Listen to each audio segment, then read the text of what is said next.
Yo, everybody. Hello.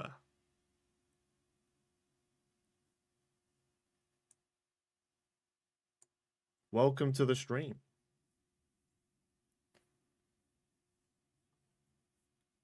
Happy Saturday, everyone. Hope you guys are having a good day.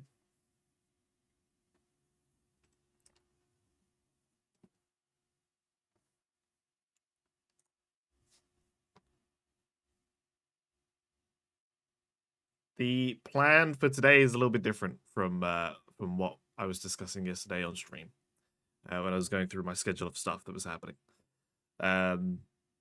We were going to be playing Rivals today with Andy. We are not doing that now. We are starting Disco Elysium, which is what we were going to be starting on Sunday. I believe there's like a protest or a march that Andy wants to go to that she didn't realize was happening at like this time yesterday, and she wants to go to that. So I don't think we're going to be doing anything tomorrow either. I'd rather not do like a rival stream tomorrow because I'm only going to have like 2 hours or so, and I want to just kind of relax before I have to go back to work. But we are still doing the 12-hour stream next week, next Saturday. We're going to be starting with the casting of Frank Stone. I don't know how long that's going to take us. I think Andy said in the stream that it's like 6 hours, which would take us nicely to like when I think Cam might be joining us, but I don't know what we're going to be doing. Still need to figure that out with her.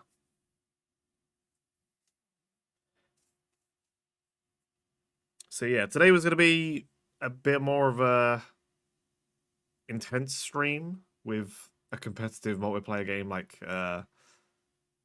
Rivals. But instead, we're going to be doing Disco Elysium, which I have not played since 2021. I don't think I've played it since I bought the game. I think I bought it, played it for 2.3 hours, and then I haven't played it since.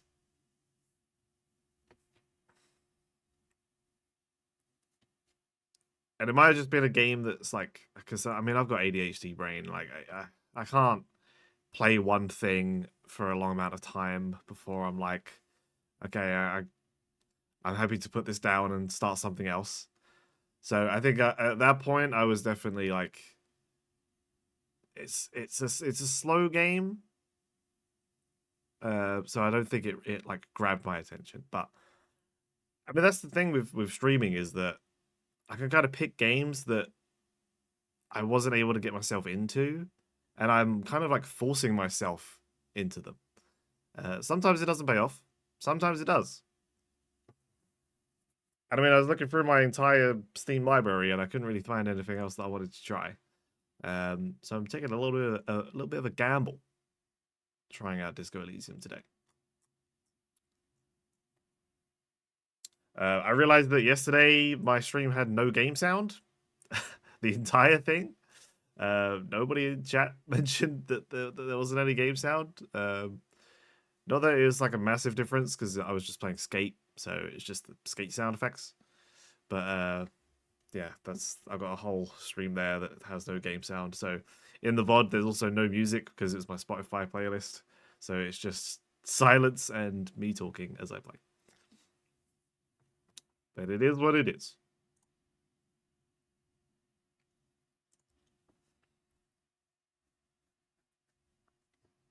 Okay, I don't really remember much about Disco Elysium at all. I don't even think I even got past like the first area. But I think this is going to require us to put our big brain pants on today.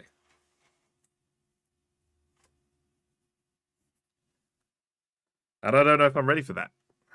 It's been a long time since I think I've had to play a game that's made me like really use my brain. That's what the chat's for.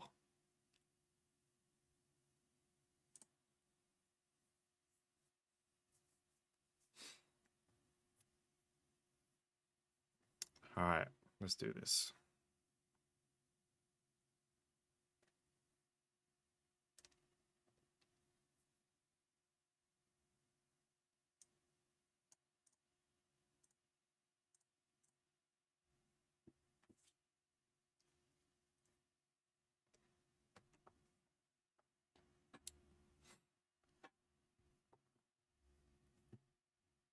Now, this is also the first time I've opened this since I've installed it, which never works out well whenever you do that for stream, because it never works. I'm sure you'll be just fine. I'll try. Oh, it's... oh. There we go.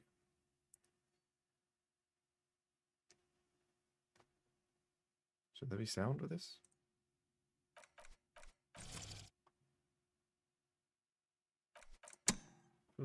Oh, it feels quiet for me. Maybe it's not quiet for chat.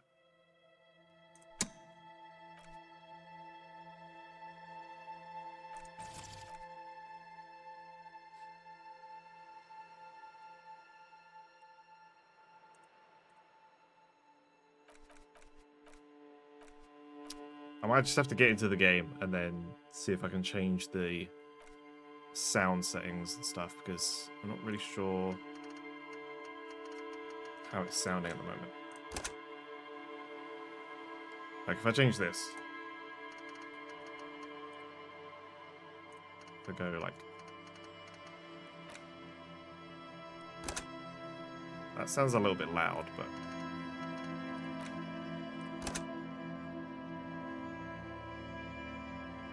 What would that even be? UI volume?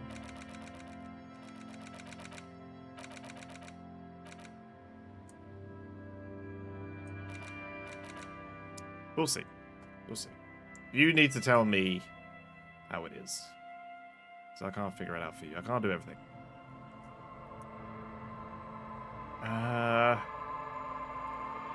Everything's high settings. Maybe we could go down a tad. Like there, maybe? We'll do that. And we'll see. Alright. So, I haven't played this since 2021. So this continue file is from way back then. So we're going to start a new game. Okay, so straight away, we have to select an archetype or create our own. I think creating our own is probably more interesting.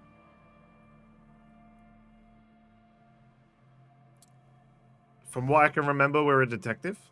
So you've got the thinker class, which is extremely intelligent, very bad with people, knows interesting facts, comes up with original ideas. Sensitive, very psychological, a magnetic personality but unstable, might begin to lose his mind. Interesting. And physical, extremely physical, interacts with the world through his body, gets things done, but dumb as a rock. I don't know if this is voice acted, so I might also be reading a lot, so you're going to be getting a lot of that.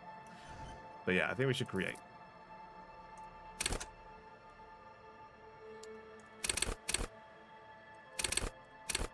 That feels very loud. Okay, so we've got 1, 2, 3, 4, 5, 6, 7, 8. We have 8 points to work with here. We've got intellect, psyche, physique, and motorics. What do we want to work on?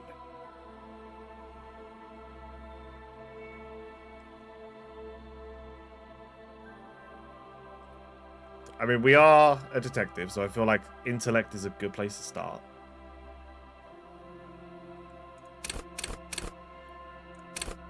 So maybe like good intellect, maybe.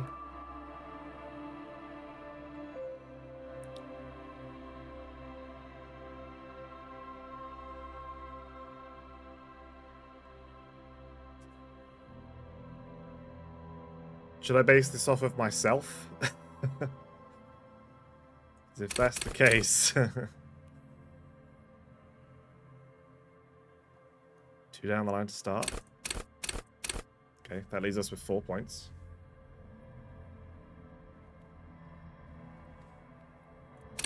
I think we should definitely have some more in intellect.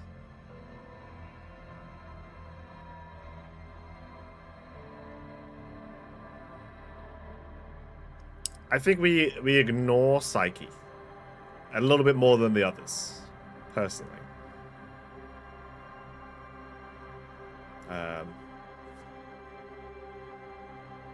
I would not call myself very emotionally intelligent. But I also wouldn't call myself very muscular either.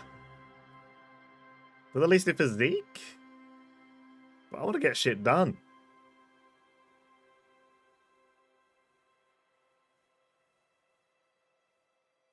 We got 3 points. I mean, we could just do 3 across the board. We could just be completely average. But I think we need, from this point, I think we need 3 in 1, 2 in 1, and then 1 in 1.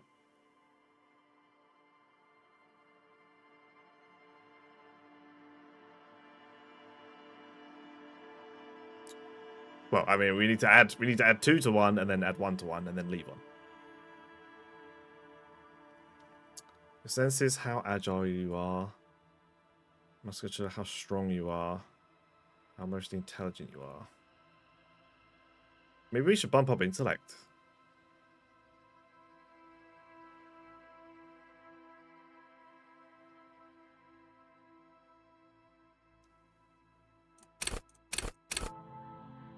How about this?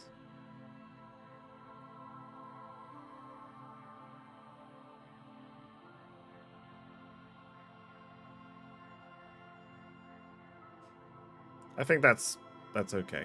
Being average physically, but then being good with intellect at the deficit of being weak with being emotionally intelligent.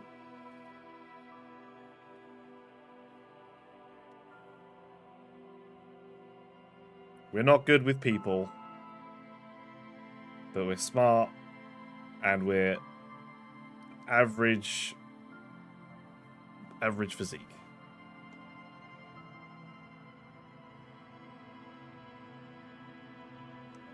I think that sums me up pretty well. You have a lot of conversations to work through. I know. But there also there'll be there's going to be pros and cons for all of these. Oh my fucking god. Okay. What the hell is this shit? Signature skills.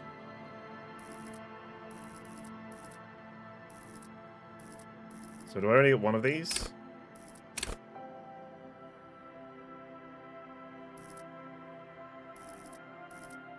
Or do I only get...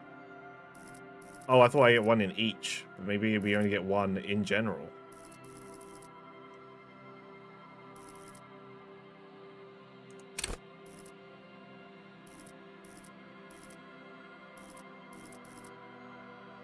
Fucking hell, okay. So we've got logic, willed raw intellectual power, deduce the world.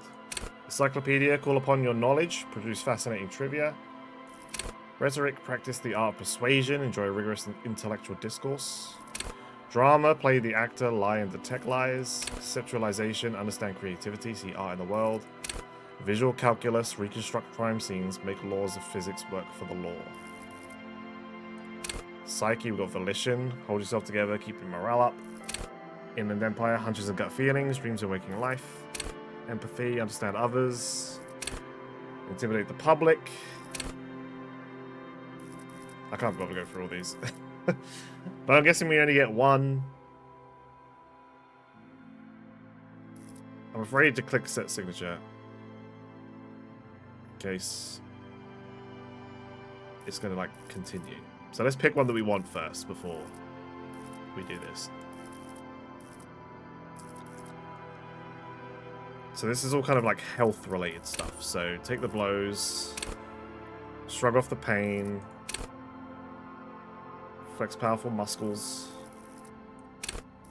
hand-eye coordination, perception, reaction speed, pick locks and pockets. God, what do we do here? There's way too much choice.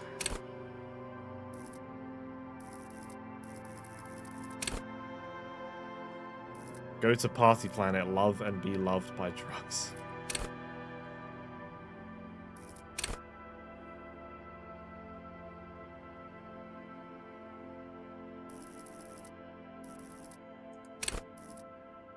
Charm men and women, play the puppet master.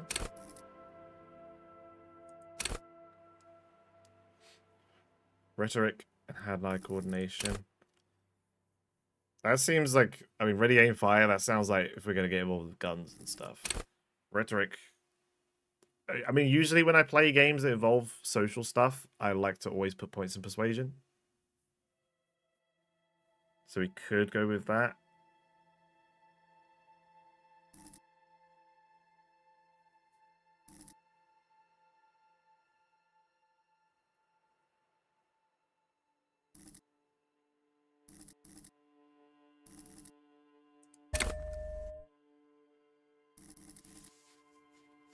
Okay, I see. So that it puts a point in it and it makes it to, it adds another level. So our rhetoric would be 5. So we have all of these. But we're just adding an extra point into something. And I guess... So because our psyche is 2, our suggestion could only go up to... Oh no, it can get more, okay.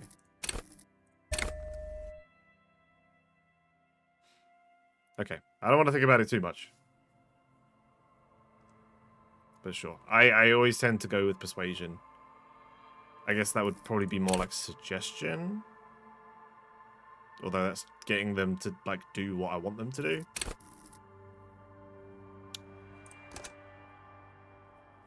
Alright, let's do it. The Furies are at home in the mirror is their address. Even the clearest water, if deep enough, can drown. Begin. There is nothing. Only warm primordial blackness. You're conscious ferments in it. No larger than a single grain of malt. You don't have to do anything anymore. Ever. Never, ever. Okay, you guys can't really see my like options here. I don't know if there's a better place right that I could put my camera in a little bit, but simply keep on non-existing. An inordinate amount of time passes. It is utterly void of struggle. No ex-wives are contained within it. This is great. Yes, it is. What was that about the X something? An awareness creeps up on you. A mass lies hidden in your dead angle, soaking in some lurid acidic sauce. It's bloated and shameful, a ball of meat surrounding you. This is a terrible line of questioning, and it will only lead to more awareness of the meat thing.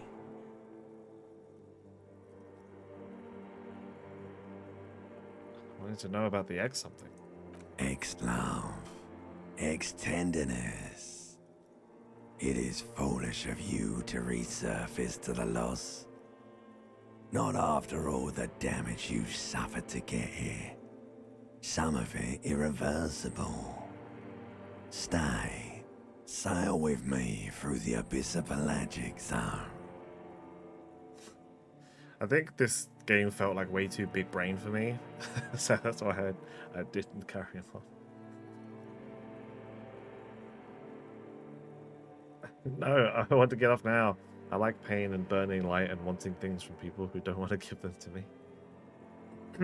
What's this? Alonzi? Never let me go?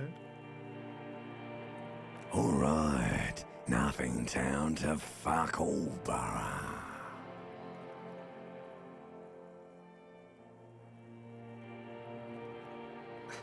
Look, I'm tired of being this type of animal who gives a shit. Return trip to the silence, please. Do you want me to upgrade that to a one-way trip, sir?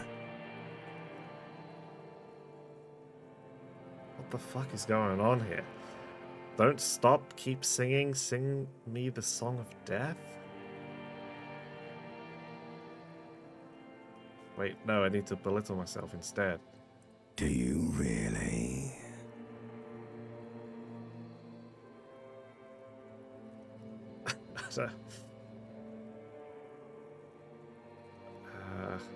I do. Let me off.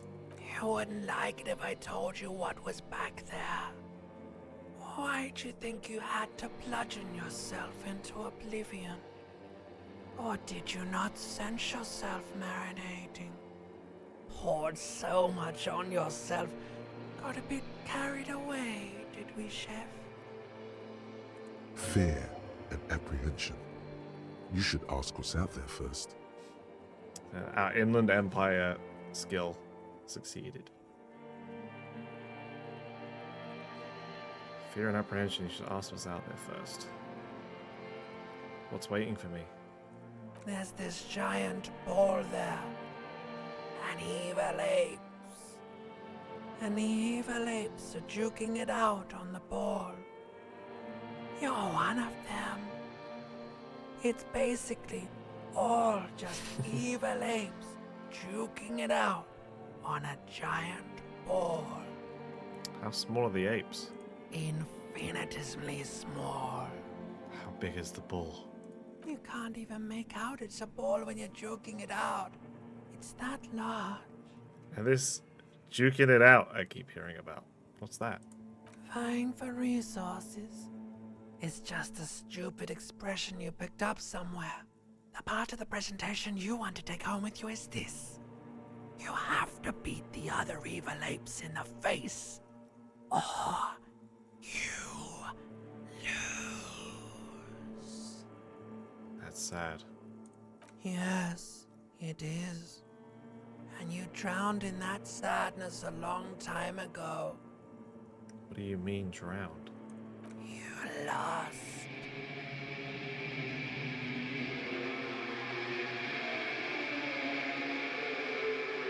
The sound outside, you recognize it. It's a Caprice Canema motor carriage.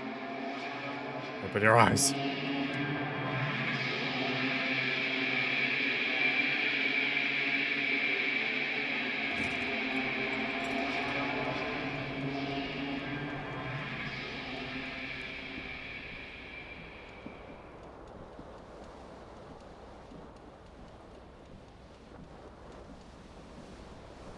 Yikes.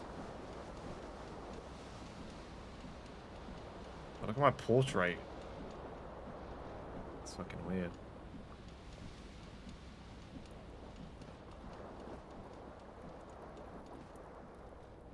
Okay, I can move myself around with WASD.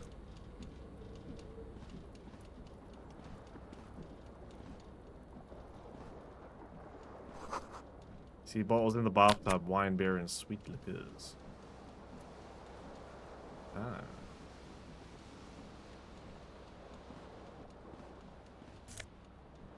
Take shirt. +1 conceptualization, -1 suggestion.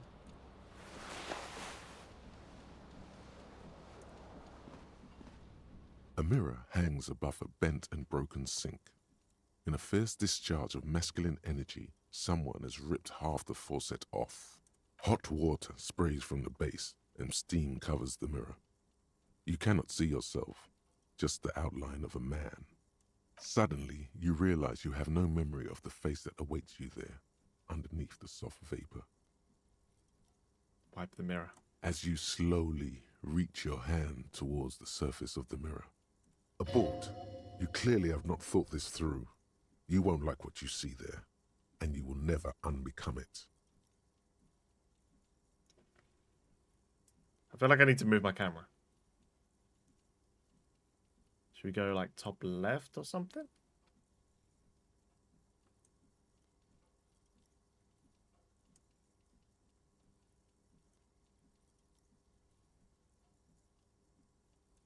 Up here in small, maybe?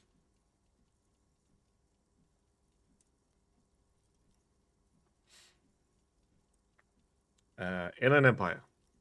Abort. You clearly have not thought this through. You won't like what you will see there, and you will never unbecome it. Do we still wipe the mirror? Maybe I should touch it first, make sure there's nothing wrong with my face. Yeah, there is definitely something wrong with it. What? What's wrong? Where to even begin? There is the bloatedness, then the swollenness. It's like there's an upholstery of alcohol underneath your skin. Touch your nose. Bet you are. Your nose feels like a small balloon in the middle of your face. It hurts when you honk it. It doesn't appear to be a particularly tiny nose either. Not with all the drinks it's absorbed for you. At least my tongue is okay. It's not. It's swollen and snail-like, wriggling between your fingers. Wipe the mirror now. Behold.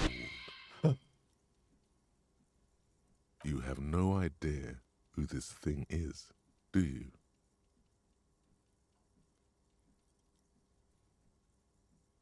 This is the face of a late-stage alcoholic. Too late. You clearly have rigor mortis on your face. Or wait, is that an expression? Are you trying to make an expression with that face? Why? I have no idea why it's there. It just is. Please stop. It's horrible. You're scaring yourself. Okay. Oh my God. You can't stop. It's like it's not even voluntary anymore. You have worn that grin into your face and now it won't come off. What does it even mean? What is the emotion you're trying to convey? Okay.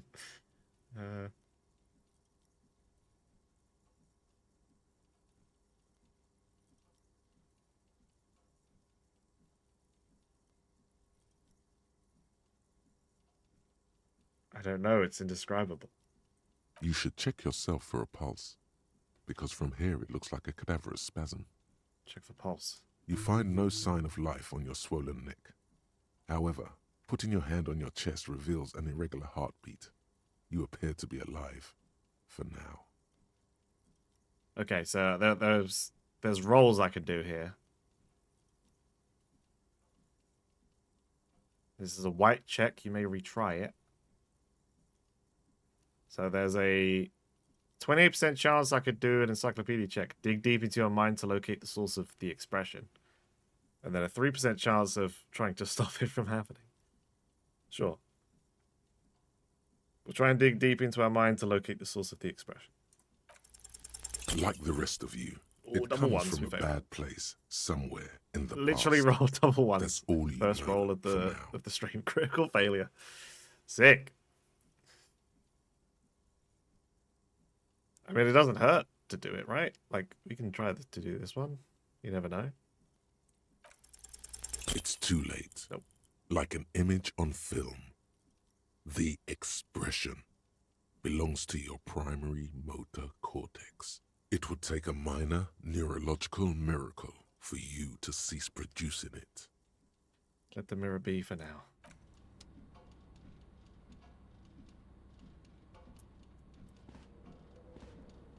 Like, all of that just to show what your face looks like. This fan has two chain pull switches. One ends in a tiny fan, the other in a light bulb. A truly horrific necktie has somehow attached itself to one of the blades. Put on the fan. The blades come squeaking to a halt. It should be easier to reach the tie now. Grab the tie. You swoop up and catch the tie. Snap. It's released from the blade. What you have in your hand is a truly hideous necktie with 4 or 5 different patterns. The knot reminds you of a noose. Put on the light bulb. A terrible mistake. Turn the lights off immediately. You can practically feel the photons burning a hole in your brain. The lights are off.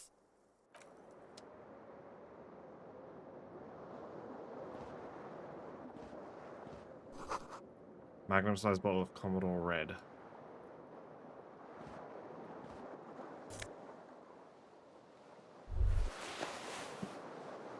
You hear a jingle. Keys are Oh. clinking in the pocket of your flare-cut pants. Perception.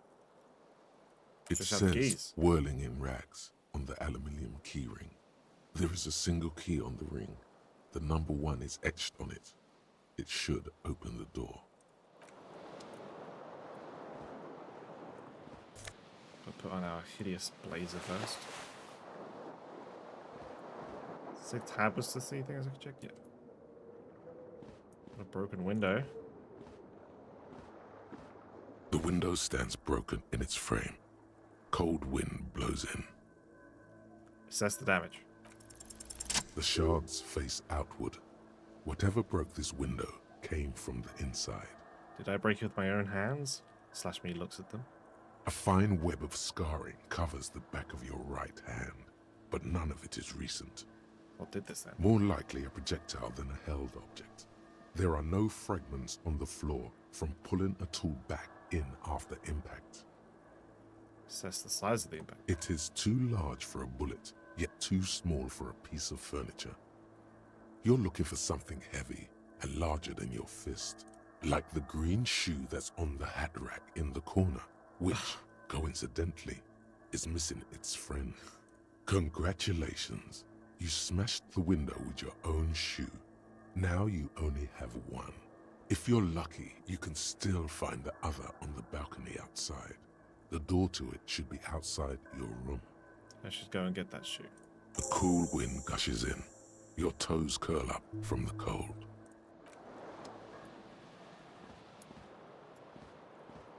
Hopefully the sound is okay. Empty cassette case.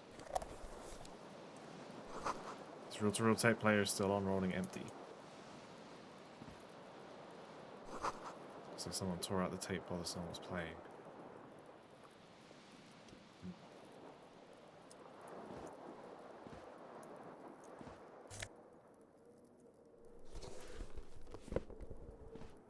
Got one shoe. I want to check this door.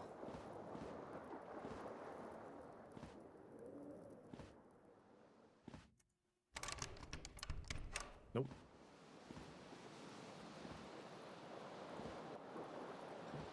Well, looks like we had a pretty fucking crazy night. Like, smashed our face in. The door's fucking gone. We threw our shoe out the window.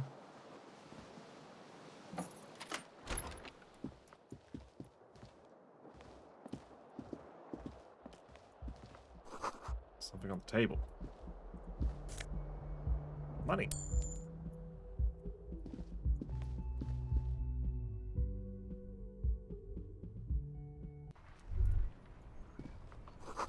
The smell of the sea makes you dizzy.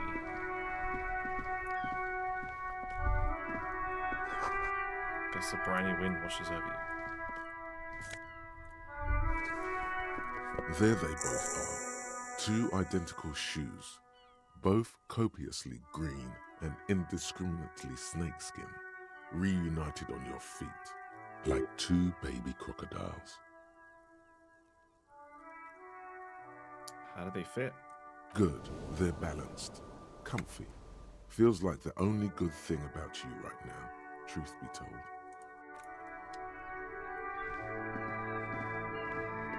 Alright, we got our shoes. Is that the end of the game? Or? Hello, officer.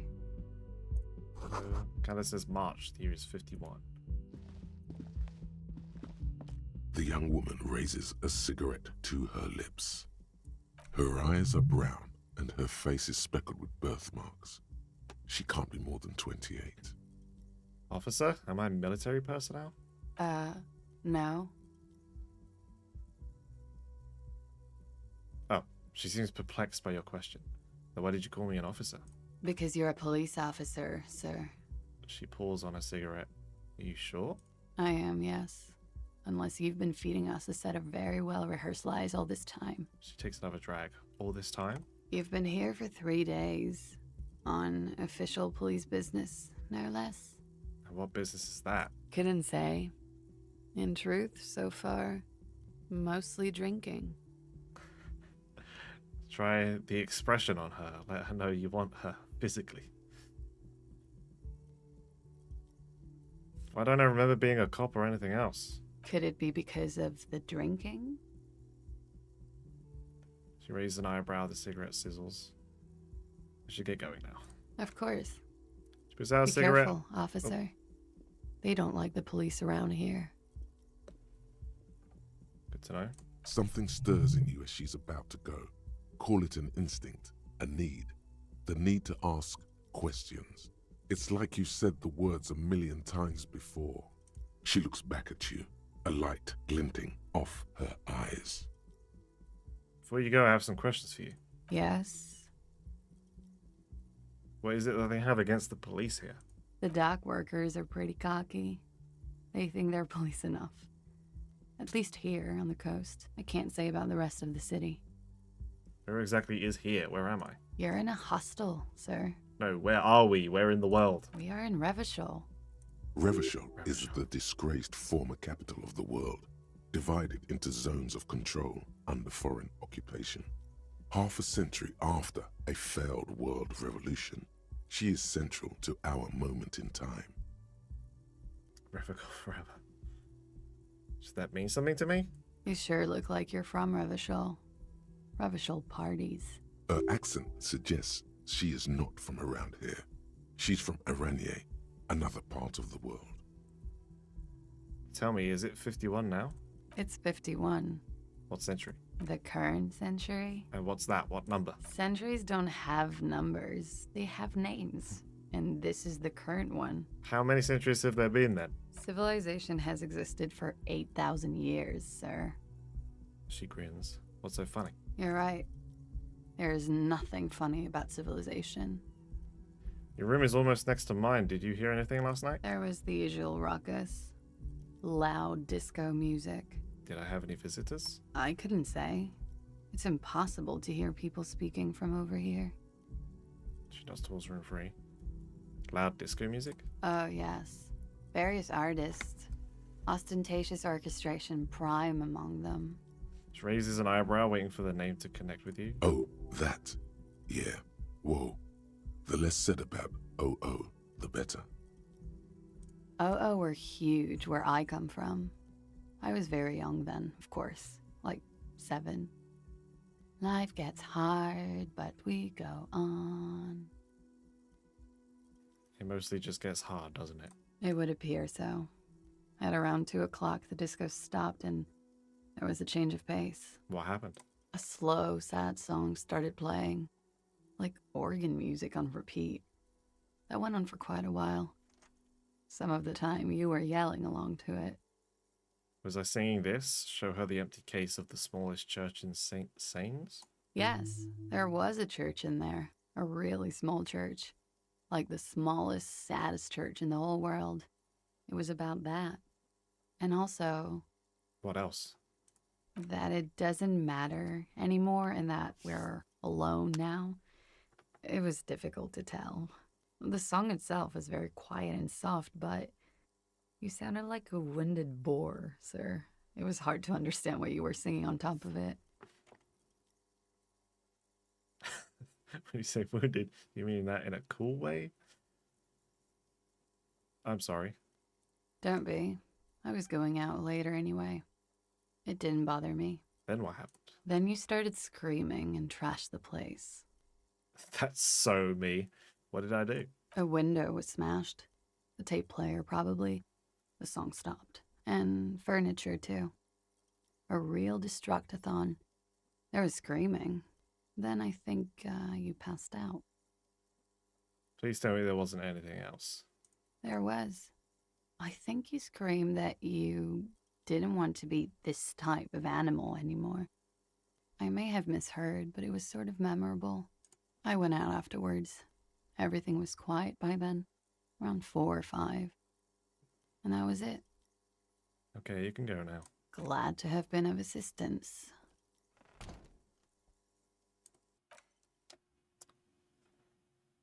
Damn. Looks like she left a nice long stub in the ashtray. It's still smoking. You should pick that fat, juicy cigarette butt from the tray, light it up, and smoke the living shit out of it. Am I a smoker? Who knows what you are? A monster, a murderer, the gnome of Jeroma? You feel like a smoker, especially when you look at that juicy, succulent, seductive cigarette stub, still smoldering deliciously. But she broke it at the filter. I can't smoke that. How very astute of you.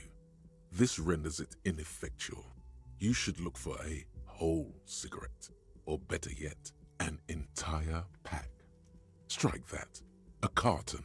Make sure they're all healthy and able-bodied. Then smoke them all. I'll think about it. Good. Thinking about yummy cigarettes in your mouth is the next best thing. Make sure you think about juicy sticks of tobacco all the time, though. It doesn't count if it's not all the time. And when you're done thinking about them, graduate to getting them. Imagine if you're like, if you've just IRL managed to quit smoking, and then you play this game and you have this conversation, and it's just like, oh shit, okay, maybe I should Plus, go back. smoking them gives massive bonuses. Oh, it's like a task. I was gonna say no. Like generally, because someone who doesn't smoke IRL, I'm normally like anti-smoking in game too. But actually, the task is to find smokes and smoke them. Okay.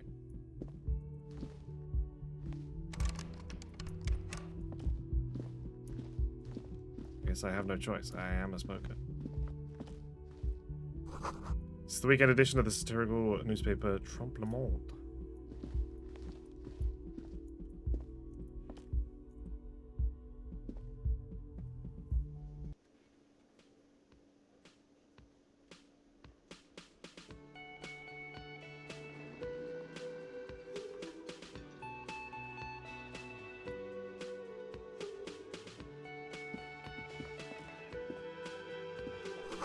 This is where the lyrics would be. Oh, a big old karaoke mic, just waiting for someone to sing into it. Speaker is connected to the radio. The music is seasoned with static. You should totally sing karaoke here, the first chance you get. Your emotions need to be expressed. People need to know your vast, oceanic soul. My soul is modest. It's normal-sized. Exactly. It's measured, level-headed, and it needs to be heard through a PA system by other people. What should I sing when it comes to it? You should sing the sad small church song from that tape you found. Thought it was obvious.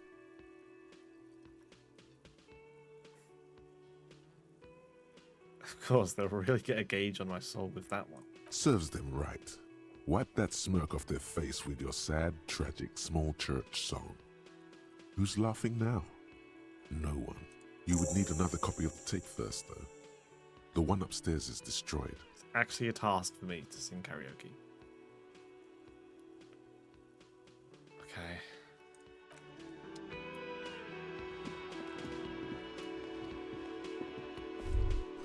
Small squall, a large bubble is rising to the surface. Soft purr of an electric juicer comes from the kitchen. Someone is working. A Nosafed? Menu's been wiped clean, only the word Monday's written on it. A woman's hand wrote yesterday's menu. Today's starts in a man's handwriting. A man in his late 20s stands behind the counter, inspecting a stuffed seabird. As you approach, he gives you a sideways glance, then looks down again. That was disdain in his eyes. Even now he's purposely ignoring you. Look at the stuffed bird. A competent work of taxidermy. The white and brown seabird lies among piles of coasters and drying mugs. One of its wings broken. The man is trying to mend it. Looks like the bird was ripped off the shield that was used to mount it, most likely on a wall. This is the Great Skua. The seabird is the symbol for the discovery of the Insulindian Isola, the part of the world you are in right now. That's the Great Skua, right? Look, your buddy is over there. He looks at the doors where a man in the bomber jacket is tapping his foot on the floor. Why don't you go and talk to him, okay? What do you mean, my buddy? He pretends not to hear you, concentrating on the bird instead. Something tells me you don't like me. Oh no, you're a hero. A real hero cop. Could the massive property damage upstairs have anything to do with this? You're being sarcastic. Am I? Or did you ride in, take the body down, solve the murder, and not trash my hostel room? I'm guessing I didn't do any of those things? You're right, you didn't, and it's only taken you 3 days not to. What have I been doing all that time? Have you seen me around? No, I haven't seen you around. I'm not always here. Looks down again and keeps plucking at the bird.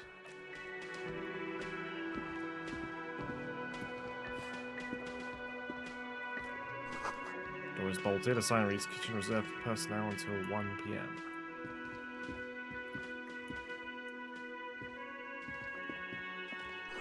Sign reads mess hall reserved for union members. Door opens 4 p.m.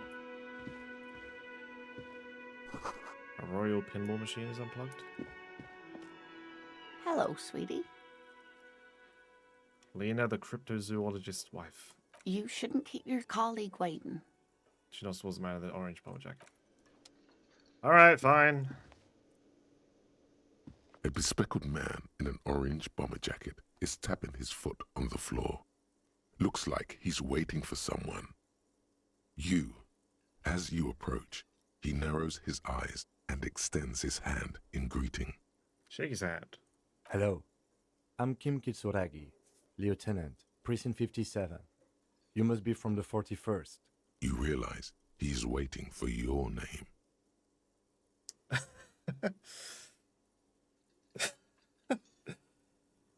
Conceptualization. Invent a name for yourself. This is a red check. Cannot be retried. 72%. Concentration makes you squint your eyes. Your name should be deep gold and orange, like a forest fire looming on the horizon, but mixed with the stench of liquor rising from your breath. You're 2 steps closer to it, but there are still many to go. Say nothing. It looks like we had a little scheduling error on Sunday. Saturday too, actually. Have you had time to talk to the manager here? What he means is, he has been trying to meet up with you for 2 days, but you have been otherwise occupied. You mean him? Nod towards the cafeteria manager. Yeah, I just talked to him. If you don't mind, we should talk to him again. Ask him for a rundown of the area. Now that I'm here as well. I understand the scene is out back, right? It also wouldn't hurt to assure him the police are finally here. In full force, I mean. Have you mapped out the initial interviews?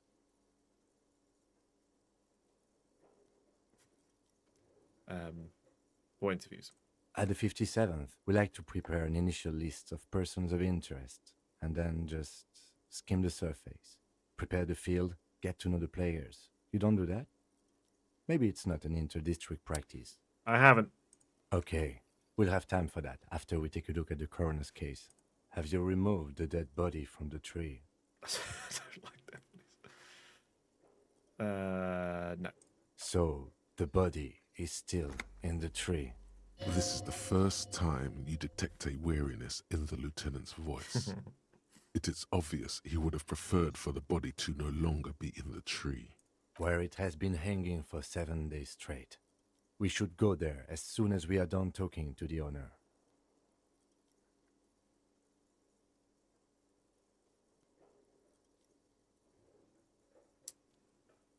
But I can't remember anything. I can see you drank last night and the night before, and that you are still drunk now. But I have seen officers go through worse. Much worse. If you need something for your headache, there is a general store nearby. But as I said, the dead body should be our #1 concern. Alright, let's go. After you, officer. Interview the cafeteria manager and inspect the victim's body. If you're about to embark on an investigation, shouldn't you have a badge? Wait, shouldn't I have a badge or something? You mean you don't have a badge? It wasn't on me when I woke up. Losing your identification card is a serious matter. My vehicle has a shortwave. You can use it to report your badge missing. I advise you to try to locate it as quickly as possible. But getting the body down should still take precedence. Lieutenant Kitsuragi is now in your party. You can talk to him whenever by interacting with him. Thank you, tutorial agent. Alright, step 1. Have a little conversation with this guy. The man with the unimpressive beard notices you approaching. He drops the ledger he was holding and turns to the lieutenant. Mr. Gart, right? You Lieutenant. run this place. That's the interesting one of it. Yes. I am Kim Kitsuragi from Precinct 57. This is an inter-district investigation, so joining me from Precinct 41... He looks to you, realizing he still doesn't know your name. What is gold and orange like a forest fire, but smells like liquor? Are you kidding me? No, man, help me out. What is gold and orange that smells like liquor? It's you. It's obviously you. You smell like liquor. And you're orange. See? Everyone agrees it's your color scheme. Mm-hmm. We're on the right track with I this. like it. Is this what you get when you call the police now? We've been waiting for a week here. Sir, I understand your concern. We but are a here to major do the fuck job. up. And for us to do Holy it, shit. I need you to stay calm. Yes, of course. I know it took us a while to arrive at the scene, but it also took you a while to call us. It was you who placed the call, correct? No, I only just got here. It was probably Sylvie who called you. She usually works the bar here. I'm only temporarily taking over her duties. Do you have her number? As a matter of fact, I do. He looks behind a pile of coasters, finds a slip of paper, and hands it to the lieutenant. You said you just got here. From where? Are you a local? What, of Martinez? No, I live in Jamrock. I only Jamrock? sometimes come here to keep an eye on the place. This is Sounds like just my kind of one of place. the many cafeterias I manage. But you still know your way around, yes? In case we need directions. Yes, I know where some things are, but as I said, I don't live here. I just used to work here. And I'm not going to start working here again, if that's what you think. Used to work here. I didn't imply that. Detective, He probably means this is where you step in and ask your questions.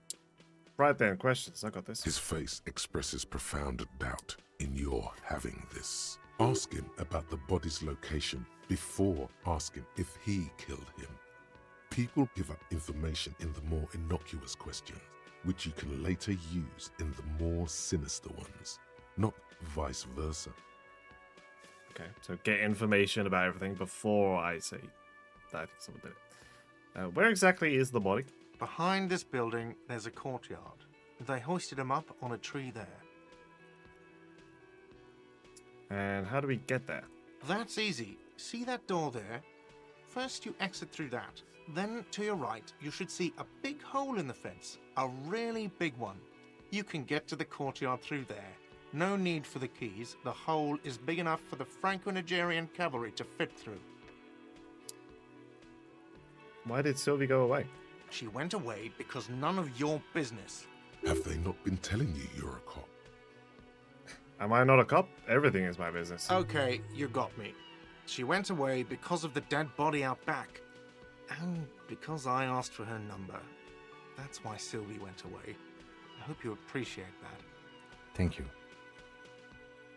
Lieutenant says he opens his little notebook at the cover. The number in is safely tucked away in a small pocket. History didn't go well. I asked an employee out. She didn't want to come, but felt obliged to. It was a bad idea. Now, what is so goddamn fascinating about that for you? It's got nothing to do with the lynching. Sorry to hear about what happened, man.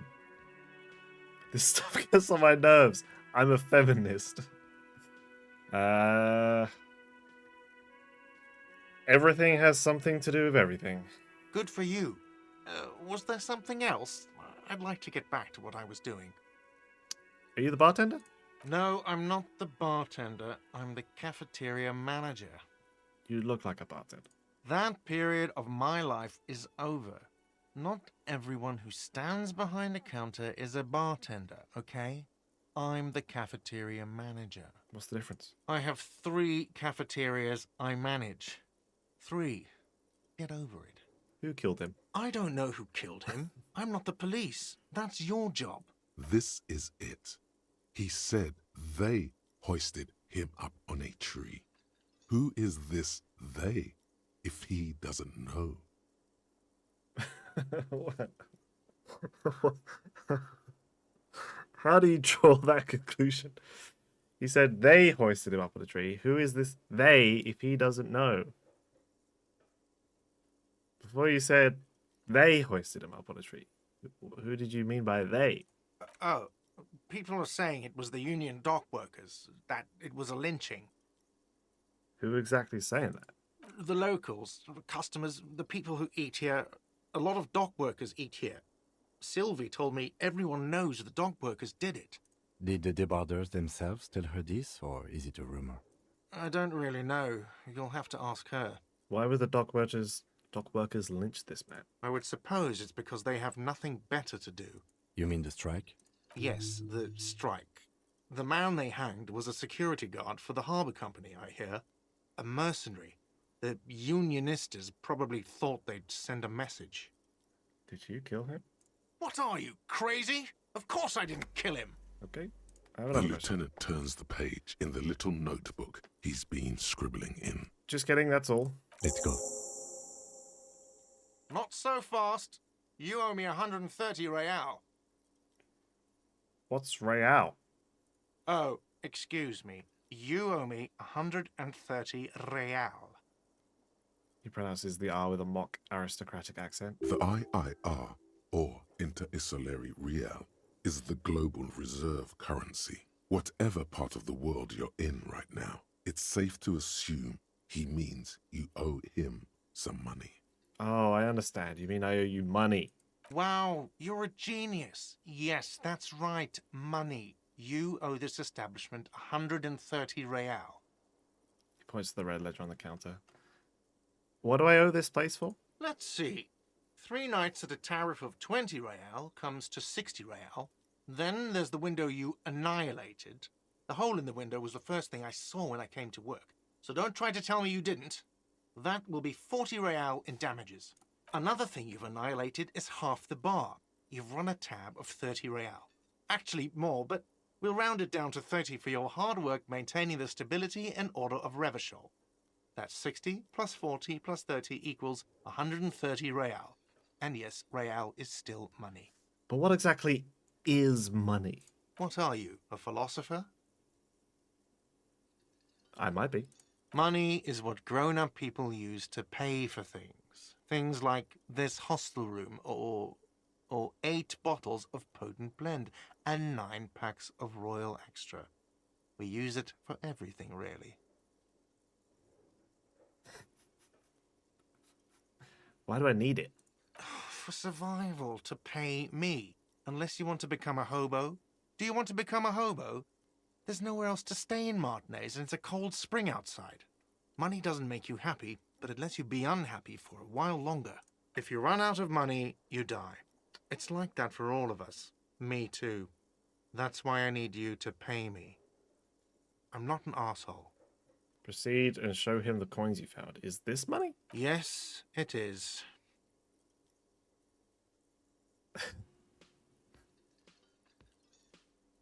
That's 10 plus 10 plus 20 equals 40. I'm now down to 90, right? No, you see, that's 40 cents. Cents are a form of currency 100 times smaller than the real. I'm not even going to take this. Come back when you have 130 real. 100 times smaller? Yes, Well, that's horrible. it is. He stands silently looking at the coppers on the counter. Isn't it evil? The order of magnitude between what is asked of a person and what they have. Darkness rides. Pick up the coins. It does, doesn't it? There's a shuffle of nylon as Lieutenant Kitsuragi looks for something in the pockets of his orange bomber. What happens now? I'm sorry, but he has to pay. I can't let him stay here any longer if he doesn't. If he doesn't have the money by tonight, then... Officer, maybe you're better off working this from home for now. You live in Jamrock, right? It's not that far away.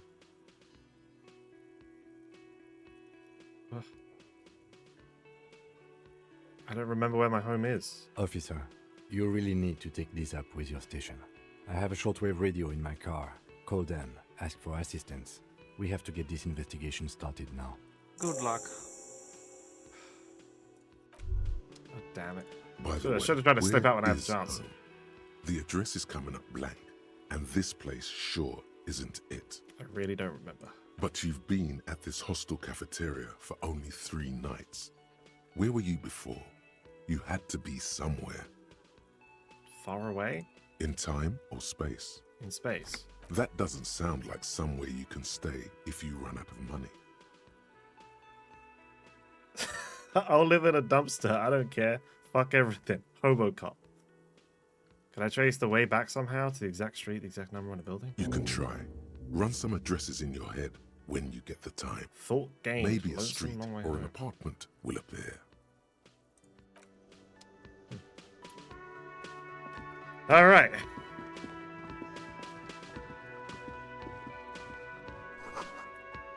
Oh.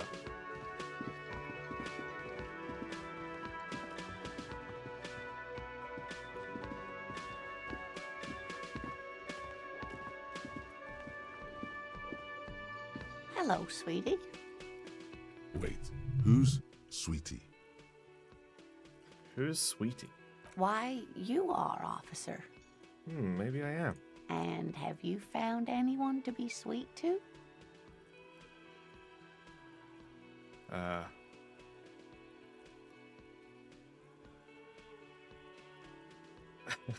had once. Wink twice, but then I lost her. What was with that fucking wink? Stop winking. Tap yourself on the side of your head to correct the malfunction. Do nothing. The neurological damage is probably permanent. Do nothing. I see you are still grieving. Well, I won't pry. She smiles gently, paying no heed to the inexplicable winking. You must forgive me. I'm getting so scatterbrained. I completely forgot to introduce myself. She taps herself on the forehead. I'm Lena.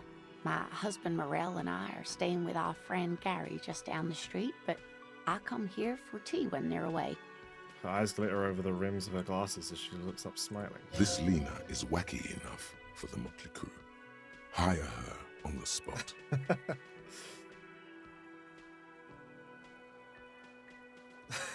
Some of these responses are so good. I don't know if you've noticed, but I don't know where I am or what I'm doing or anything. Yes, officer.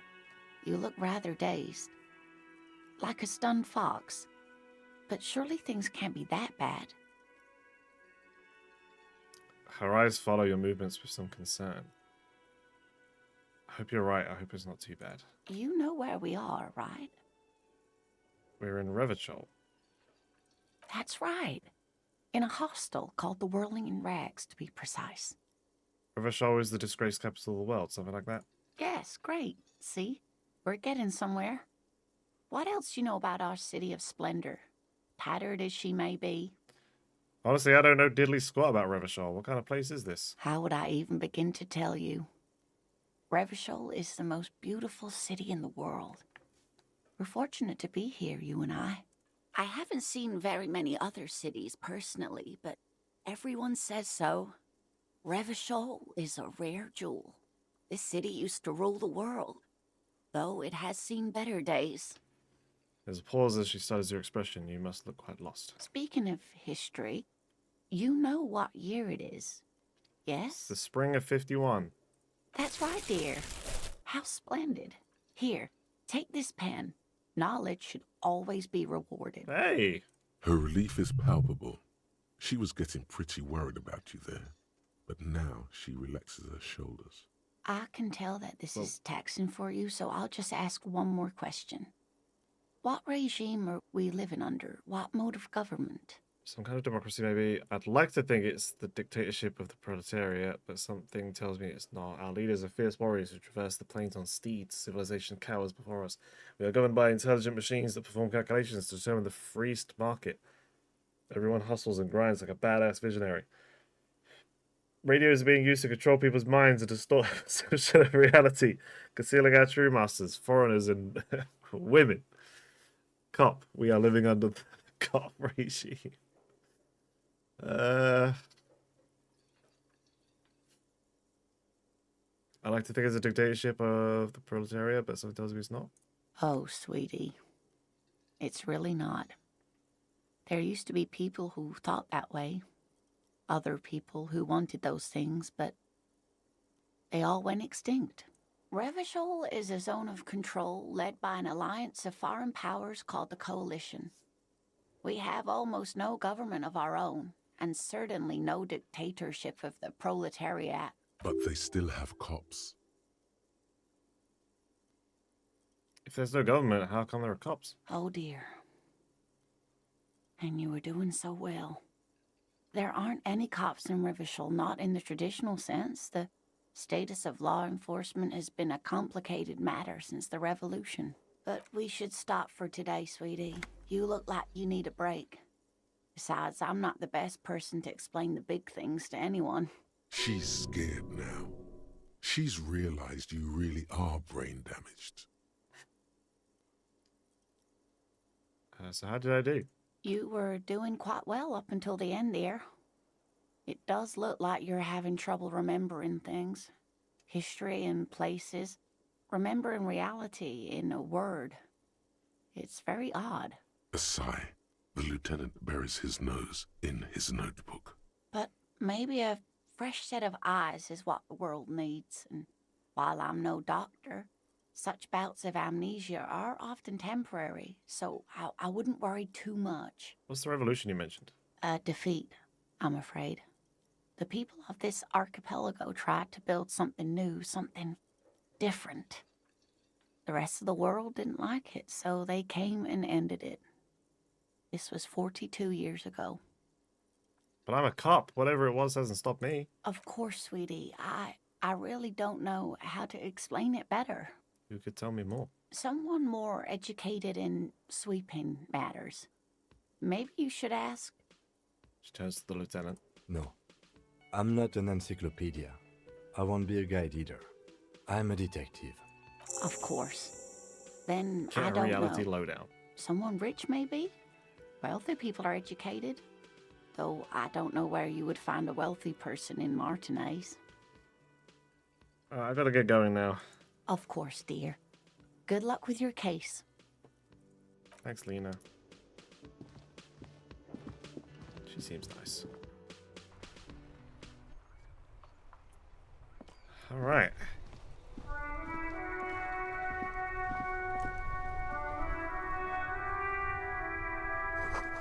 Keep snow mouse in the wheelbarrow. The street sign reads "fuck the police." Okay. Pigs go home. The street name is ineligible. The RCM in Martinez. What can I help you with? Sound surprised. We don't see a lot of police around here, that's all. I have some questions for you. Of course. What can I help you with? What is this "fuck the police" business? Excuse me? The street sign says "fuck the police." Oh, well, I didn't write it there. I'm just sitting here. It's alright, I didn't mean to startle you. Okay. We need directions. Since the street sign's messed up? Okay. What do you need? I'm looking for a dead body. Oh, that's right there, in the yard. She's relieved someone has come for it. Finally. Thanks. No problem. Who are you exactly? Me? I am just a gardener. Cool, then what are you doing here? I'm working. Working on I what? have a greenhouse in the yard there. I've been trying to get some work done. But Well, as you already know, there's a corpse there, hanging from a tree. It smells pretty bad, so I have to take breaks. Don't worry, miss. We are here to clean it up. You can get to work soon. Thank you. My head is about to explode from all the salts I've had to inhale. Of course. I won't hold you back. was it this way? Pretty sure the guy said that we had to come out, turn right. No, there's a fence.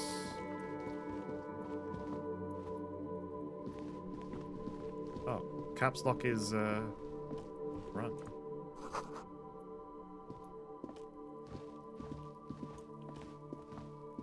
Let's take a look at this body, shall we?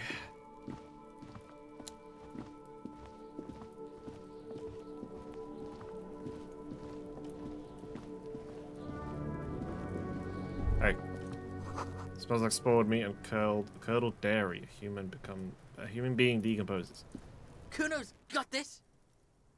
The boyfriend rocks the dead body, can't be older than 12. If there ever was such a thing as an ugly kid, then this is it. He's almost exquisite in his ugliness, like a gremlin. Oh yeah, nappa comfy, Kuno. He was the other kid behind the fence.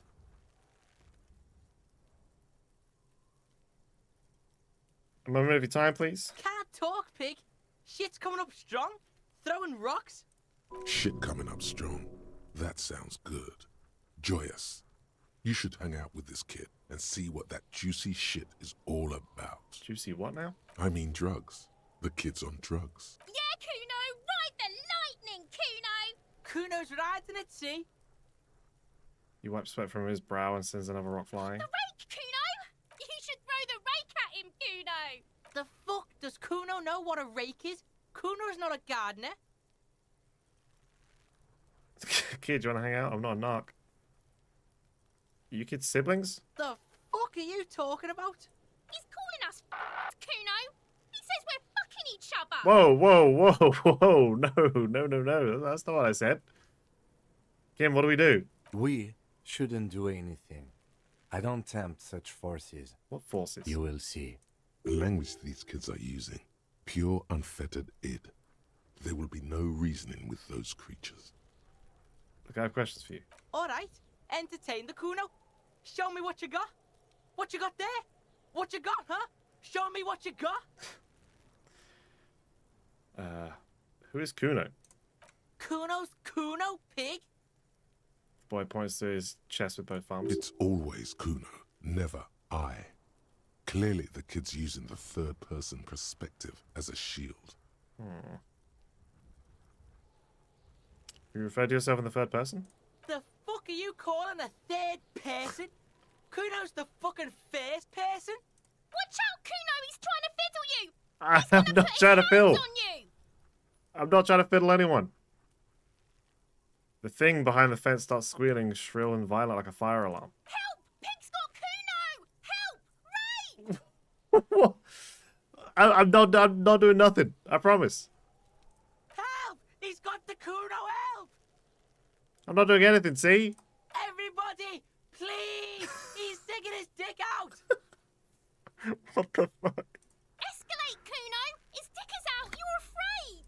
Pigs in here, Kuno! Somebody, please! It's full blast now. The wind carries the message far and wide across Martinez. How did we get here? How did this happen? This makes no sense. There may still be a way out. Just appeal to his reason. 28% chance of physically shutting him down. What is this sick charade? No! Get up, Kuno, you sick fat fuck! The nearly psychopathic way they could slip in and out of the act implies you're not the first victim. Are you high right now? Help! Misters, help! Bronson around, eyes bulging out of their sockets, rolling hard, yelling at the windows. He's flashing Kuno! He's showing his genitals! If you don't help Kuno now, it'll be too late! Who put you up to this? No one. Kuno's doing this because he likes it, pig. This is where Kuno establishes dominance over you. Change your plan. You can't let that happen. It will make things harder down the line. You may end up missing crucial information. Help! The pig's gagging him! Kuno can't speak! Someone put you up to this. You put him up to this yourself when you decided to talk to him in the first place. Shut up, kid. Listen to your friend.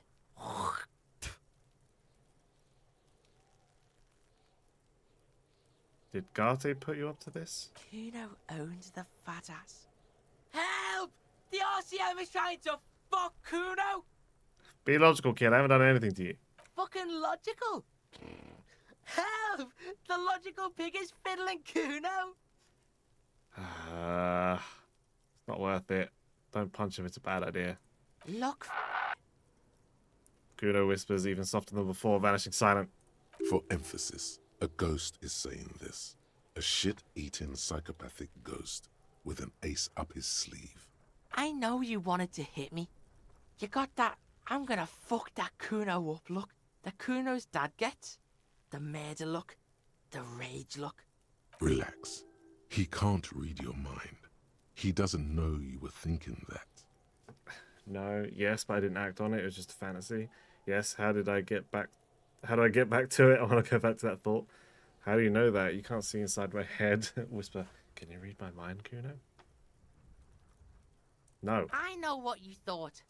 I'm gonna fuck that Kuno up. I'm gonna shut that shit down. You know what?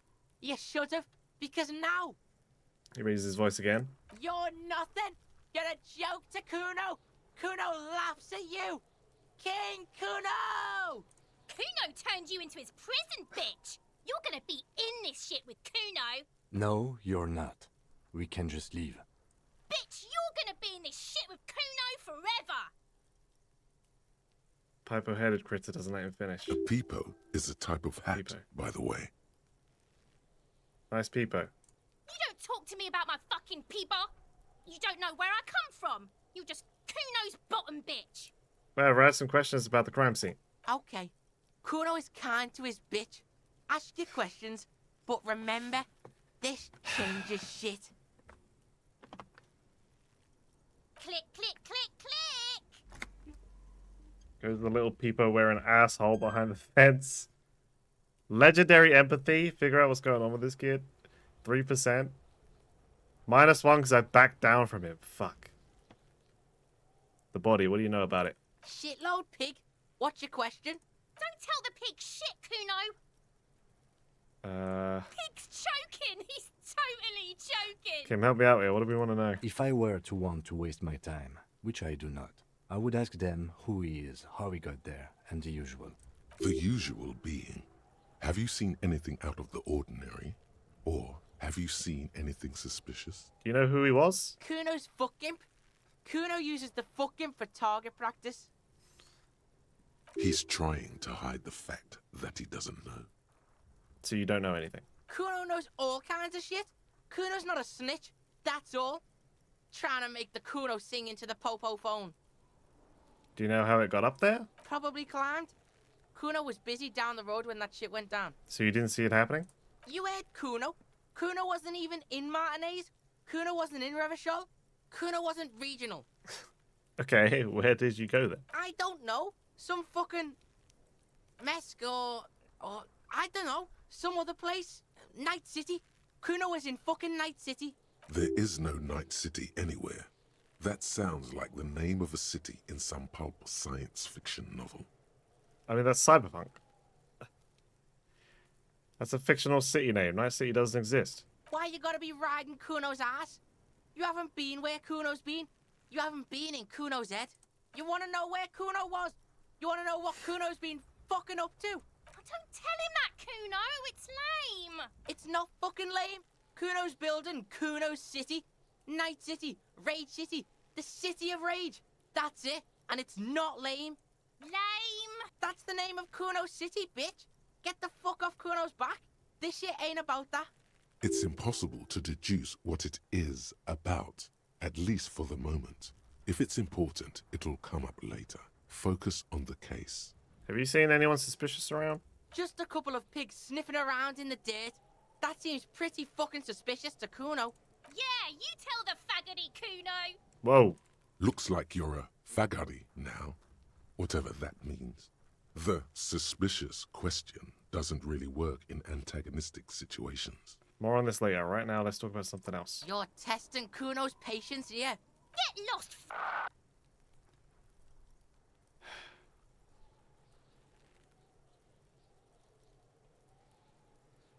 You kids often play in this yard?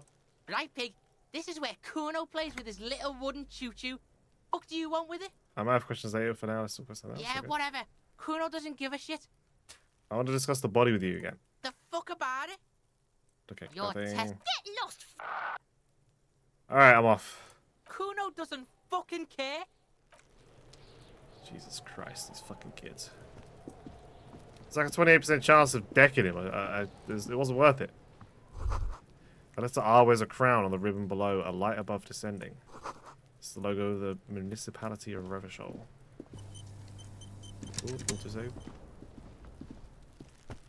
Kuno, the pig's getting pretty close to me. Come to snuff my shit out, I think. Take one step closer. Looks like it's time for me to go, Kuno. Pig's come to take me in. I just want to ask you some questions. I'm going away for a long, long time, Kuno. Going thrown away for life. What's going on there? Fuck are you trying to pull, pig? Hey, kid. What's this kid shit? Fucking mind games. I'd rather die than squeal. Get the fuck out of here, face. You got done. Talk to me.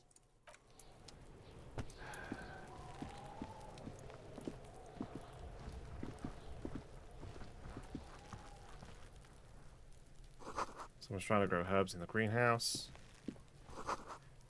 This kid's ladder is rickety but still climbable. The corpse looks at you with bulging white eyes. The face around them does not look human. It's swollen and ready to burst. His lips are fish-like and his tongue like a ball gag in his mouth. You seem to be holding your breath. Look down. A cargo belt twists his neck at an unnatural angle. The body below appears stiff. It's letting out an ungodly rot. The smell seeps in even through your clenched nostrils. God, what is that? Why is it so bad? Active decay. It's okay to throw up, officer. No one is judging. He's about to blow. Cop's gonna blow, Kuno. Turn away.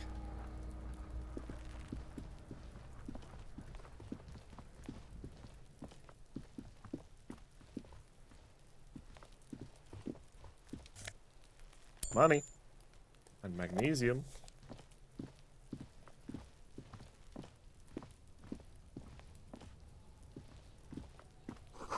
Each mechanism has been oxidizing for some years. An inconspicuous pile of the roofing material, Eternite. I mean, I guess there's no reason not to do this, right? Like, if they're white, I should... If I can retry it, then I might as well. Because there's a secret door hidden behind the panels of Eternite. That's why they're too orderly. Pull the panels aside. There it is. You see a shabby little door.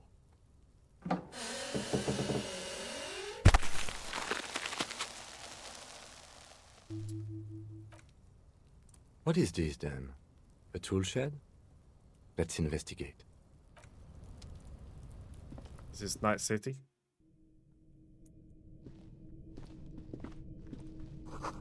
Empty tube of magnesolum, magnesium supplement.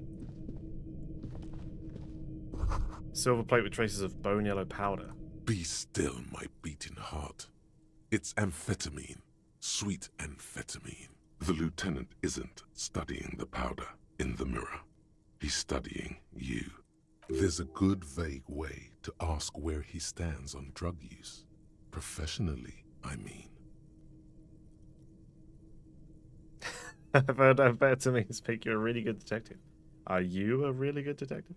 Someone's taking narcotics here. Perhaps the police should interfere. Perhaps not. This is below our pay grade, detective. However, see that ladder there? It's probably another way into the industrial harbor, no? A secret path the local kids use. It says get out of the way or get fucked up. Cured pig's head looks mummified. Okay, so this lets us get into a different area.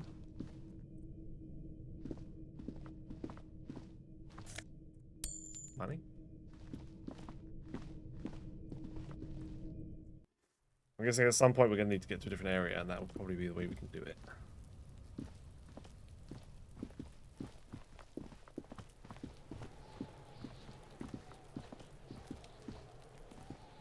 There are several footprints in the mud, left by work boots.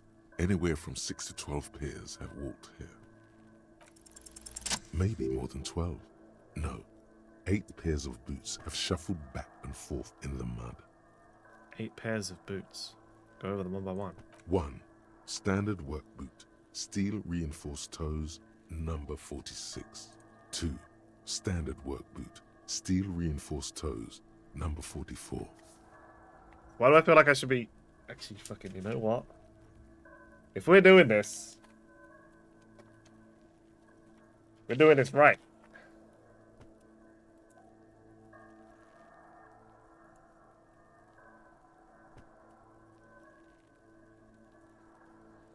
Standard work boot. Steel toes. 46.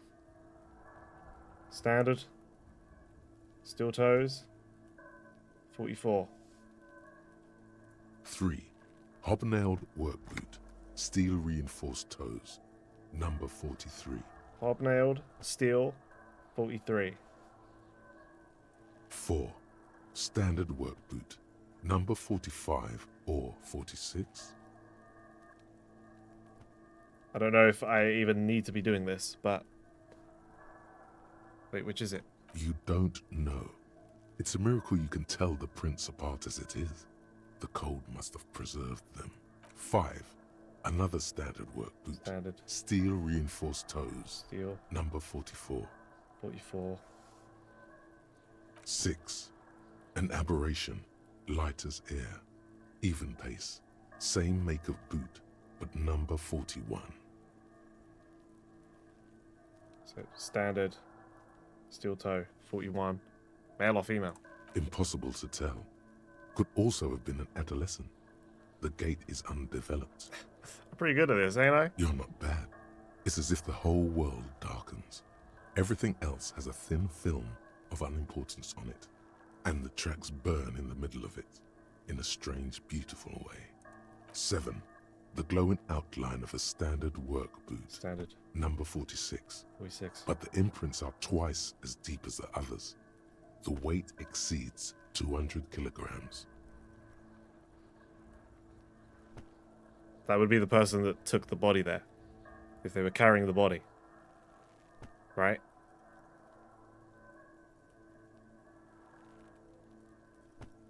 $200 kg weight over. Standard work boot, 46. Imprints are twice as deep. 8. And yet another standard work boot. Standard. Number 44. 44. There's an aberration in the pattern of the sole, however. The right sole is smoother, more worn. Right sole.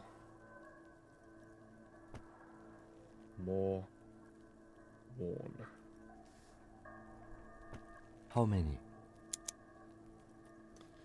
Alright, I got my fucking notebook. 400 million. 8. I was pretty off then. I counted 20.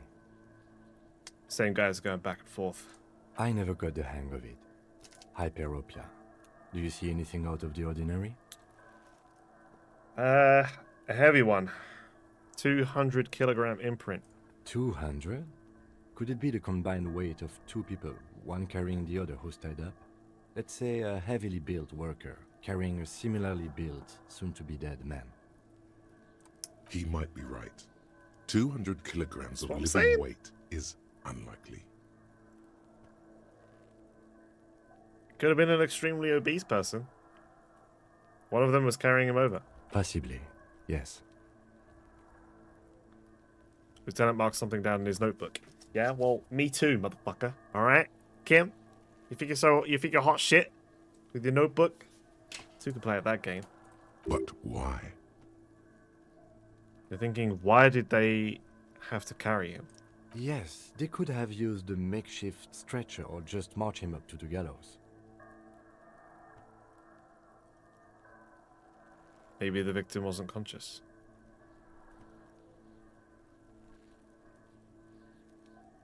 Even easier to carry on a stretcher, or between two men. Anyway, it's for future consideration. What else can you see?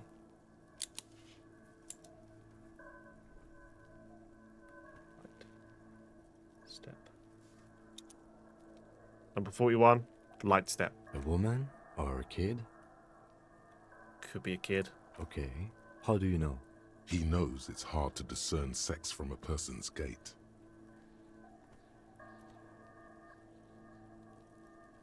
I just do. Understood. Anything else? An aberration, one soul smoother than the other. Interesting. Let's name it the odd soul. Do you have any ideas, Lieutenant? Someone operating a workbench with a pedal? Like a joiner at the harbor. Or maybe a drummer? So one of the people we're looking for is a drummer. No, it's not. Forget I said it. We are not looking for a drummer. Perhaps it could be a driver. A driver would wear out their right shoe before the left. The accelerator is on the right. I was actually thinking the exact same thing. He doesn't seem to hear you, looking south toward the traffic jam instead. The machines are silent. The engines are all turned off. We should keep our eyes open around the traffic jam. See whether anyone strikes out as a potential suspect. Seems prudent, no? Yes, prudent. Mm-hmm. How old do you think these tracks are? A week, maybe? 7 days would fit the time frame provided to us by the caller, who reported the hanging. It is not impossible. I How do you pulled know? last week's forecast for coastal Havashol. 7 days below freezing. The day before, the day of his hanging, was the last warm day. Correct again. Sub-zero temperatures would preserve the tracks in a good state. The commotion here could have taken place a week ago.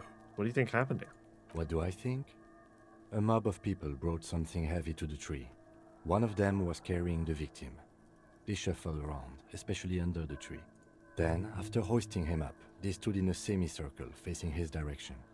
At first glance, this appears to be a lynching. Indeed. They all stood in a row here and looked at the tree. Yes, everything fits so well. Carried him over, hoisted him up, watched him hang. This is easy. I think we have a firm understanding of what's happened here. The lieutenant's eyes narrow. He's thinking to himself. Either way. What else? We've been through all of it. Case closed. Hey, Kuno. Fuck does Kuno care? More questions about the crime scene. Yeah? The kingdom of Kuno? The fuck do you want with it? What's in that greenhouse over there? Dunno. Kiptas gardener used to work there. Kipt is a pejorative term used to describe people of South Seminese or Areopagite descent. It used to be a common first name among the Areopagites of Ilmara. Not so much anymore. You mean the young woman by whirling in rags, that gardener? Look, Kuno doesn't explain shit. Kuno just says shit. Yeah, her. What was she doing in the greenhouse in March anyway? What kind of gardening is done in March? I should ask her about that. Yes, it seems suspicious. You don't like things being like that. Suspicious. No, sir. No, sir. That ladder yours? No, it's not fucking Kuno's. It's ancient. Look at it. He thinks you're fucking fool, Kuno. He says you climb the ladder up to your magic treehouse. Get the fuck out of here, pig. Kuno doesn't have a magic treehouse. Oh, really? Yeah, whatever. 'Cause I Kuno found- doesn't give a shit. I found your shack.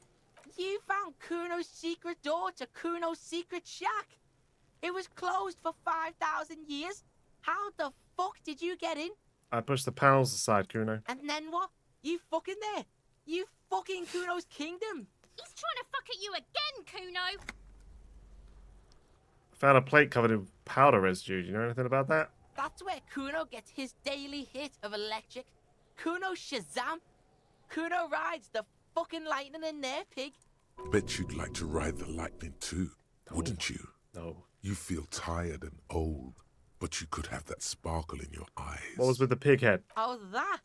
Kuno decapitates pigs. That's just a Kuno demo tape.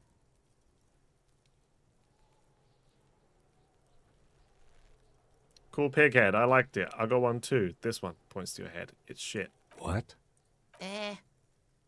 What is this shit? Fucking on yourself. This is weird level shit. Kuno doesn't go there. See, I'm in his head now. Fuck your shit back to normal. What is this? Yeah, see, rent free. Well played.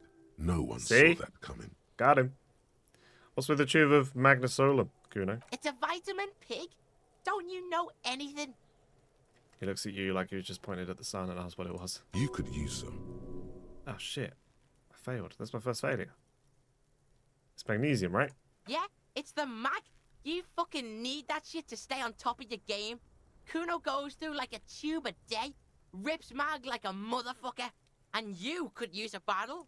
Oh, don't teach him, Kuno. He's gonna use it against you, Kuno. I know all about magnesium. I rock it all the time. You're not getting this, pig. It completely takes away the hangover. It's like you didn't do anything.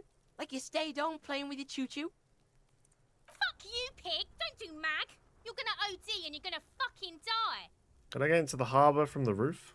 Of course you fucking can. How do you think Kuno made all the docky boys his gimps? Just gotta fly, pig. Is that it? Easy. Not for you, pig. Kuno can't wait to see you get all scared and shit your pants. Kuno can't wait to see you shit your fat pants. That's all there is to it then. Don't be a pansy. Just jump. Good call, Pigmeister. Don't come and talk to Kuno about his kingdom. The fuck do you want with it? Good call, Pigmeister. Kuno doesn't... Alright, we got a little bit more info.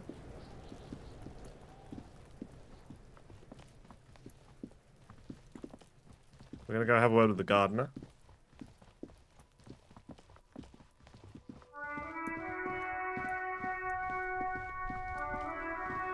Hey. Hello again, officer. Tell me, How are things? what exactly have you been doing in your greenhouse in March? Well, this might be the last snow we get. At least I hope so. Snow has nutrients in it. Helps everything green up in the spring. At least that's what my grandma always told me. She smiles shyly. Yes, think about the cute grandma, not the weird snow. Squint your eyes and look at her intently. That's exactly what I did. IRL. Stop looking at her. Look around. What do you see? Entrance to the yard. That's right. And the canal, the bookstore, the harbour gates. This is a great vantage point for keeping an eye on you.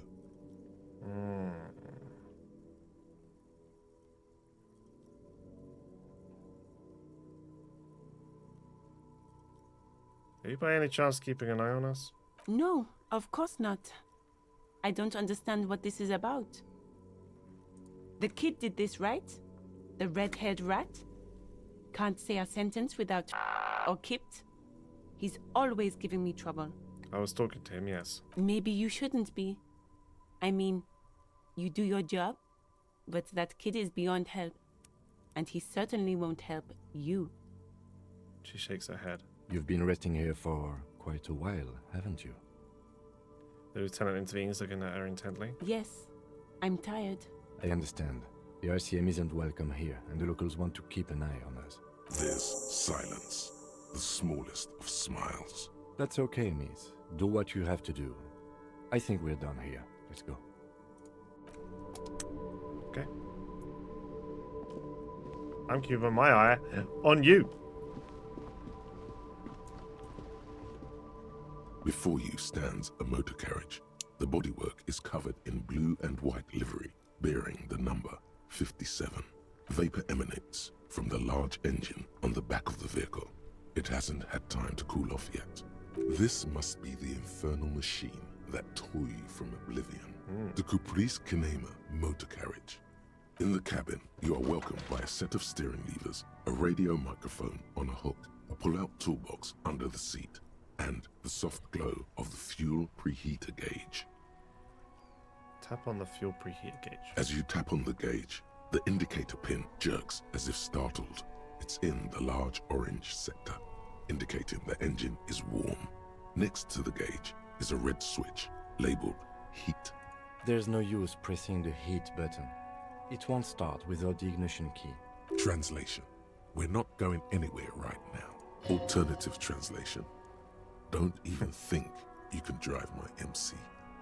Put out the pull-out toolbox. A metallic drawer slides out from under the seat and clicks into place. The tools inside are neatly organized. Take what you need, officer. It's going to be a long case. I'm not protective of my tools, like some men are. He's clearly a little protective of his tools. But what can you do? Work is work. I don't need any of it right now, so we'll just Pull-out leave it. toolbox slides back into its nest. Preheater gauge casts a warm glow on the steering levers and the radio on its hook. Pick up the radio. The frequency tableau lights up and a green button labeled Prime Line glows like a feline eye. And then you hear something. The soft purr of electrical kittens. Radio waves cast far and wide over the metropolis. A woman's voice greets you through the static. This is Precinct 57. Hello, Lieutenant. How may I assist you? Hello, Alice. Please assist our colleague from the 41st precinct here. I'm putting him on. This is Firewalker. Hi, Alice. This is the officer from the 41st precinct speaking. Nice to meet you. This is Officer Alice Demetri, Precinct 57. How may I assist you?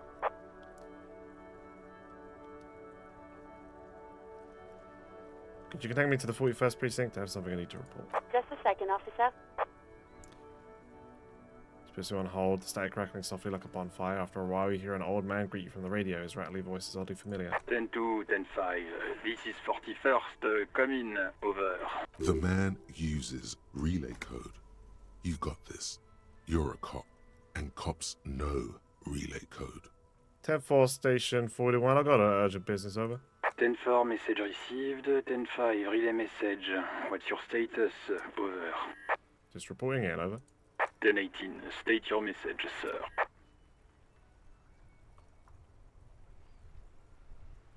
I need to report my badge is missing. 10-9, over. My badge, I can't find it anyway. Basically, it's gone. 10-4, message received.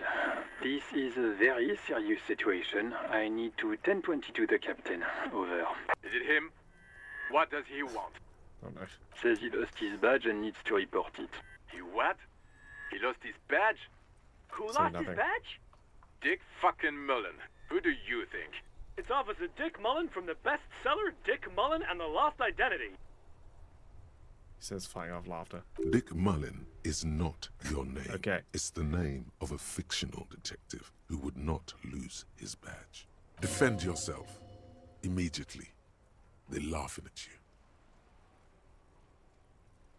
Haha, officer's lost his badge. Haha, like I'm the first cop to ever misplace his badge. He says this has probably happened to other policemen before him and laughs sarcastically. Oh god damn it. Is he fucking kidding? The whole station's gonna be dicked for this. Satellite Officer Vikmar is wondering if you might be joking and adds that this tarnishes the reputation of the entire station. Over. Mullen dicked us. Can we move on? I just want to... come on, operator. Tell him to stop. This is serious. He's asking you to stop. Says this is serious. Of course it's serious. He lost his fucking badge. Satellite Officer Vikmar concurs. Losing your badge is serious. Over. Can we just move on? I want to get it reported and done with.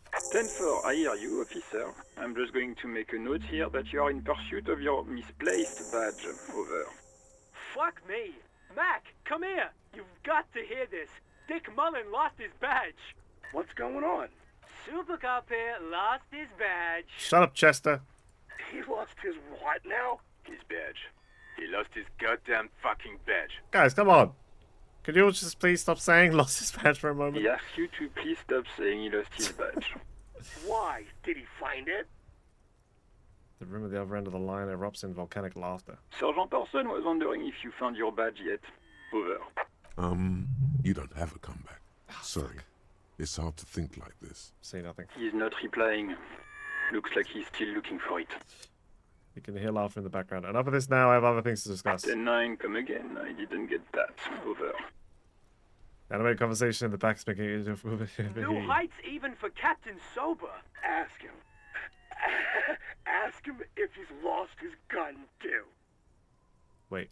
Sergeant Orson wants to know if you lost your gun, too. Check your pockets. Oh, no. Check your... Holy fuck. Oh, no. You don't know where it is, do you? Oh, God, it's not here. Okay, it's gone. Your gun is most definitely gone. 10-9, come in, officer. Did you get my question? We were wondering about your gun. Over. Lying? Yep. Over the phone. It's easy. Just say it like it's the truth. And then it becomes it. Of course I didn't lose my gun. He says he didn't. Thank God for that. That would have been a nightmare. I don't even want to imagine the poor prick who has to relay that kind of news to the captain. Losing his badge is bad enough. Tell him to find it, and fast. We can't have some gangbanger running around with it. We're all glad to hear you've not lost your gun, officer. You need further assistance. Over. This might sound odd, but there's personal details I'd like to discuss. Okay, 10-4, sir. I hear you. Relay your question. Over. Wait. Before you say anything stupid, think it through. What's there to think about? You're going to be looking at a straitjacket if you tell everyone you lost your memory. Be smart about this. Okay. Ask if he's there alone. 10-4, sir. I'm not hearing your question. You're alone in the room and need confidential information. I want to know if you got my badge's description right in the report. Did you read it to me? Name, rank, date of birth. Yeah, let's go with that one. What? What is it? He's still on the line? He wants to verify the information on his badge. But of course, it says Dick Mullen, High General of the Revacholian Cavalry Force. Look, if you're not got anything important to say, don't say it. Tell him to stop wasting time. What do you need, sir? Over.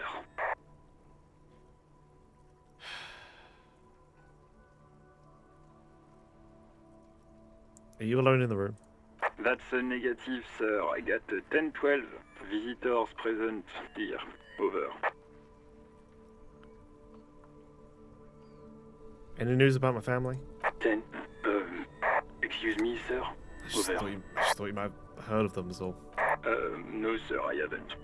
You're not really keen on mentioning your home life, so I've always assumed things weren't that good on that front. Over. I'm looking for my address. I don't know where I live. 10-4. Your address? Hold up, Jules. He doesn't fucking know where he lives. Oh no. Did I hear that right? Seems like it, sir. No, fuck him. Don't tell him anything. You understand? He's been What the fuck? hellbound for the gutter. Let him have it. Sorry, sir. Anything more I can do for you? Over. Let's just wrap it up. Sir. Over. Alright, 10-10. Roger that. 10-10. Over and out.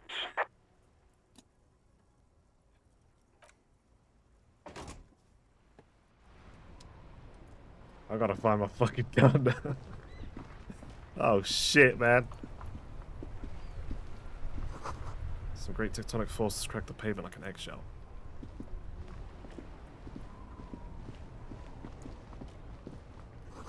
Ancient fountain. It doesn't pump water anymore. There's a tree in it. This place is fucking huge.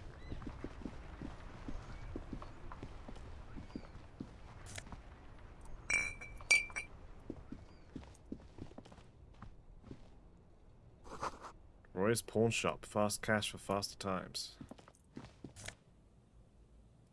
Some fingerless gloves. Can I equip those?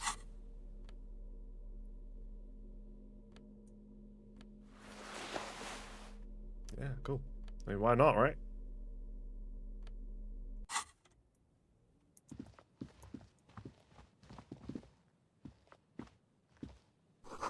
Waterlock out of order until Wednesday, 7:15. Hey, man. Good morning to you, officers. A burly man hangs out by the waterlock, carving up a generous serving of salami with an old hunter's knife. His eyes are fixed on a man stranded on the other side of the waterlock and on an enormous billboard that has fallen down into the canal between them. His eyes are fixed on a man stranded on the other side of the waterlock and on an enormous billboard that's fallen down into the canal between them. You know what caused its wreckage? I wasn't here to witness it, but those look like tire tracks on that sign. Weird, huh? Then again, plenty of daredevil drivers in Revachol. Someone drove off the sign? Like a ramp? Too bad it also takes a year and a day to repair anything around here. Especially a waterlock. The rest of the coast is closed off till then. Can I have some of that salami?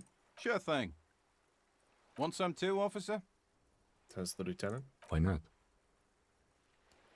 Lieutenant ponders the offer for a moment, then decides to go for it. Takes a slice of salami for the man to choose on it.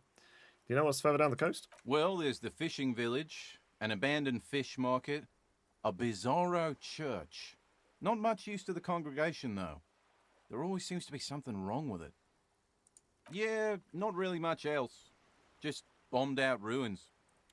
Okay. A couple of indicator lights are missing from this control panel. Loose wires dangle from the now vacant holes. In the middle is a lever.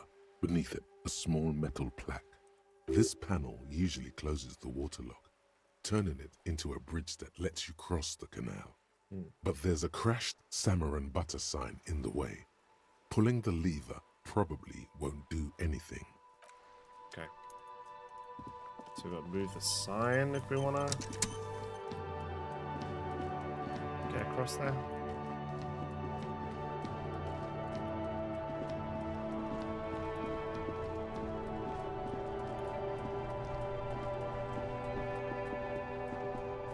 There are clothes inside. Cheap second-hand clothes, smelling of strangers' body odors. Don't be shy. These are premium class clothes. Good quality fabrics, best retro design. Save the economy with your style, officer. Save the economy? That sounds off. You find your hands deep in tattered and faded garments made from weird polyester blends that make your body itch and sweat in all the wrong places. Economical, but also trendy. Look first-hand, buy second-hand. Keep the economy moving. Find something worth salvaging from that pile of rags. Something cold grazes your hand. Synthetic and sleek. A windbreaker. Surf, it says, but also wind, summer, 100% waterproof, and sport. All in different typefaces. Good choice, officer. Mega sporty. And it's only $450 for you, sir. +1 composure, -1 shivers. This costs $450? Haven't you heard, officer? We've got to be economically conscious. Recycle your cash, keep it in circulation. Don't buy new things. Buy eco. Thanks for the advice. I'll try to be more economically conscious. Very cool. Alright, bye.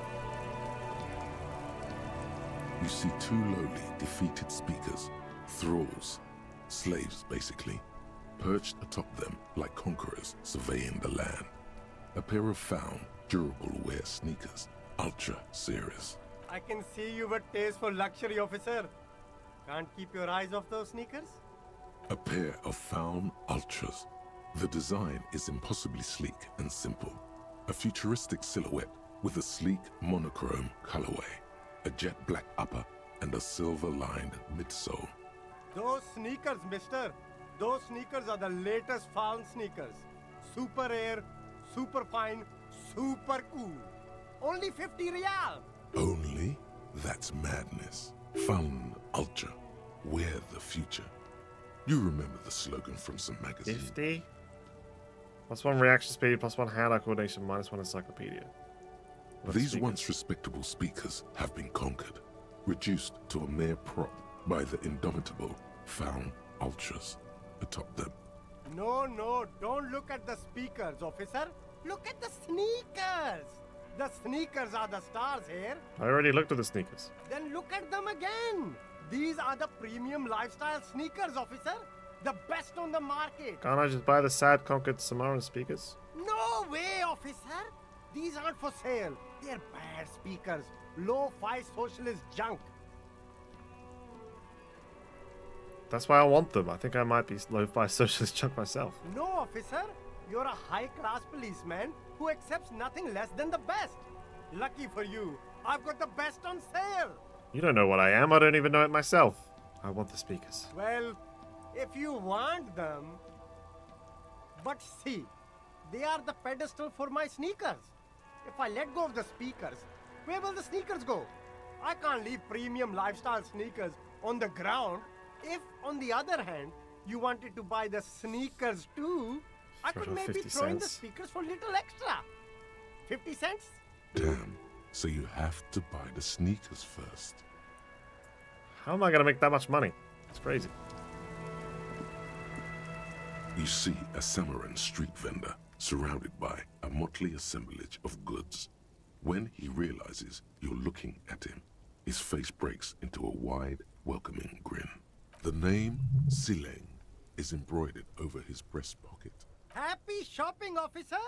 Everything's cool here. What's so cool? Everything's cool. The goods are cool. The customers are cool.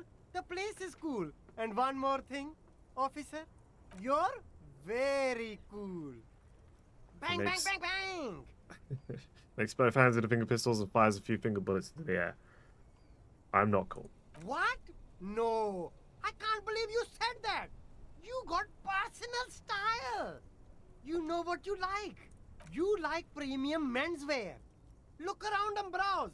Everything looks cool on a guy like you. Take your time. He settles back into the pile of boxes he's sitting on. Don't be distracted by the flattery and funny man act. Questions. Persuade him to give you some money. Start with a little compliment, then work your way up from there. This is about business. Hey, you seem like a really successful entrepreneur. Would you like to support a member of the local police force? Oh, okay. But why, officer? Think of it as an investment. An investment? What kind of investment?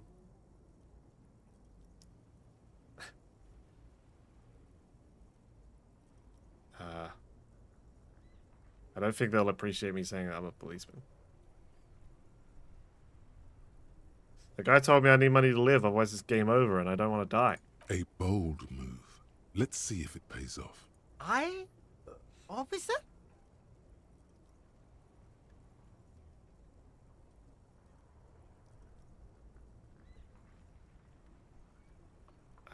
He said I was a cool cop, but it's not very cool to freeze to death on a cold park bench. It feels great. Okay, officer. I can't leave a man in need like that. How much do you need? 10 real. All right. This should help you get back on your feet. Where are you from, Sealang? Me? It's a boring story, officer. Who cares about the past? I'm all business now. All Revachol. This man probably comes from Seaguy, sometimes known as the Apricot Suzerainty, an archipelago in the Samaran Isola. You're from the Apricot Suzerainty, right? Apricot Suzerainty calls to mind an era when the Seaguy archipelago was colonized by Revachol. It's a bit of a slur, in other words. Oh, sorry, I didn't mean to say that. I meant to say that you're from Seaguy. Very cool. I admire your awareness of our intertwined histories. It's super nice of you to apologize for colonialism. Can I have more money? But the Apricot Suzerainty is a shithole. That's why I left. You're welcome. I do try to be supportive of other peoples and cultures. That's so cool, officer. Speaking of, why not support an independent local entrepreneur by buying some pens and glasses? What kind of stuff are you selling? Only the coolest goods in Revachol. I've got sneakers, speakers, extremely comfy pants too. Try them on right here. No shame, only freedom. Is there a discount for cool officers like me? No need for discounts at ceilings, officer. Everything's already on sale. Anything you want, 50% off. But did he first mark them up 100%, just so that he could put them on sale? Are these things really on sale, or did you just jack up the price first? My man, you know how the game is played. You and me, we should work together. What do you think? Shake things up? Where'd you get those comfy pants? I'm an entrepreneur, officer. I've got sources, buyers, suppliers, distributors, manufacturers, wholesalers, all extremely cool and above board. Do you have a permit to settle that? Good joke, officer. Here we don't have permits, just economic freedom. Take a look around. You glance around the decrepit buildings, the miserable weather, the sidewalks strewn with sunflower seeds and a dust-choked air. It's beautiful. Beautiful freedom. Kim, is it true he doesn't need a permit? It is, yes. Anyone can set up their shop whenever they feel like it. That's right. No permits, no bureaucracy. That's why this city and its law officials are so cool. Okay, no permit then. Cool. Hyper cool. That's all then. Maybe I'll see something else. Anything for you. That's it.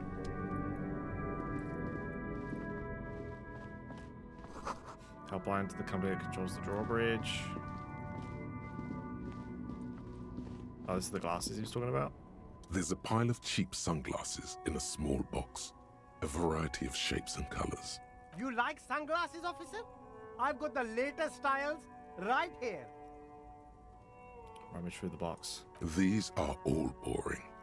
Boring third-rate ho-hum sunglasses made of cheap Syrahese plastic. The kind of plastic that melts in the sun. Those UV stickers are almost certainly just there for the show. If anything, these lenses probably direct more UV light into your pupils. A UV magnifier. These are all first-rate sunglasses. Premium design, superb material, very cool, UV resistant. These will definitely keep your eyes safe and cool while doing your dangerous police work. Try again. Maybe you can find some interesting sunglasses in the box. No luck. All you find is this lime-colored cellophane visor, produced by a bargain sportswear brand called Amphibian, apparently. There's a malformed green frog on its bent cap. Oh, that visor is perfect for you, officer. It'll definitely keep the sun out of your eyes while you're shooting criminals. Bang, bang! And all for a mere 6 real. Turns to the lieutenant. Kim, are firefights something we should be worried for? I hope not. You don't like it? Sure, Square Joe. No problem. Let's get you some real shades. I mean, 6 real plus 1 perception? Is there a way I can look at my current stats?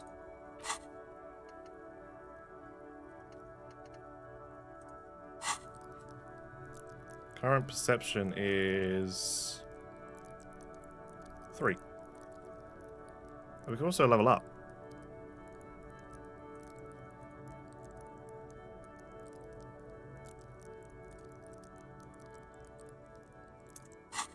You know what? I'll take it.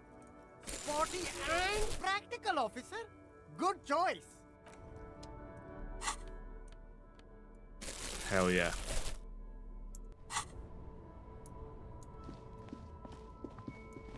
Oh. Plastic wrapped macaroni stamped with a humanitarian aid. It says humanitarian aid, tuna fish not for resale.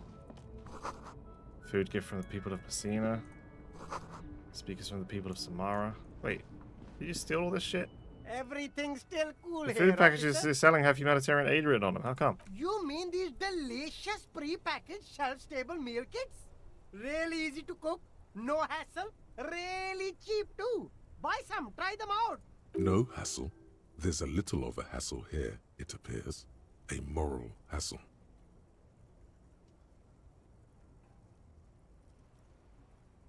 Doesn't that be the idea of humanitarian aid? It's supposed to be free. That's what makes it humanitarian. It is practically free.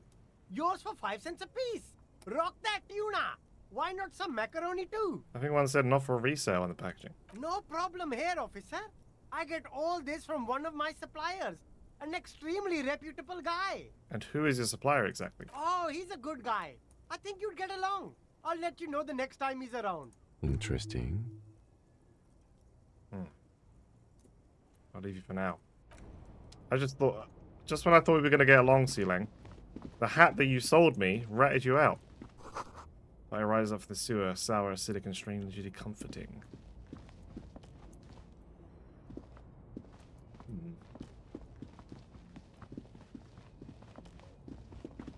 This hat already paying for itself. A worthy investment. I am a gander and a hunter and a gatherer. Feel like a traveler. A simple little cadence. He seems to be making it up as he goes. What's going on here? It's the jam, my man. Motions towards the sprawl of lorries with a sweeping gesture. The air from the east is thick with the smell of crude oils, heavy metals and other byproducts of the modern era. You can almost taste it. What's the jam? It's a traffic jam for the ages.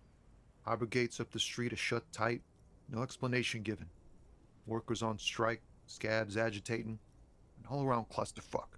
Meanwhile, we're all stuck here in long-haul limbo for days upon days upon days. Upon days. How long have you been here? Feels like forever. Like I was born on this here roundabout and this was all I ever knew. Just me and the metal and the tires, the oil and the fumes and mazout. Extravagantly phrased, but I can roll with it. Yeah, imagine. It's been a whole week already. So tell me, what do you need? We know that the body went up a week ago. They said that it's been a week already, which means he was probably here when that happened.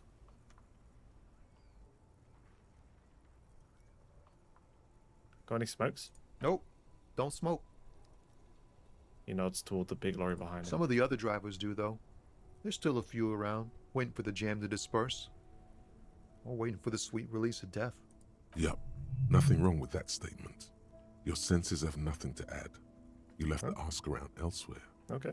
You could also check the kiosk down the street. Frit. With 3 T's. Rebishaw's weird. You know anything about the dead man, the one hanging behind the hostel over there? He ain't one of us drivers. I know that. All accounted for. Otherwise, I haven't really asked about that. Been wasting time right here. Keep him busy. It's easy to see he's telling the truth. He's kept his nose out of the dark stuff. Busy with what? Analyzing the fundamental structural and psychological conditions of being stranded in the midst of a sea of motor lorries and their sad, despondent chauffeurs. And your conclusion? A sense of surprise there ain't more bodies hanging from more trees.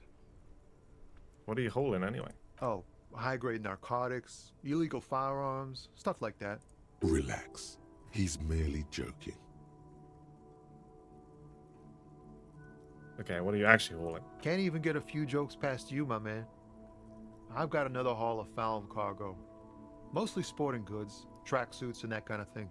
Is this the guy that the other guy was getting clothes off of? They usually get shipped to Grad in the Occident, though we've been making headway in the Il-Moran market lately. Could I get one of those found tracksuits you're hauling? We're pals and all, but I can't just freely hand out the merchandise. The bosses won't be happy. So nothing illegal then? Not unless they've illegalized sports equipment while I was on the road. That's a machine behind you? This rockin' beauty. Sure is. Like a rash you can't get rid of. You interested in heavy-duty cargo machinery? A motor lorry, also called a camion, on Caillou and neighboring islands. This one looks roughed up enough to be some sort of found rust bucket. Maybe the A6. That found A6 you got there? Good eye, my man. Yup, she's an old one, but reliable. Me and her spent a long time together. I had another question. The man taps his fingers rhythmically against his arm. Tell me more about this strike. It's like whatever's going on over at the docks. Workers got a blockade set up, making demands. No way in or out. What's the union demanding? Some pretty wild stuff, I hear. Like a giant new power crane in half the company? I forget what exactly. Good on them, I guess. I've heard talk there's a company rep in town, too. Like a strike negotiator type. They'd know what's up.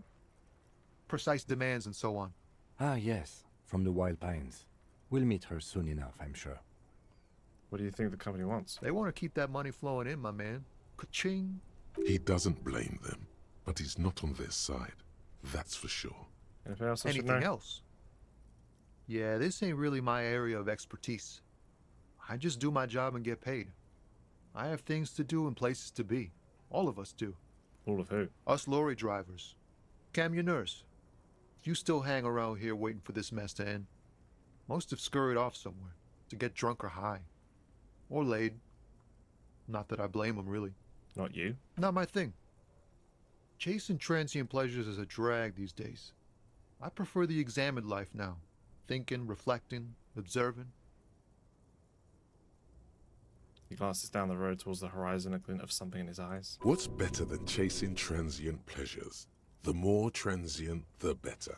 When one's ended, you can get onto the next one.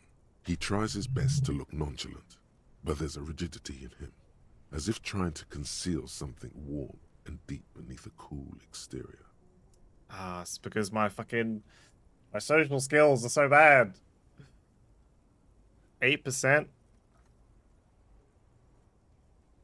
What do you see? Ease into it. Don't go too far. This seems like a personal matter. My man, I want to know about your soul. You look sad. What's going on with you? I'm okay, man. Just... the jams got me down. The fumes, the chemical rainbows, the tarpaulin stretched on the frames and the dull engines off. The man recedes into his days of words. Maybe the full-on direct approach wasn't correct. Damn. It's tricky business looking into someone's eyes and not doing it wrong. I'm good for now. Good talk.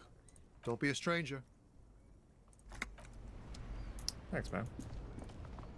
What about you, Yes? Kim? What's going on?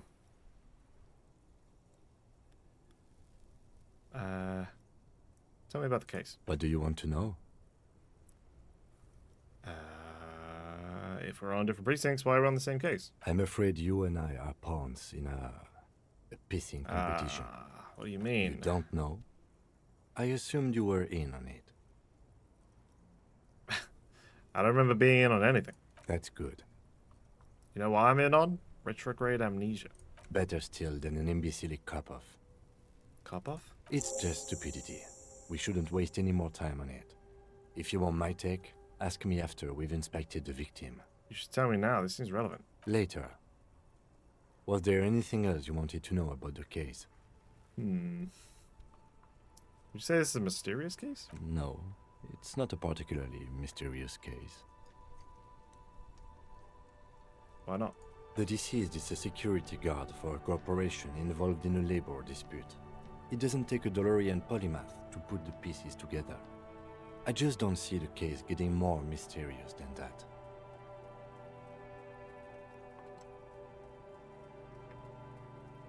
White male in his 40s, what more do you need? I'm relieved that you agree. Anyhow, let's get back to the case. Was there anything else you wanted to know? That's all I need for now. Talk to me about you. Me? Yeah, you. I don't see how my life is pertinent to the investigation.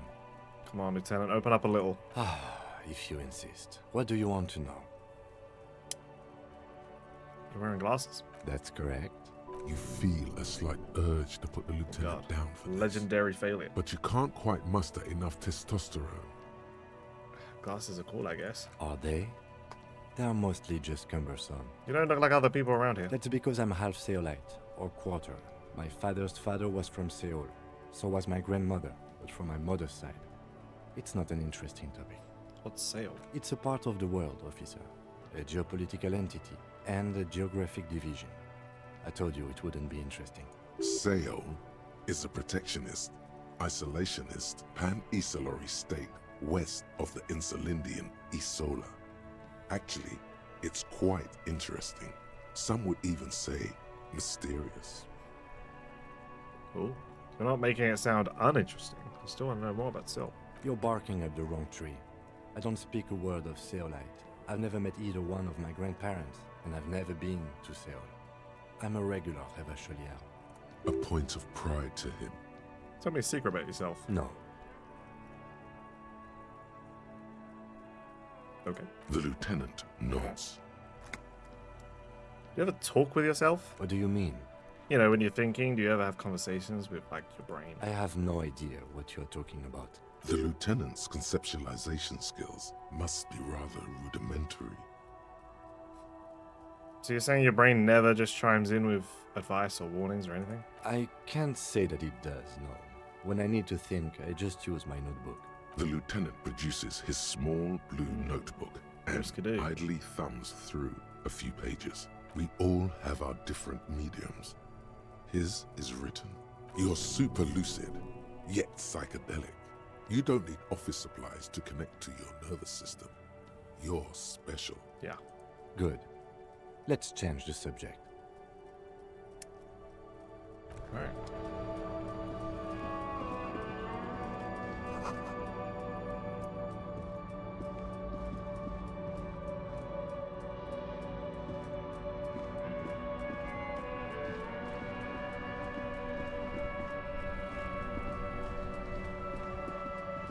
See what's down this way.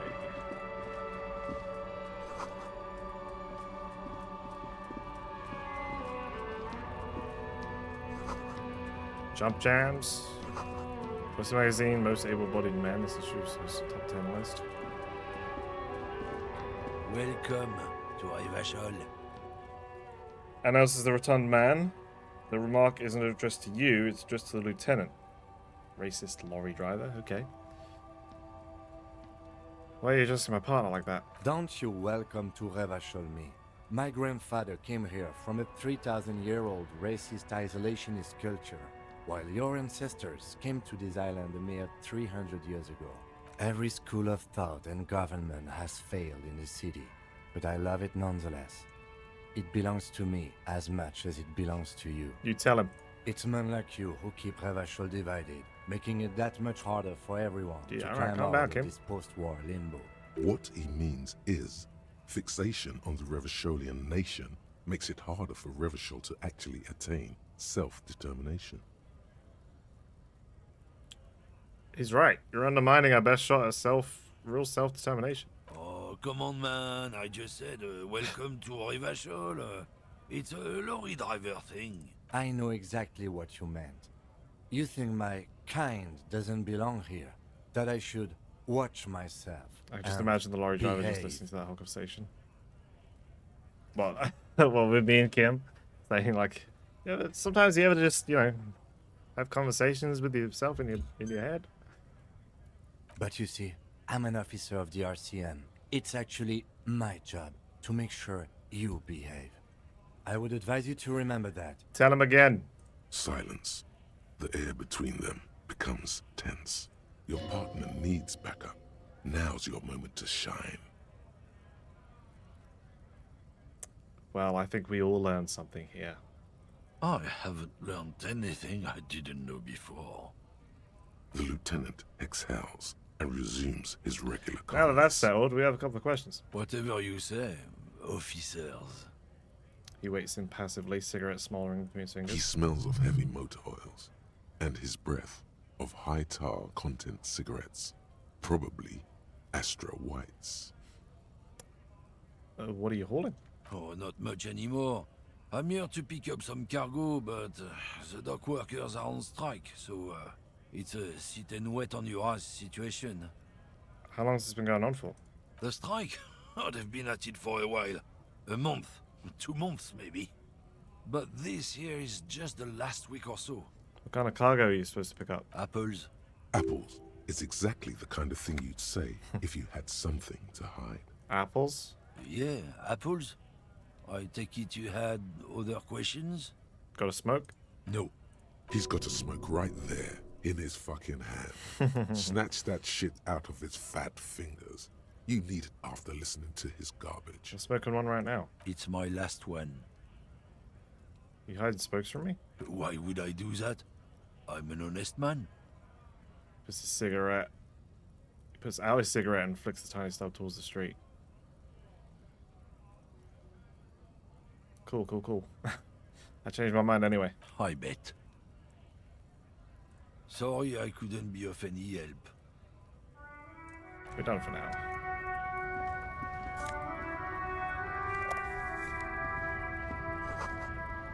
Sweet.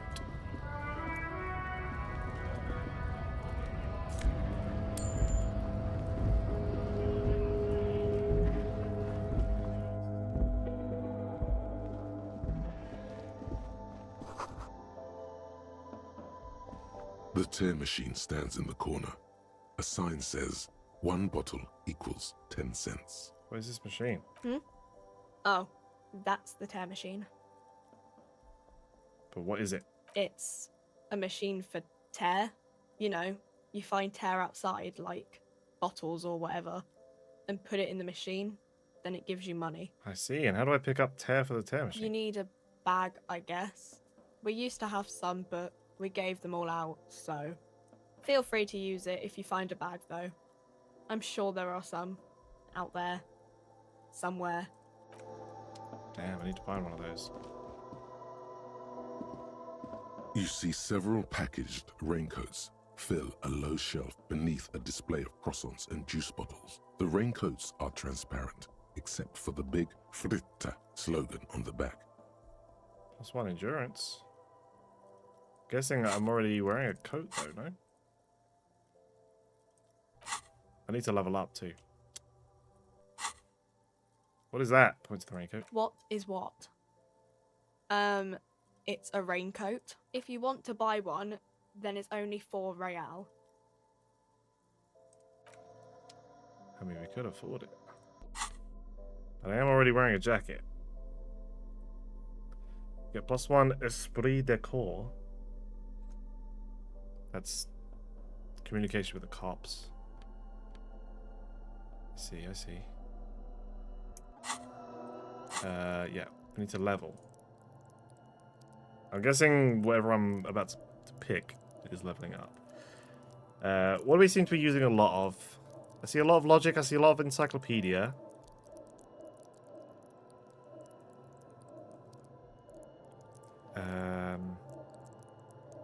A lot of perception.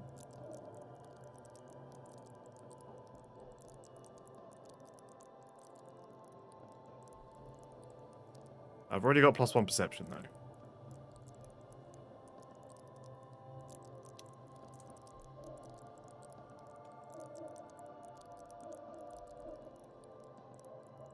It's like a weird, like, crackling sound. It's kind of creepy.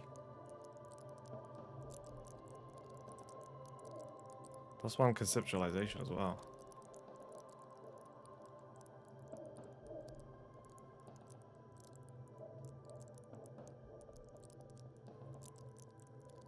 +5 electrochemistry.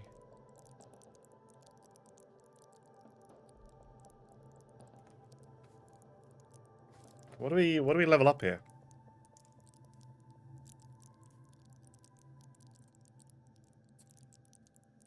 Should we just go logic?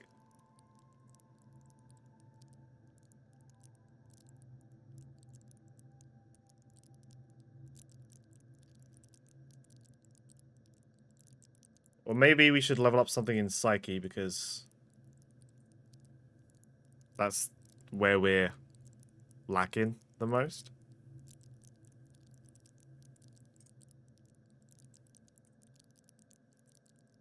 I think maybe empathy.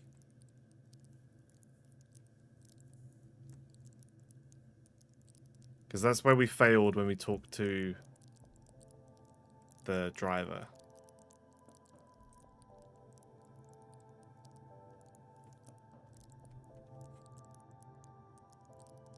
Okay, so this is saying that we can only get like a max of 4 empathy here.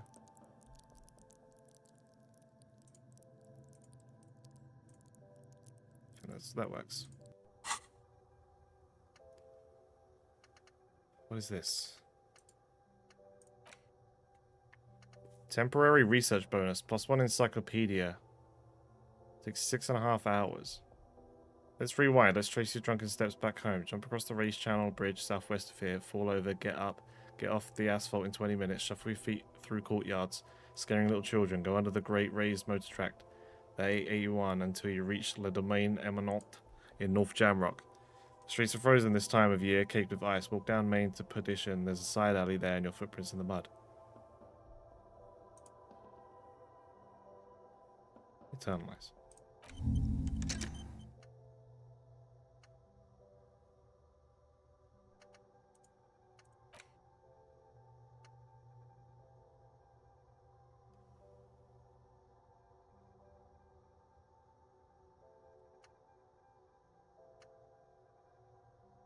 Okay, so these are like...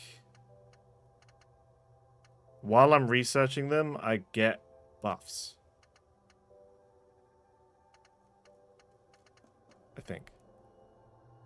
So like in 6.5 hours, once I've figured out where I live, maybe, I no longer get this buff. But right now I'm getting +1 encyclopedia.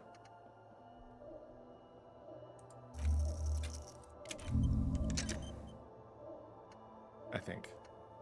I don't know. This wasn't explained to me.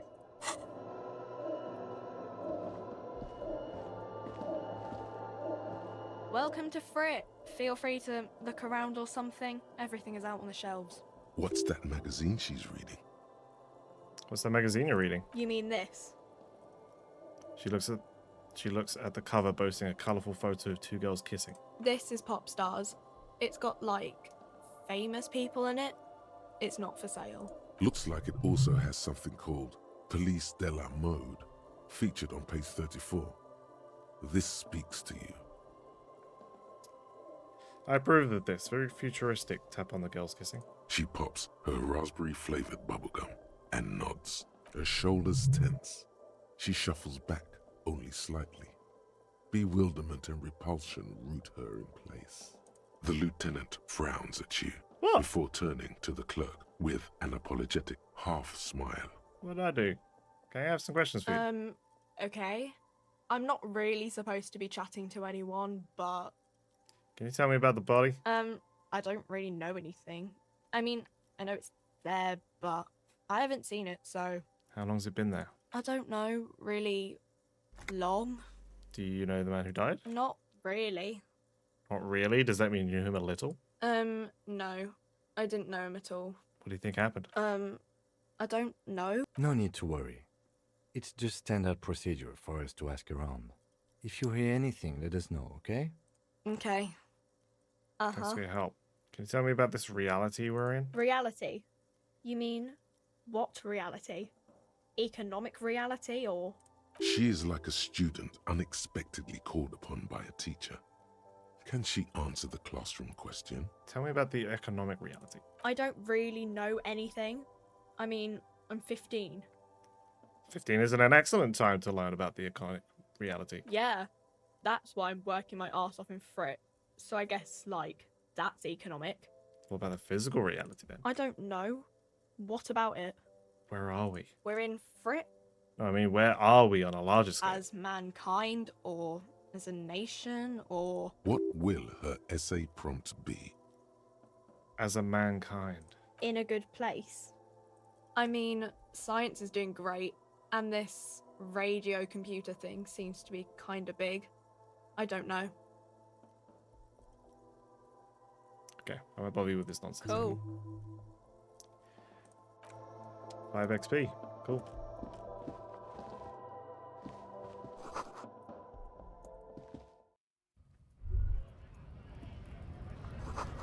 Three T's. How idiomatic. Okay, so we know how to get to the other side. Don't really know why yet. An old call box with a matrix of push buttons lists all the companies in the East Delta Commerce Center.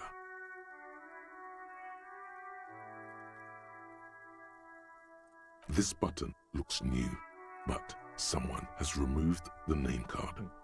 Nothing happens when you try to ring it. Huh. This button looks new.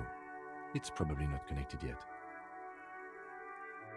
There's a lot of options on there. I feel like maybe it's something I should figure out.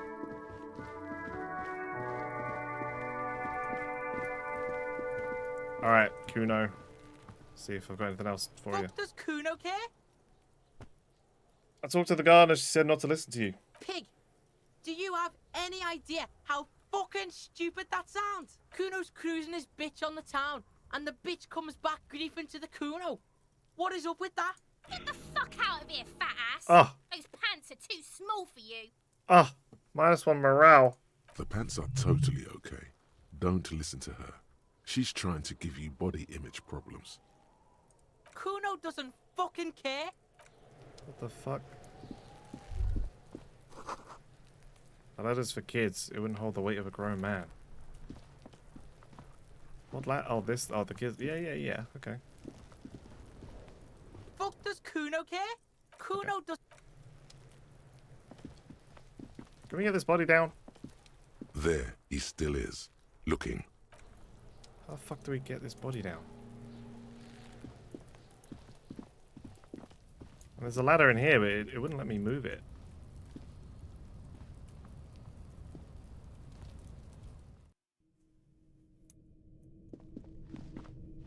I feel like this is the only place to go.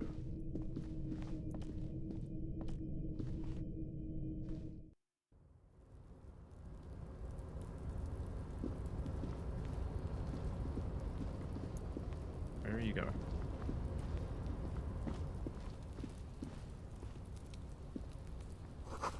Barrels are half full of rainwater.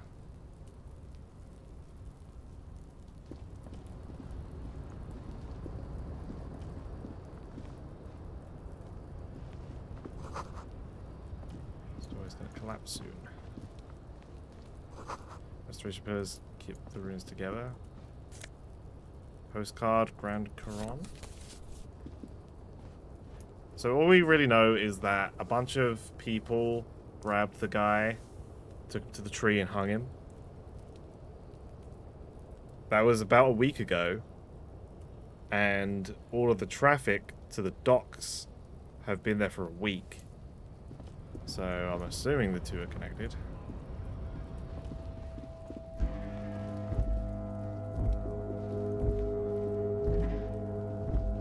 Money.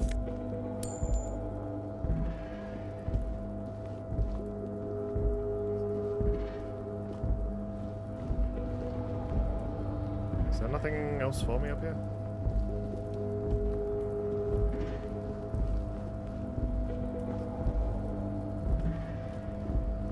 This is the direction that I can't... Oh, I see.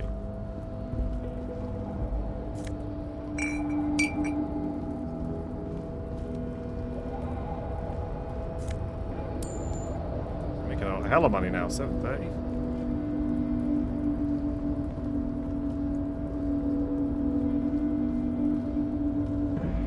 Looks like someone left his tarpaulin cloak hanging on the railing here. When the wind ruffles the cloak, you can most definitely see a white rectangle on its back. You son of a gun, it's a cop's cloak. Yes, it's probably yours. It bears the RCM insignia, and you have a habit of being careless with your equipment. You could probably make the jump. You look like you've done some track and field in your day.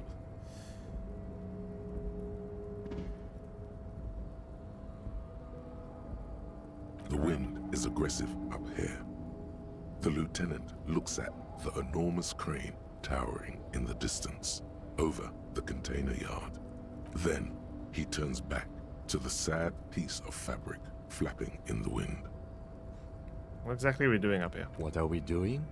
We're awfully close to breaking into the industrial harbor. They're bound to have information for us. I thought that was our intention. Yeah. Or Totally. it could be that we are just exploring. Do you really think that cloak is mine? Should I go for it, jump? The cloak? I do think it's yours, yes. As to whether you should go for it? Looks over the ledge of the coal pavement below. Well, it doesn't seem too dangerous. 2 meter stops. Whenever you're ready to do it, I'll be right behind you. The cloak looks like a bag of goodies floating in the wind. Who knows what its pockets may hide? 17%. There's no way.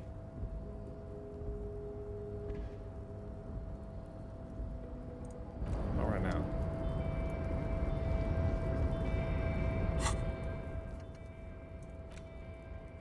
Okay, I still need Cinco Ryoki. Still need to investigate the body. Oh, yeah, I do need to ask the police car if they can call Kim. I need my badge. I need my gun. So I haven't actually inspected the body yet, so we've got to figure out how to get the body down.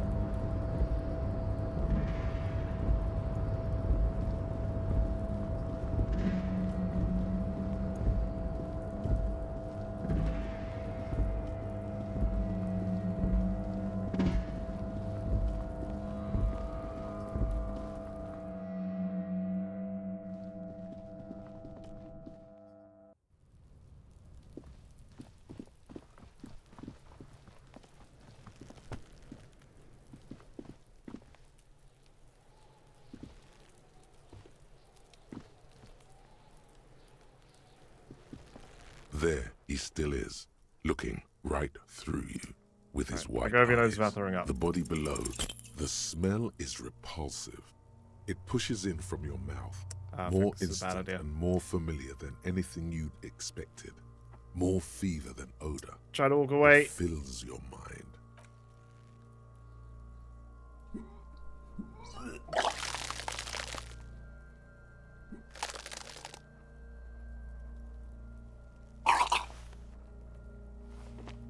Too late. Whoops. It's impossible to keep in. Your body curls and pushes it out, burst by burst, until a pool of vomit lies under your feet, and your throat stings from the stomach acid. The smell of Commodore Red rises from the pool. Among it, distilled spirit and bits of shish kebab. Fucking corpse. Keep it. Thanks. The hangover is clearly making this worse for you. You could use some ammonia to clear your head. Where did we get ammonia from? That young woman, the gardener, mentioned she used salts for the smell. If she doesn't have any, there might be some in the fridge store nearby. Acquiring ammonia will provide a modifier to the white check. Modifiers make checks easier and allow you to retry them. Ah.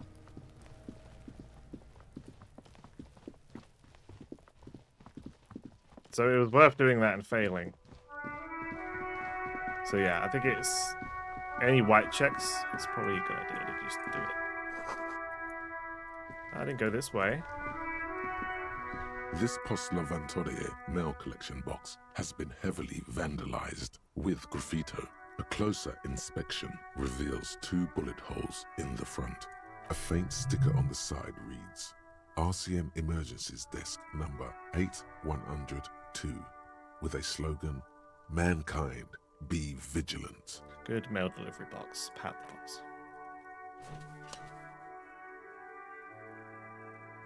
The box seems happy. Eat shit pig, fucked by the coon, and St. G with a crown have been scribbled on it. Jenny is a whore, and best set mailbox also. I feel you, mail collection box. The mail collection box seems cathartic. Thankfully even, so do you. You shudder, then you swallow. Hey, I got our morale back up that we lost. Without having to use any magnesium. Inside, you see a set of steering levers, a radio microphone, a pull-out. This is Precinct 57. How may I assist you? I need you to connect me to the civilian as Sylvie. She may have reported a murder. Of course. What is the number, officer? Kim, didn't Garte give you Sylvie's number? Yes, hold on. Her number is 005 1944 298. Received. Hold on, officer.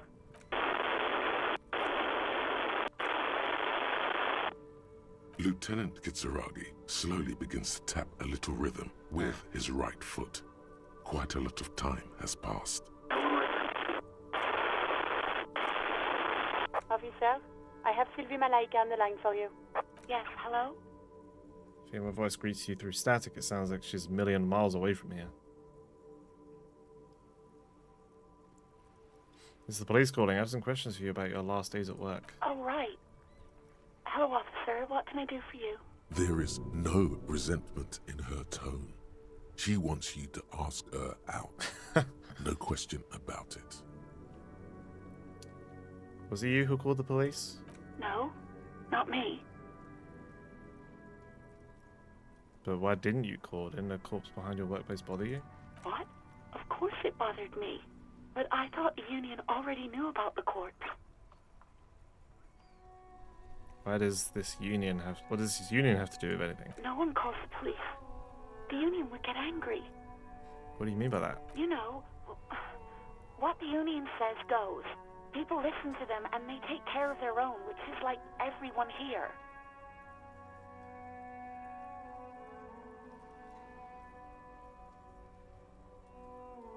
She's speaking the truth? The union is the law around here? Legally, no. In reality, yes. Martinez is de facto policed by the dock workers union. Looks like there's a limit to my authority then. Mm-hmm. Tell me, why exactly did you let a corpse hang in your own backyard for weeks instead of calling us? I didn't want to get in trouble with the others. Push her further. Show her the error of her ways. What others? The other people who live around here. Local people. I didn't want trouble. What trouble? You don't live here. You don't understand. Squealing is frowned upon here. Everything is dealt with, well, by the union, internally. Please, I just didn't want any trouble. I see, don't worry about it, I understand. You do? What else can I do for you? Do you know who made that call? No, sorry.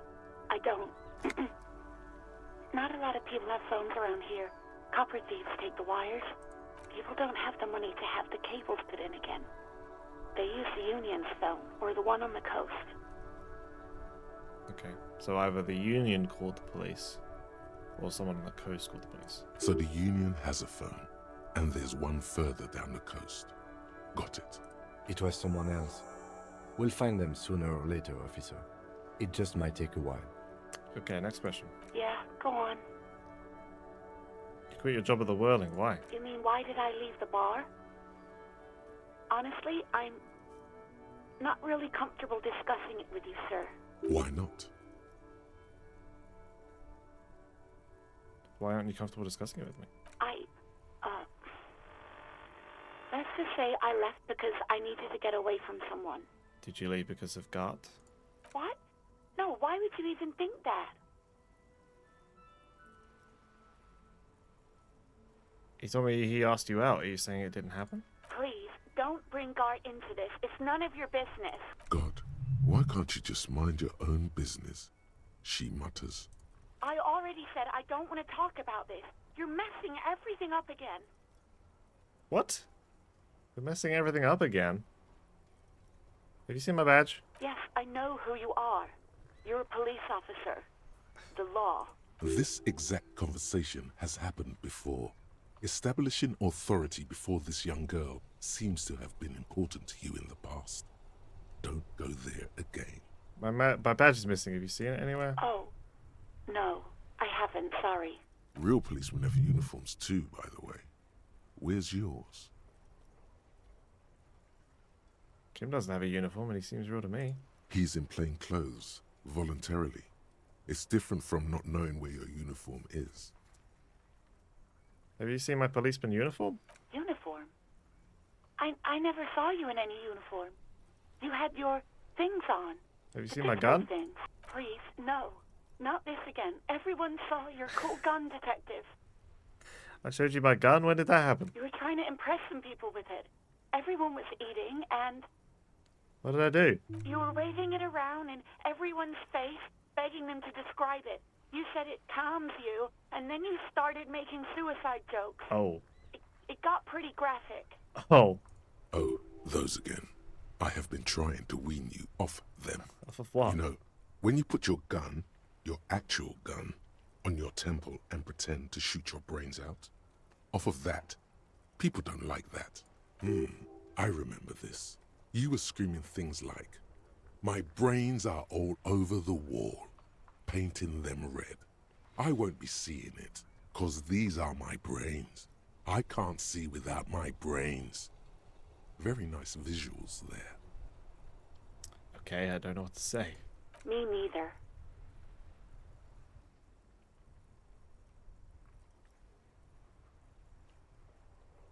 Why would I threaten to kill myself? I mean, look at this world. I would love to stay. There is silence on the other end of the line. What happened to my gun? No idea.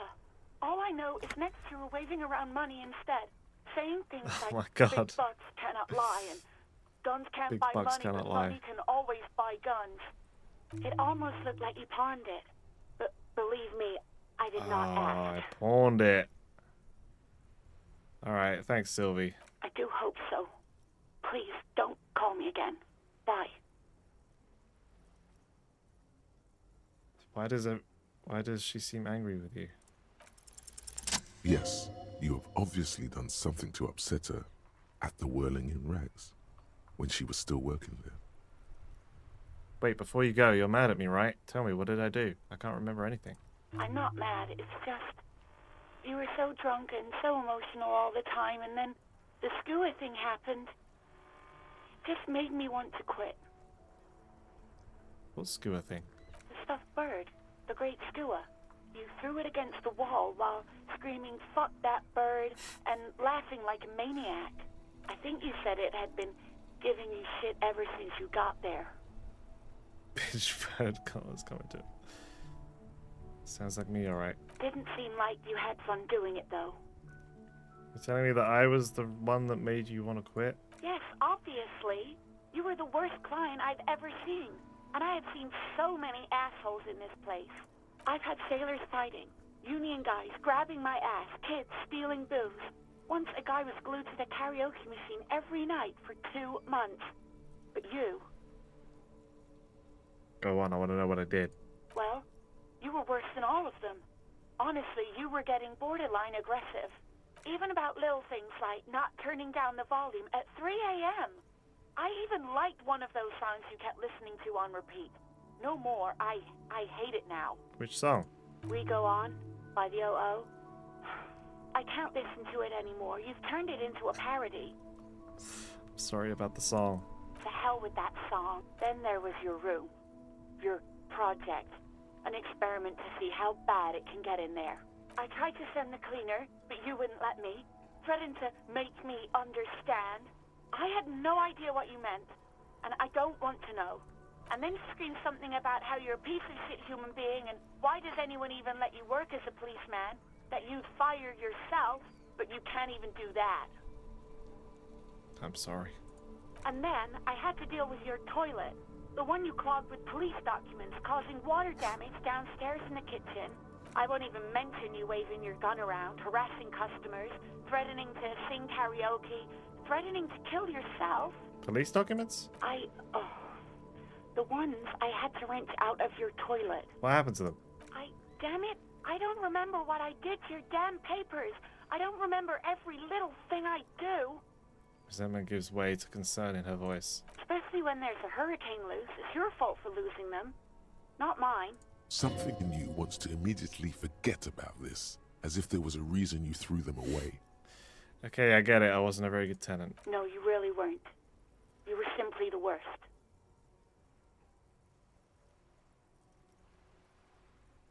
I'm truly sorry for everything, Sylvie. God, I knew I shouldn't have brought it up. Just try not to call me again, and let's pretend it never happened.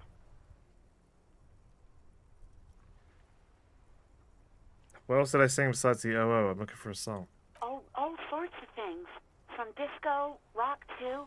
So much disco and rock. Was I singing The Smallest Church in St. Zane? Yes, that's the one you like to sing along to the most. The later it got, the more that one came on. Interesting. You still have to find a copy, though, before you can blast it. But when I spoke to Gart, it seemed like he thought you left because of him. Wait, really? No, this is absolutely not true. I like Gart. I really do. Didn't he cross the line when he asked you out? No, I was actually flattered. I've always liked him. It was just bad timing. With the corpse and all that. There's a pause. You can almost see her on the other side. The telephone cord coiled around her index. I didn't know what to say to him later. Then you came and destroyed the place. So I left without explaining. I should have told him, maybe. I can tell him. Okay, but please don't mess it up.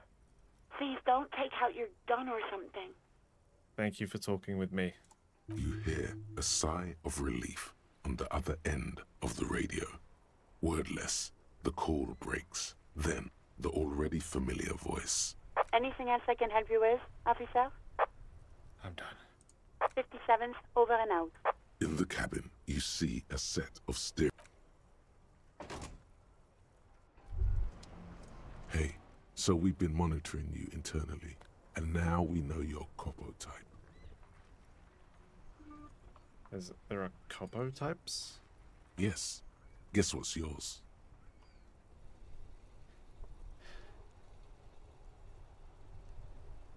Sorry, cop?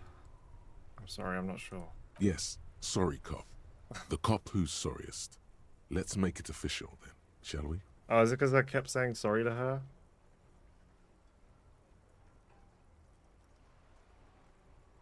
What are the other copper types? Oh, you know. Apocalypse, Superstellar, the advanced interesting cop, Liquid Shadow cop. But you're too sorry to say those things. So, here we go.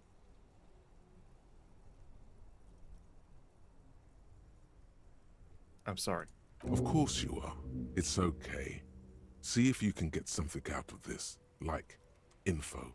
Or maybe every time you say you're sorry, you get $1 million. That won't happen.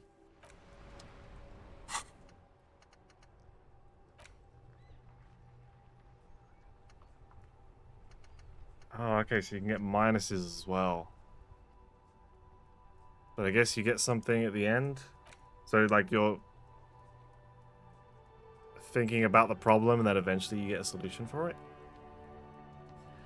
You're one sorry piece of shit, a cop penitent, a flagellant cop monk. This is not the right line of work for you. You should be groveling at the feet of a feudal lord, providing lurid evidence against yourself at a Mazovian show trial, or ripping the flesh from your back with a cat of nine tails.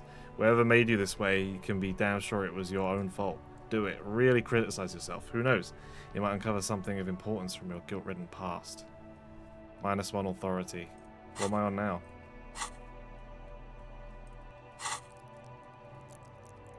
Two.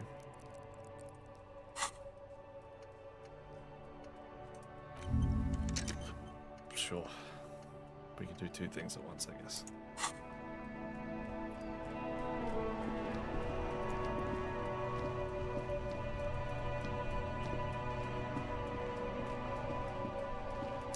Okay, while we're here, let's just go and talk to Gart for Sylvie.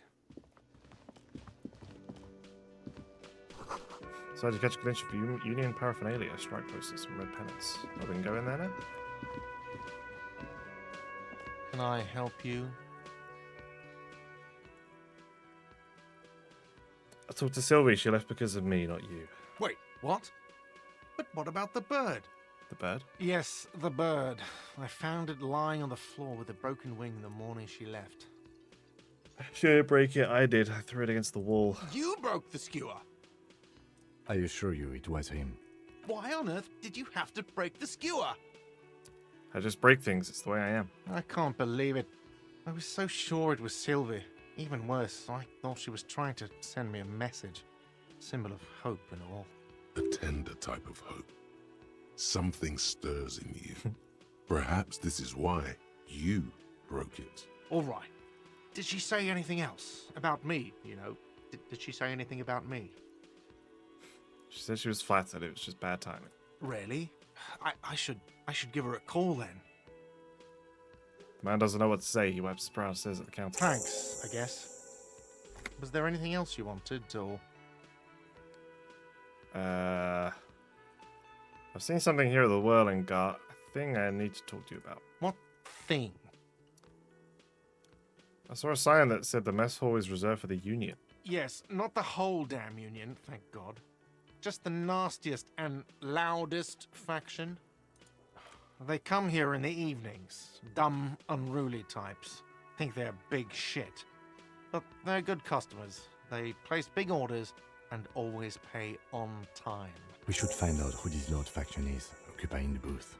Loudness means talkative, and we need info. How do we find them? We don't. We have to wait. They'll show up sooner or later.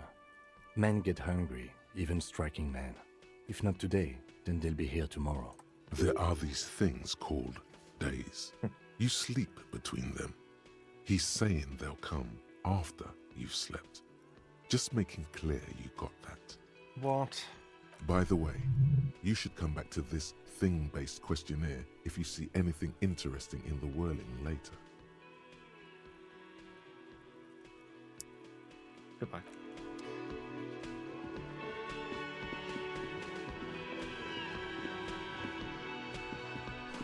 This is a drying and smell of chemicals and pine trees. An aroma of spices, alcohol, and tomato hangs in the air. A thin man is smoking below an exhaust hood, occasionally sipping from his mug. This must be the Whirling's cook. As you step in, he nods toward the table and says something in a completely foreign language. The only words you can make out are Garancy and Kubek. Okay, it's definitely not his name. Whatever you do, please don't call him Garancy Kubek. Please. It's not funny. Hello, sir. Got time for a few questions? The man puts his cup down and replies something, his left hand drawing arcs in the air. You got some impressive pots there. He smiles and bangs his ladle against each of his pots in turn. It's almost like music, especially with the sounds of assorted dishes boiling and simmering on the stove. I don't think I need anything else. Stay masculine. You see a heavy steel door with a prominent dimple lock. It's painted blue. Try to push the door. The door does not budge. Touch the door. The cobalt blue surface feels rough to touch. The stainless steel door is flush with its frame on every side. I wonder where this leads. You do? It's a door in the back of the kitchen. Why do you care where it leads?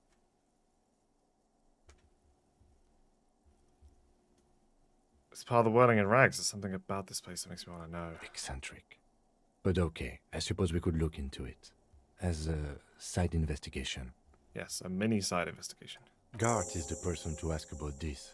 The cafeteria manager. I agree. Gart? Can I help you? I saw another thing at the whirling. Another thing? Great. Yes. I love those. A mysterious blue steel door in the back of the kitchen. Oh, yes, that door, sure. There's nothing mysterious about it. It's just a door. Do you know what's behind it? Do you have... No, I don't have a key. I don't know how to get there. And I don't care either. It's not like I've been wondering about it for 10 years. It's just a frit warehouse, probably. Or some boring storage space with a bunch of old junk and dust. Junk and dust.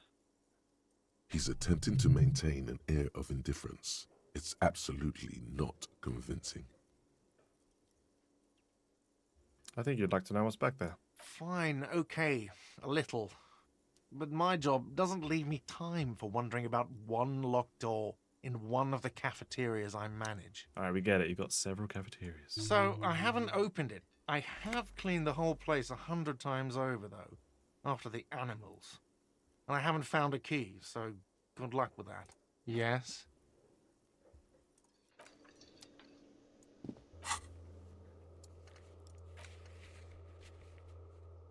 Okay, we've got to talk to the gardener.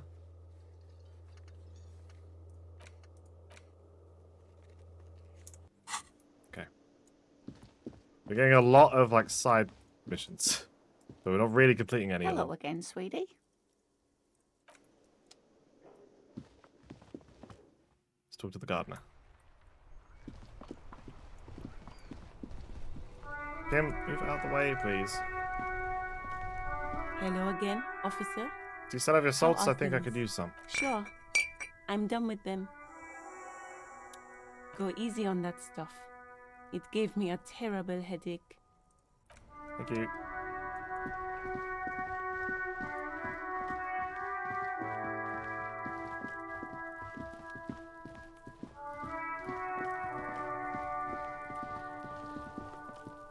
There he still is, looking right through you. It's still With only his white 17%. eyes. The body below is entirely dedicated to that corpse smell.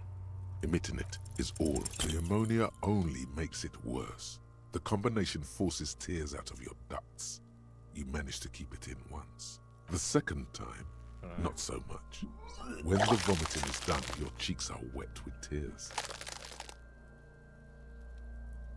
It's twice now? The ammonia didn't help at all. Nor does the wind right now. Feel the lieutenant pat your back rhythmically. I've seen strong men turn themselves inside out for hours. You are facing tough odds here. Alcohol withdrawal makes it considerably harder. Why can't I keep it in if I've been a cop my whole life? I've seen captains puke their guts out. It never gets easier. You never get used to the smell. Every Monday is cadaver day. Throw up, investigate. Throw up, initial autopsy. Throw up, bag it. Pass it back again. Then drive to the station. Maybe throw up on the way there if you didn't bag the thing tight enough. You seem to be fine. I think I've lost my sense of smell. A white lie. Not being hungover helps too.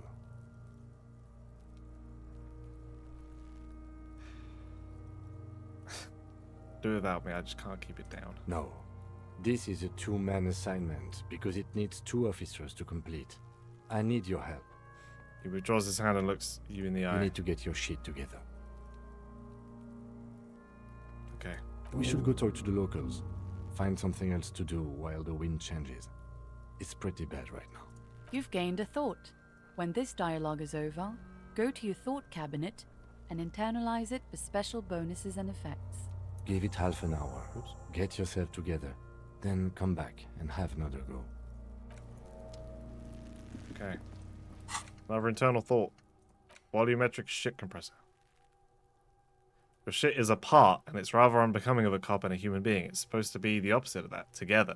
Compressed in a small area to achieve a solid level of shit compression. Squeeze your butt cheeks together for 30 minutes. Do something similar with the two hemispheres of your brain. Talk to people, maybe that'll help.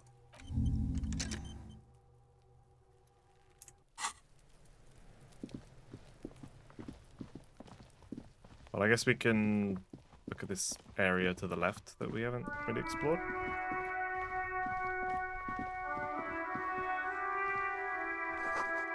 Book has a rose, a pistol, and a half-naked dame on its cover. On the cover stands a very muscular man surrounded by flames. Book about pate? This book, you don't really understand what it's about, nor does it seem important.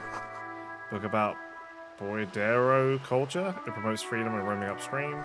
Book about the future. The government reads your minds using radio technology. I fucking knew it. Hello, sir. Step right in. The store is open.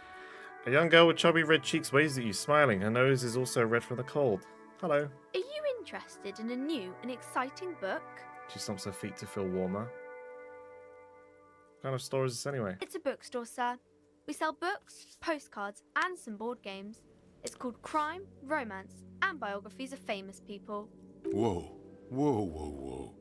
Hold your horses, little girl. Oh, I failed an encyclopedia. What is a book? That is a book. They have stories inside them. It's like someone told you a story in a really long letter. What's a postcard? A postcard is a small cardboard picture. You can write a few words on the other side and send it to your friend or beloved. It's a board game. Board games are like little games on a table, made to pass the time. There are several different ones, but sailors here mostly buy cards. Interesting, thanks. My pleasure. Anything else you'd like to know? Can I ask you some questions? Okay, sir.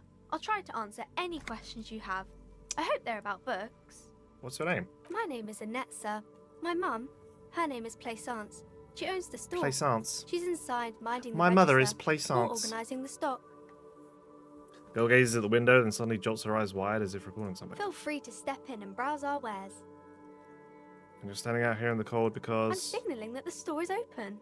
Otherwise, people might not know. They'd miss out on the crime, romance, and biographies of famous people.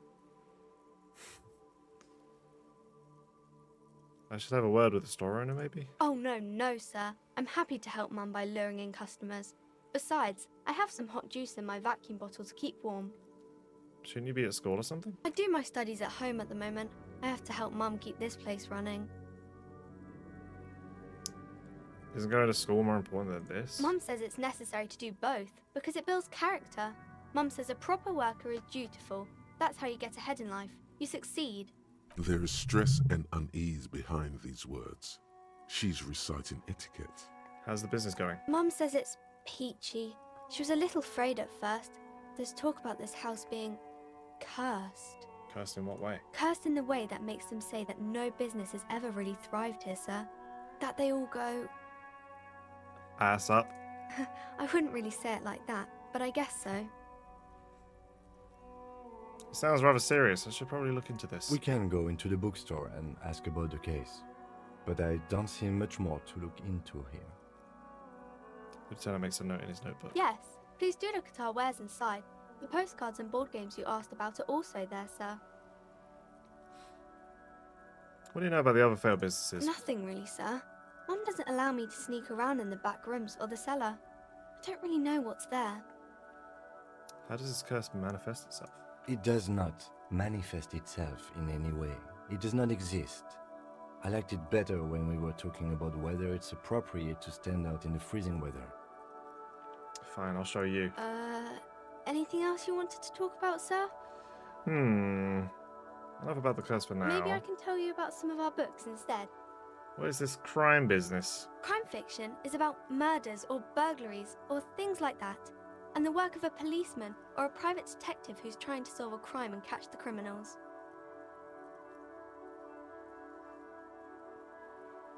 Why would anyone want to read about crime? It's exciting to people, I guess. They get to imagine dangerous things, and it's kind of like a puzzle, where you can guess who the criminal is, or how the good guys are going to catch him. I'm a policeman myself, by the way. You don't look much like a policeman. What the fuck? She examines you as if to find something policeman like? Well, what does a cop look like then? Didn't mean to offend, sir. Sorry, sir. It's just that you don't look like Dick Mullen. She points to a book cover on which you see a strapping Vespertine officer stands grimly over the body of a dead woman.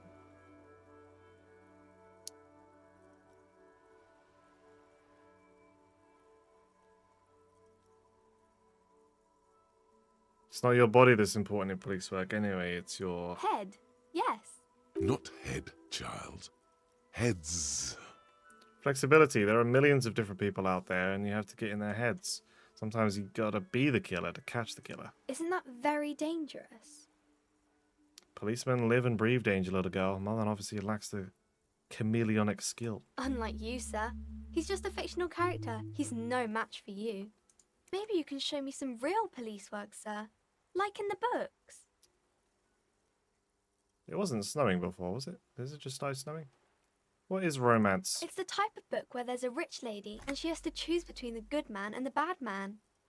She smiles at the thought, perhaps imagining herself in that situation. Or there could be a story about a poor lady getting a rich man. It's about man and lady business, sir.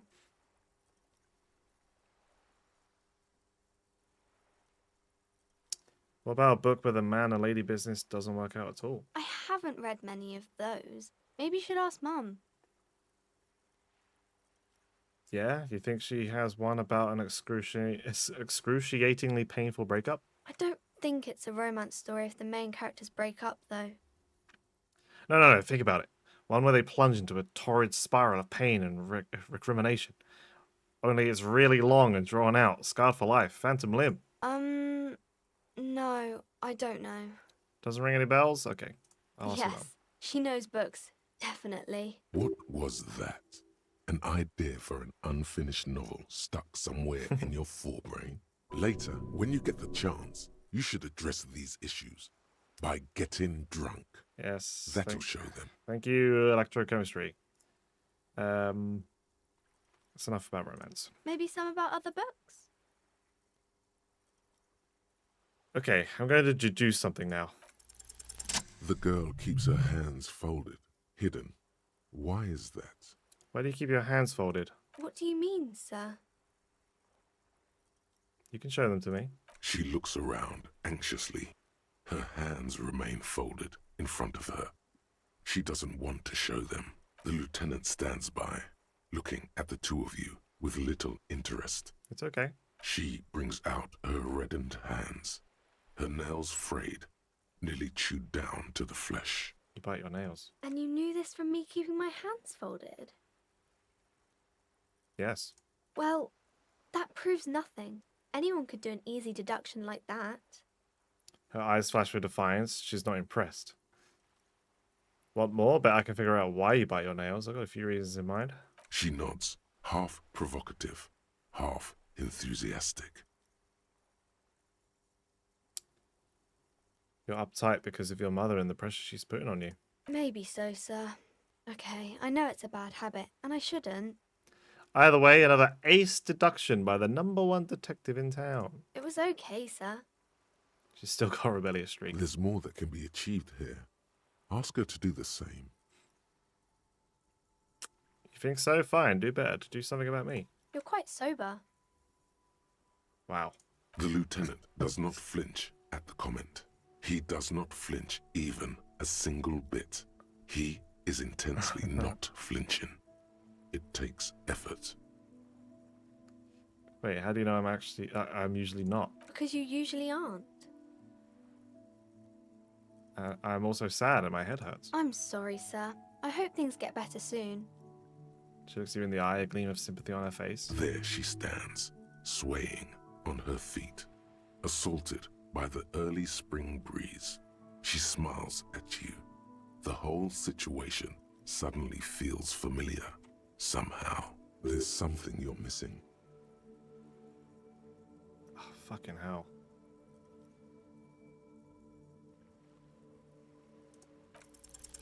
You have absolutely no idea. Familiar? How? You must have forgotten something you heard again. Okay. See you around in that.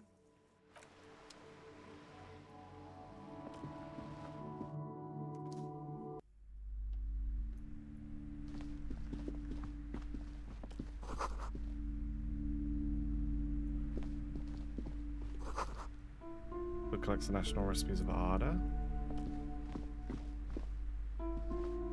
A small mountain of colourful board game boxes.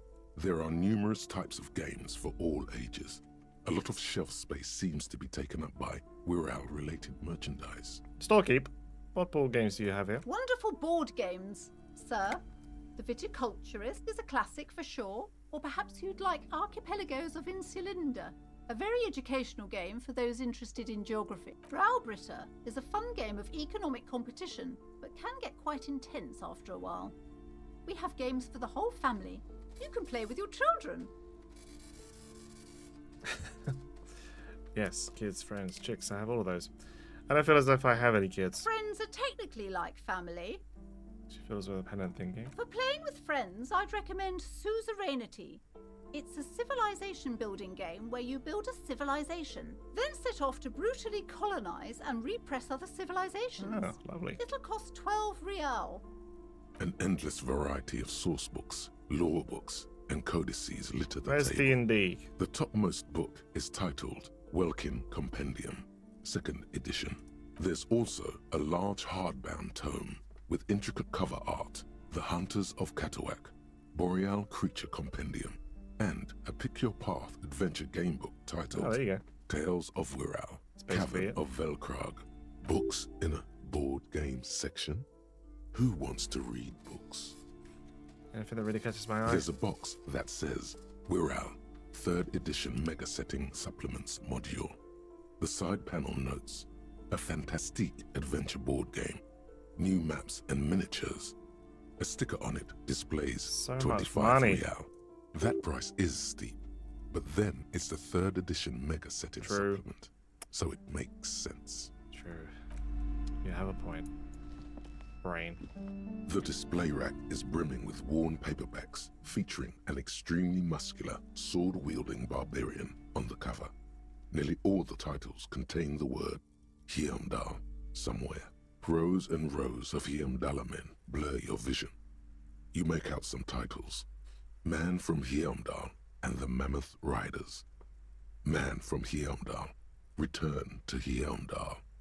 And the solipsistic Man from Heimdall and the Heimdall Man. Good God, how many are there? Maybe 100. Man from Heimdall and the Sages at the End of the World. Man from Heimdall and the False God. Man from Heimdall and the Scorched Earth. Man from Heimdall, the Heimdall Colonies. Man from Heimdall and the Swamp Beast. Man from Heimdall and the Snow Crabs. Is that all? Not even close. Man from Heimdall in Hell. Man from Heimdall and the Forest of Slaves. Man from Heimdall under the lake. Man from Heimdall, Heimdall burning. There's even The Trial of Death, a pastoral combat game book set in the world of Heimdall Man, and so much more. Do any of these books call out to me? A twinge at the back of your head makes you flinch. Your eye starts twitching. What is it? Your hand reaches toward a book with glossy cover art of the very muscular Man from Heimdall in chains, kneeling in front of a staircase leading to a throne. A woman sits on the throne, leering at the man. Between the throne and the Heimdall Man lies a bonfire, casting shadows on the wall. The shadow of the woman's headdress looks like a pair of devil horns. The title reads, Man from Heimdall and the Devil Woman. Interesting. The display rack before you is burdened under piles of Man from Heimdall novels.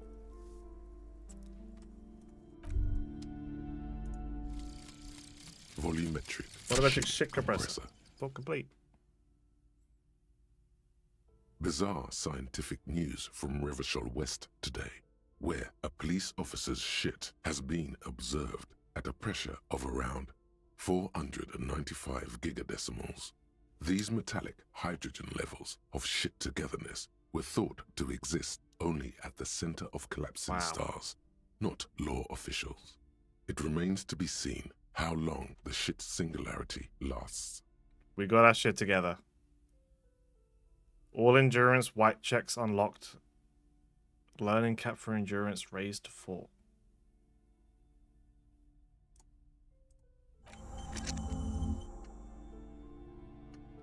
So now I suppose we have to have it there.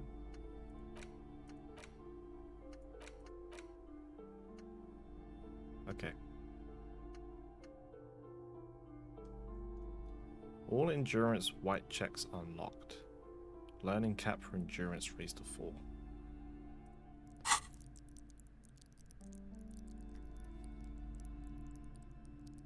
So even though I'm level 3, we have...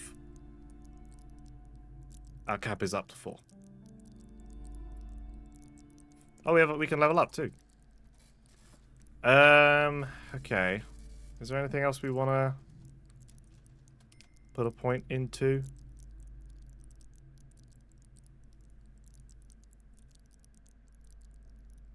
I feel like our logic is fine. We don't really need to fuck with that. Nothing else has really popped up that much.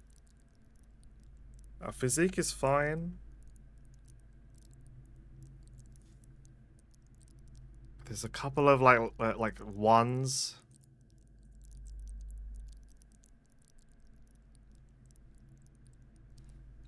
Perception. Get perception to 5.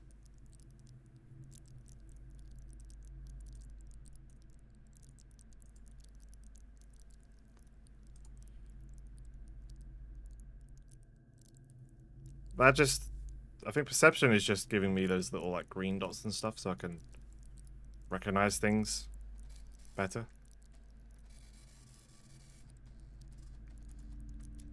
Perception is always like pinging. So maybe perception would be good.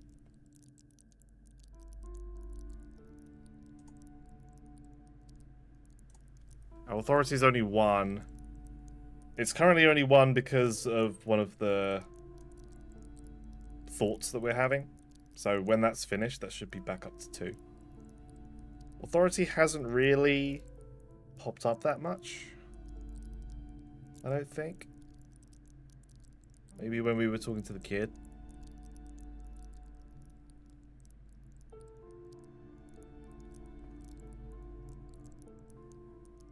I think Psyche is probably what we should put most of our points into.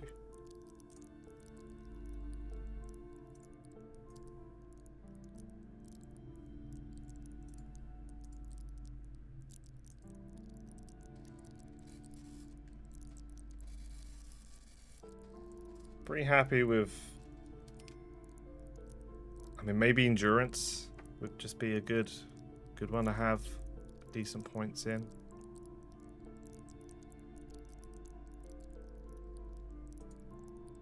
Savior fair. Sneak under their noses. Stun with immense panache.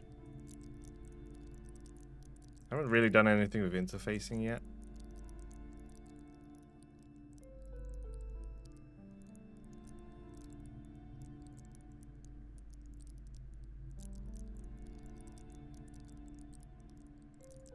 We'll go with perception.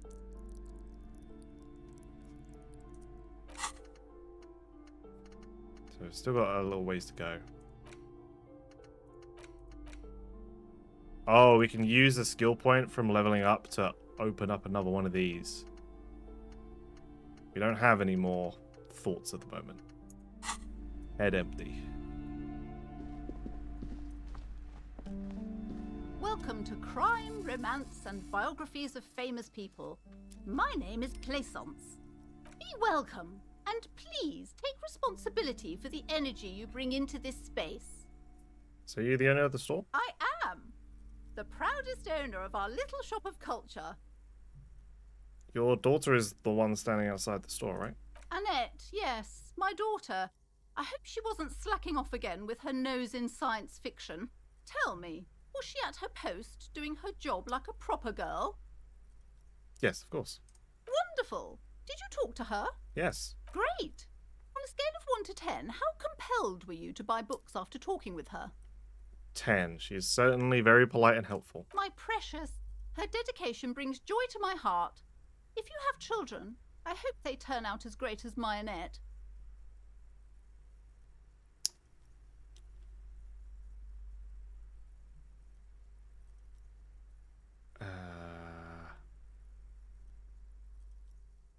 All this pressure has made her really anxious. You know, she's been chewing her nails. God. Ugh. I've told her not to do that. It's such a disgusting habit. She'll get over it. Anxiety is a part of life. I don't think she can do anything about it. She can, if she has enough willpower. This is what's called growing pains. Life isn't easy. Life doesn't give breaks. Come on, ma'am. It's obvious she can't do anything about it. You are placing an unnecessary burden on a young child.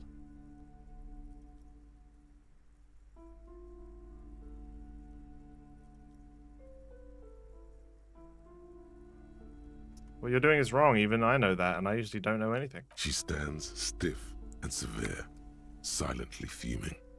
10 or so seconds pass without change.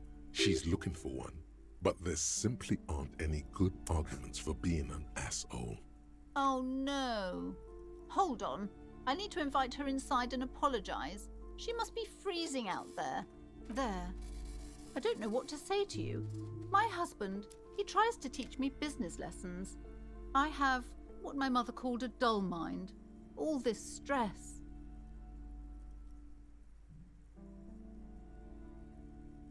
She told me that she doesn't go to school anymore. She's been too busy helping me here. So she studied at home this trimester. This is a temporary solution, of course.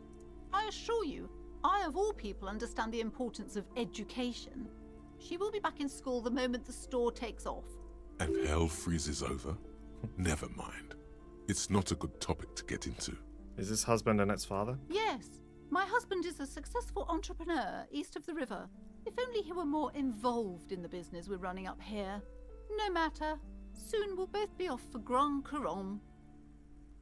And your husband's also involved with the bookstore? He made the initial investment. Since then, he's been what you might call a silent partner. Super silent. Almost inaudibly so. Is she an only child? Yes, I'm afraid so. A real treat she is. It would be nice if she had... No, we couldn't have afforded more children, really. Not in this economy. A glimmer of sadness blinks through the well-crafted exterior. Why not? We're quite busy people, you know, my husband and I. Quite busy. Children are a lot of work. You don't look like a father, so I don't expect you to understand. I'm sorry. I'm sure you do understand. I had something else in mind. The woman looks aloof, her features much softer. Occasionally she glances at her daughter's silhouette. What if I want to buy a book? Goodness, you were already doing good, browsing the shelves. Why'd you stop? Don't you feel compelled? Go, go. Get back there. The books await you. All right, I'll have a look. She smiles and nods, seemingly relieved. Can I buy the book that I keep looking at?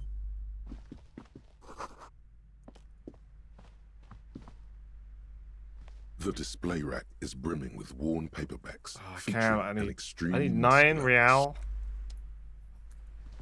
Oh, she's sitting over here now. I'm sorry, sir. I can't talk right now. I'm very busy with my homework. I have so much homework now. You just can't win. Out of the rain and into the gutter. What are you doing now? Math. It's really difficult. Like, really.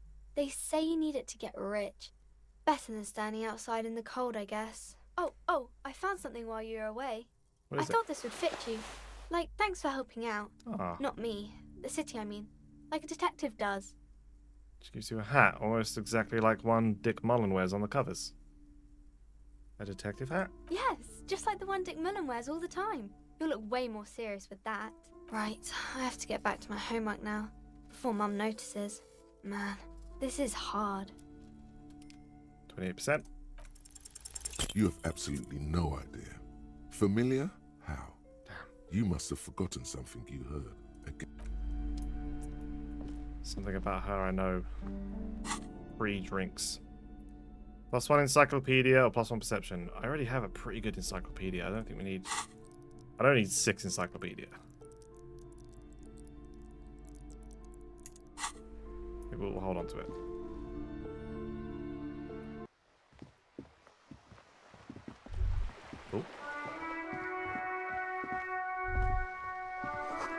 book appears to be erotica, but without actual erotica. We started Man from Heimdall and the Wildfire.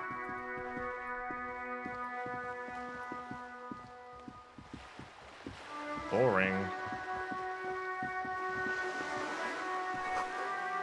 And about North. Keepside Apartments. Broken window, Tibbs has windows. Got a bag in your hand, perhaps you can collect these bottles and sell them. Damn. This coin-operated viewer is facing southwest. Its coin slot is full of fossilized bubblegum, rendering the machine permanently inaccessible. Vandalism. Probably some kids. Poor little viewer. The metal feels cold and wet under your palm. It looks unhygienic. Maybe let's not put our face against it. Maybe the distant squall of seabirds. A bag! Things I've seen and said. What's this? Ooh. Oh, we can afford the book. Should we get the book? We did roll a successful check.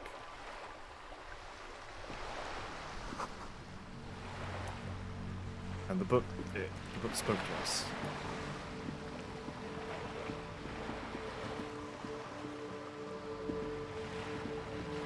I don't really know what the book is for, but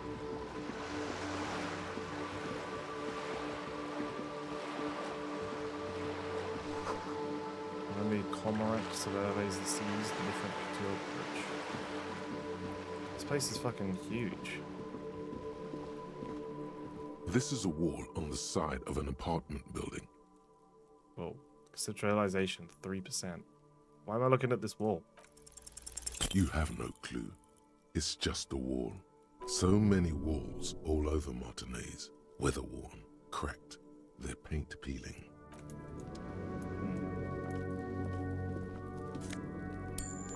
Oh, we're behind the fence.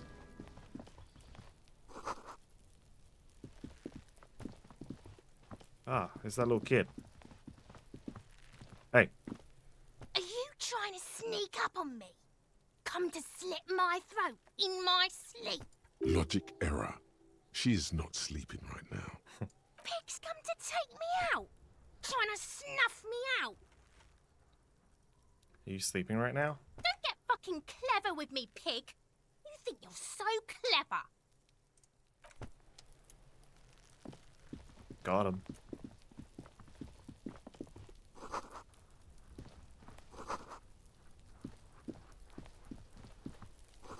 Closed door, but you look at it suspiciously.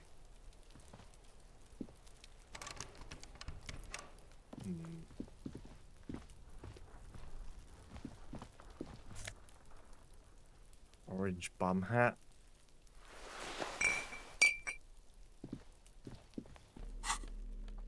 +1 reaction speed, -1 rhetoric.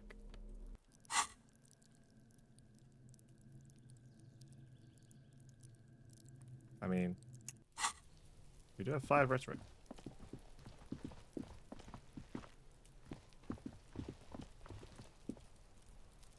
There must be another way into the building. Oh, what the fuck? Holy shit, Kim.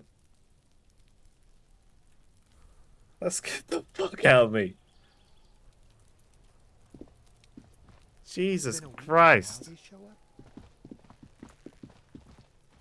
Why did it say it like that? That was loud as hell.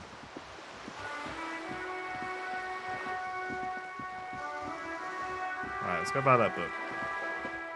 I don't know why it's so loud. It like doubled up his voice.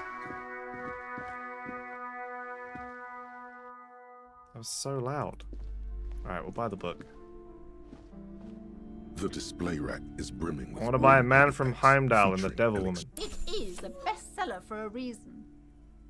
You've acquired an interactable item. Investigate this item further by going to the Interact tab in your inventory. Okay. Interact. Book. interact with the book? The edges of the pages are worn and smudged. A lot of people have read about the Devil Woman's altercations with the Heimdall man. Look at the back cover. The jacket copy proclaims, "Man from Heimdall returns in his most exciting adventure yet. After crashing into a strange jungle, cannibalistic natives abduct his only surviving comrade, Noble Tyribald. Before Man from Heimdall can mount a rescue, he is ambushed by a tribe of female warriors and taken to the ancient citadel of Cloud City, where a mysterious and wicked queen rules supreme. Will Man from Heimdall be able to escape his dire situation and find his missing friend?" You open the book to a random page. Man Why from would you not start from the Heimdall, beginning? wielding his two Zweihanders, is carving through a sea of savages, his visage fixed in grim determination. His arms, whirling like windmills, are soaked with the blood of his enemies. Mangled corpses litter the battlefield. Good God, this is some retrograde stuff. When was this shit written? You flip to the copyright page. This book was written in 38. Let's give this a chance. Berserker rage burns in his azure-hued eyes as he brings glory and honor to his long-lost Heimdall tribe. From the village of Heimdall, I get it. The ivory giant roars like an ice bear, and the winds of Gatla howl out his name. Give me more. Man from Heimdall rides on a gilded griffin, his golden mane billowing in the breeze. Both Zweihanders sheathed on his back. He is off to war. Will he conquer his enemies? Will he conquer himself? Onward! The steel muscles of Man from Heimdall gleam in the humid jungle air. Yet the man does not sweat. In meditation, his soul drifts in the frigid northlands he calls home. Holy shit, this is so me. A passage reads, "The man from Heimdall looks up, his eyes blue as the mountain lakes of his homeland. He rarely speaks, but now his voice booms in the darkened throne room. Do not try to sap my masculine essence, wicked temptress. Son of Heimdall will never succumb to your seductive wiles. Thine spells are no match for purity and strength of will. Brothers of Heimdall stand above the vices of flesh, for it is weak and corruptible, yet mine is forged in gore and strife." Queen Lydiana just laughs, a sultry and salacious sound, then says, "I have grand plans for you, Man from Heimdall." She gestures her diabolical hand toward an array of potions and unguents. "First, you shall please me. Then lead my armies against the vicious cannibals. Not a muscle moves in the face of the Man from Heimdall. Yet inside, there is turmoil. This goes against all he holds sacrosanct." Wow, this is epic. In the final pages, Man from Heimdall mounts Galavarin, his mighty griffin, and turns his gaze to the horizon. Queen Lydiana is dead, but an army of cannibals is storming the gates, and still there's no word of trusty Tyribald. To find out what happens next, you'll have to pick up Man from Heimdall and the Three-Eyed Skull, available in fine bookstores everywhere. Spring 39.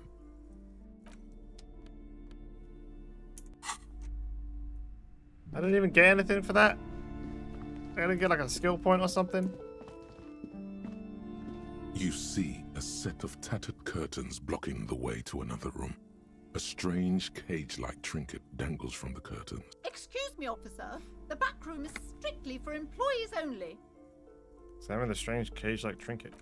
You see some kind of charm, an irregular polyhedron assembled from bones, sticks, and straw. Inside, a disturbing fish head with empty eye sockets stares at you.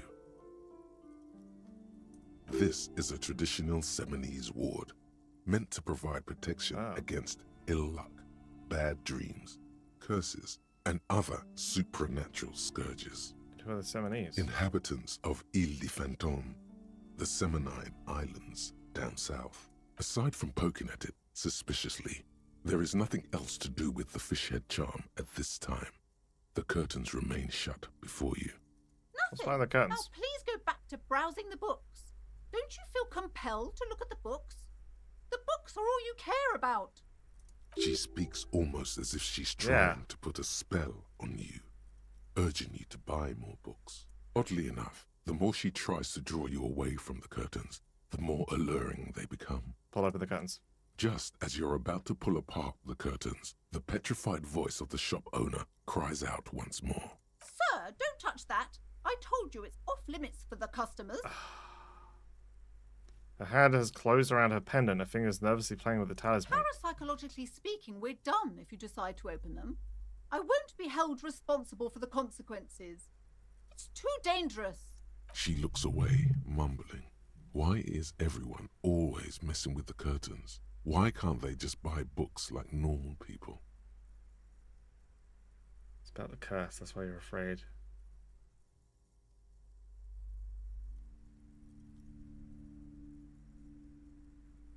This is about the curse, that's why you're afraid. No, it's just a storeroom for the employees, I told you. Now please step away from the curtains. She's almost begging you. Ah, fuck, I want to know.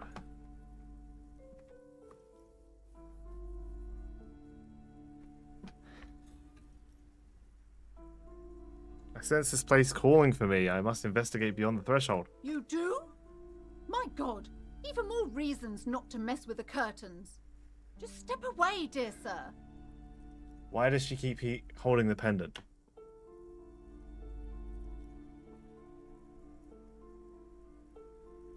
Because she was doing it when we were talking about her daughter as well.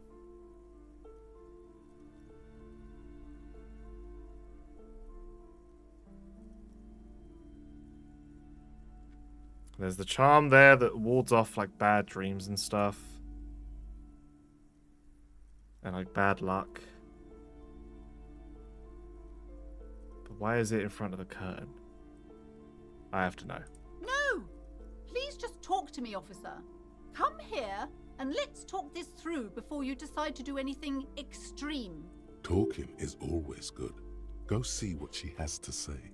The curtains, tattered with age and covered in dust, hang before you, as if taunting you. Fine. We'll talk. Hello again, esteemed officer, and welcome to Crime. Shut up. Why are you so uptight about those And curtains? I already told you, it's just a storage room for employees. I don't understand why it's so important to you. Just let it go, officer. Go buy some goddamn books. You're supposed to be drawn to the books. If it's just a storage room, then why does it have a 70s wall protecting it? It's just for decoration. It's just for decoration.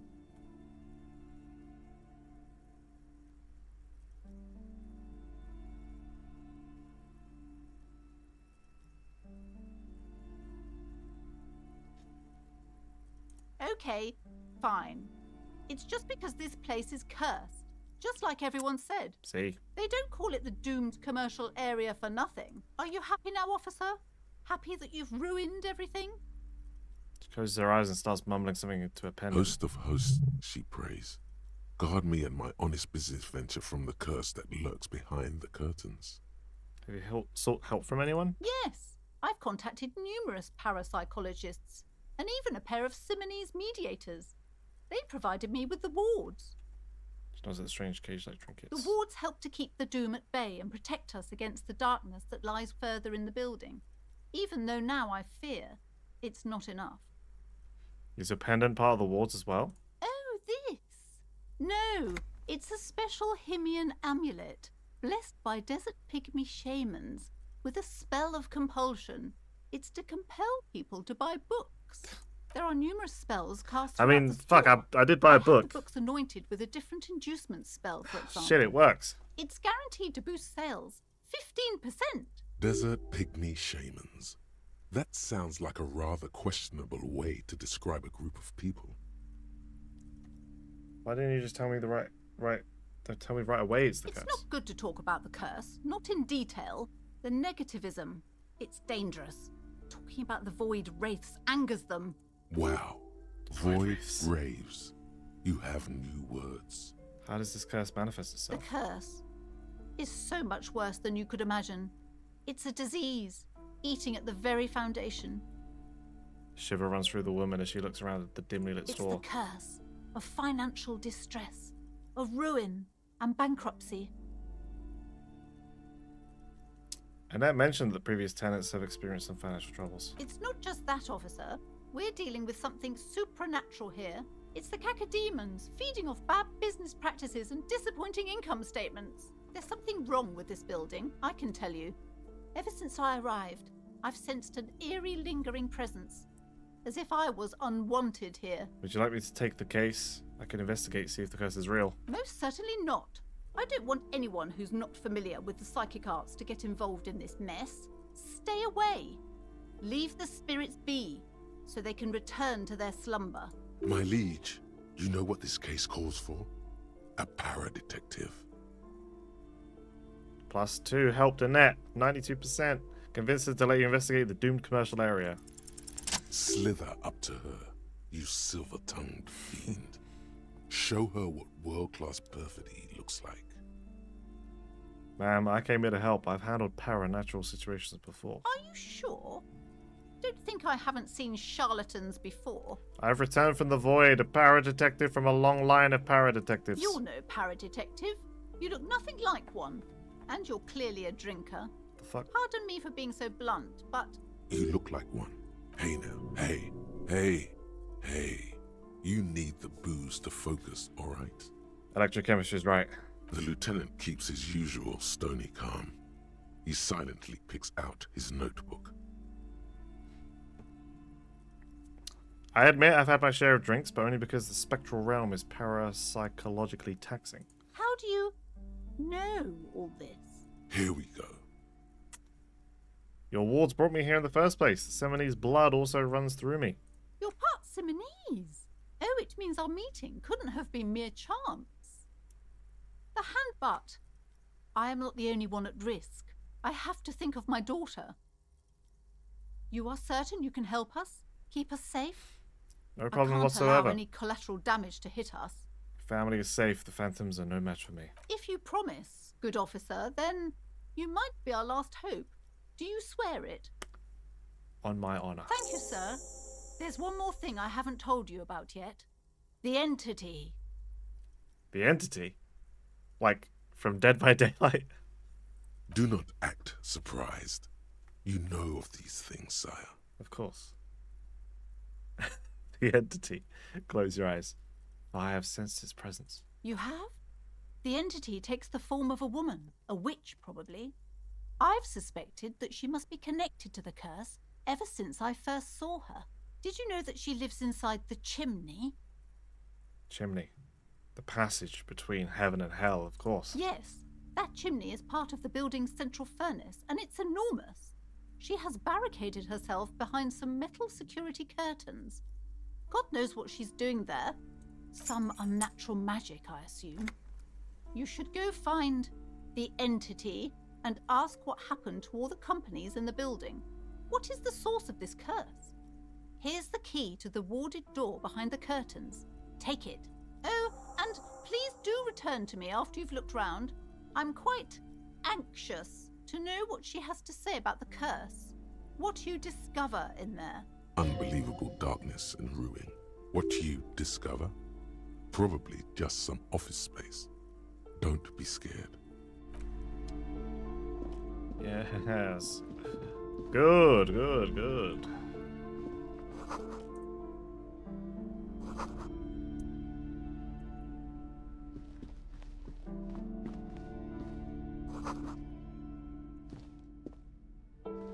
This bookstore is not strictly about crime, romance, and biographies of famous people.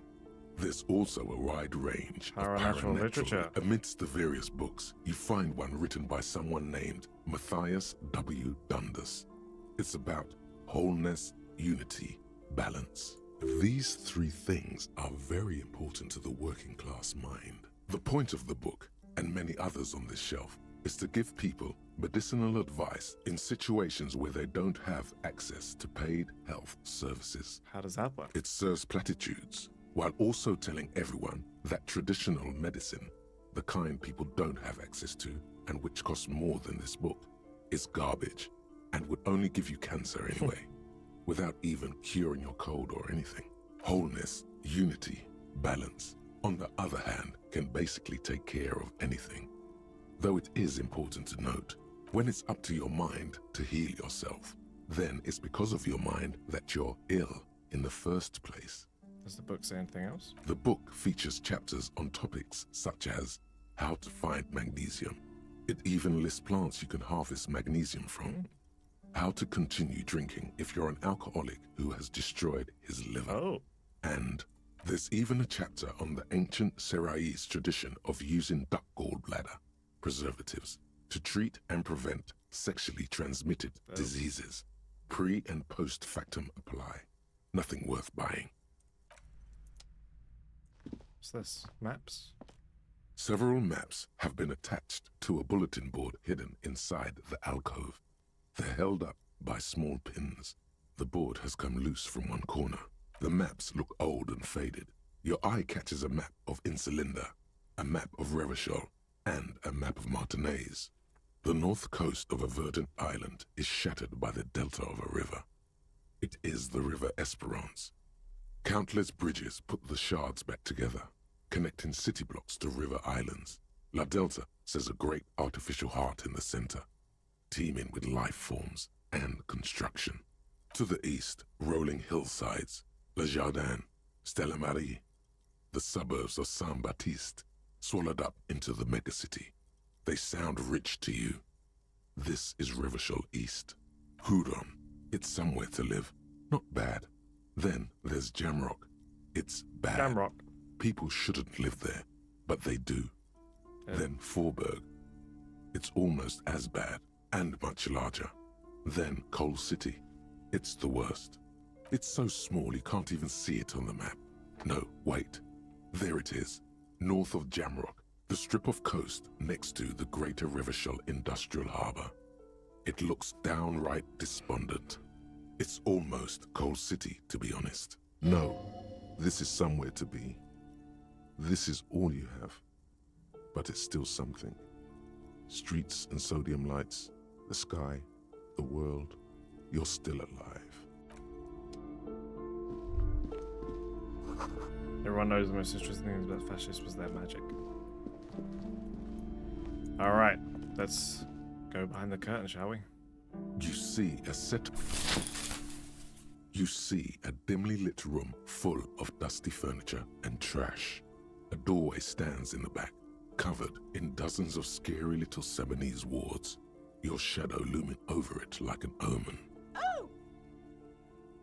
I suppose terrified O expects from Plaisance as she tries her best to look away, her round face buried in her hands. I mean, surely there's a reasonable explanation for what's going on. Ghostly silhouettes of hairdryers. A vaguely androgynous portrait of a man. A heavy door with a missing handle stands before you, covered in dozens, if not hundreds, of Seminese trinkets and charms. It appears to be locked. Lock the door with the key. After exerting some force, you manage to turn the key. It's eerily silent. The door slides slightly open, letting a draft of cold air into the room. Open the door and enter. It's a gym? Oh, he wants me to talk to him? What's up, Kim? What is this place? Looks like a gym to me. Yes, but no one's been here in ages. Draws a stripe on the dusty floor. I doubt the electricity still works. We should find a flashlight if we want to go on. There should be one in my kinema. Some specks of dust shimmer in a faint beam of daylight falling from the window. Other than that, the room is dark. An eerie feeling rises in your chest. Let's go get the flashlight. The lieutenant nods. Alright. Merely looking at that unmanly haircut threatens your masculinity. Wait, they have the androgynous man.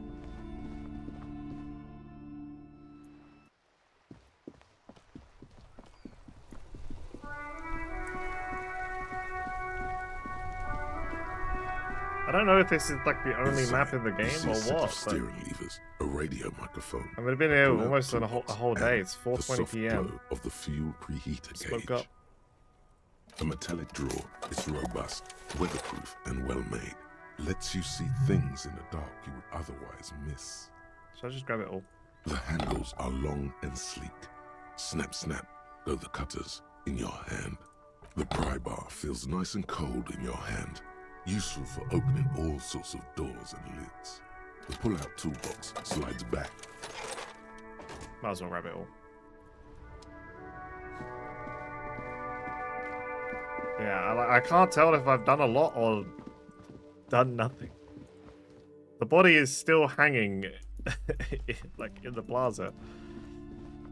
I've been playing this game for 4 hours now. Okay, how do I... Items... Flashlight held.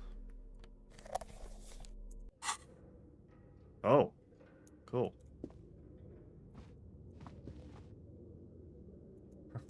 That's cool. Smells like leather and sweat. Post says Citius Fortis, the rest is worn off. Worn out war bars, they look unsafe.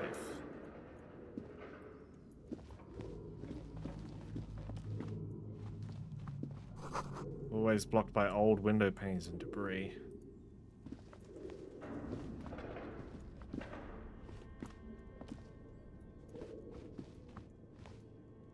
A lot of noises. I don't think this is supposed to be a horror game. A large demijohn full of strange liquid. Wild animals stare at you in the dark, stuffed and mounted. Airship rotors covered in spiderwebs. They remind you of blades. Stop making weird sounds. A naked mannequin torso, a strange yellow color. Beware the clothes it's used to display.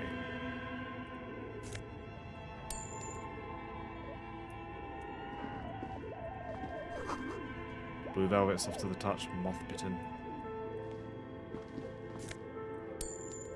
Okay, finding some money. Steel rotor blades bearing a Slipstream logo. Skis with Slipstream printed on the laminated top layer. Looks like someone tried to reconceptualize their business here. I don't get it. Look, the skis and rotor blades both bear the same Slipstream logo. Yep. It seems likely that they started out making one, failed to turn a profit, and then pivoted to producing the other. But the question is, which did they start with and which did they pivot to? That's a good question. What a strange leap of imagination, and yet they still failed. How sad. Reality is ruthless.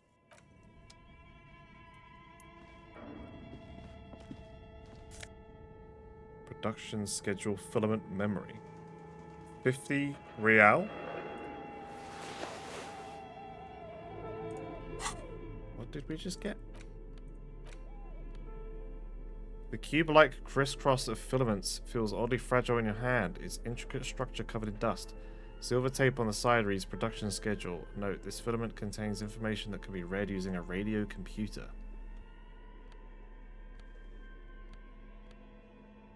Interesting. So we'll hold on to that.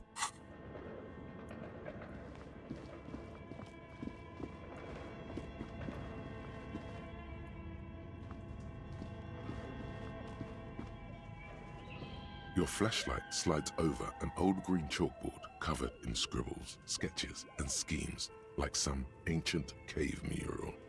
What the hell? Some of the writing has faded with age, but you can still make out sections here and there.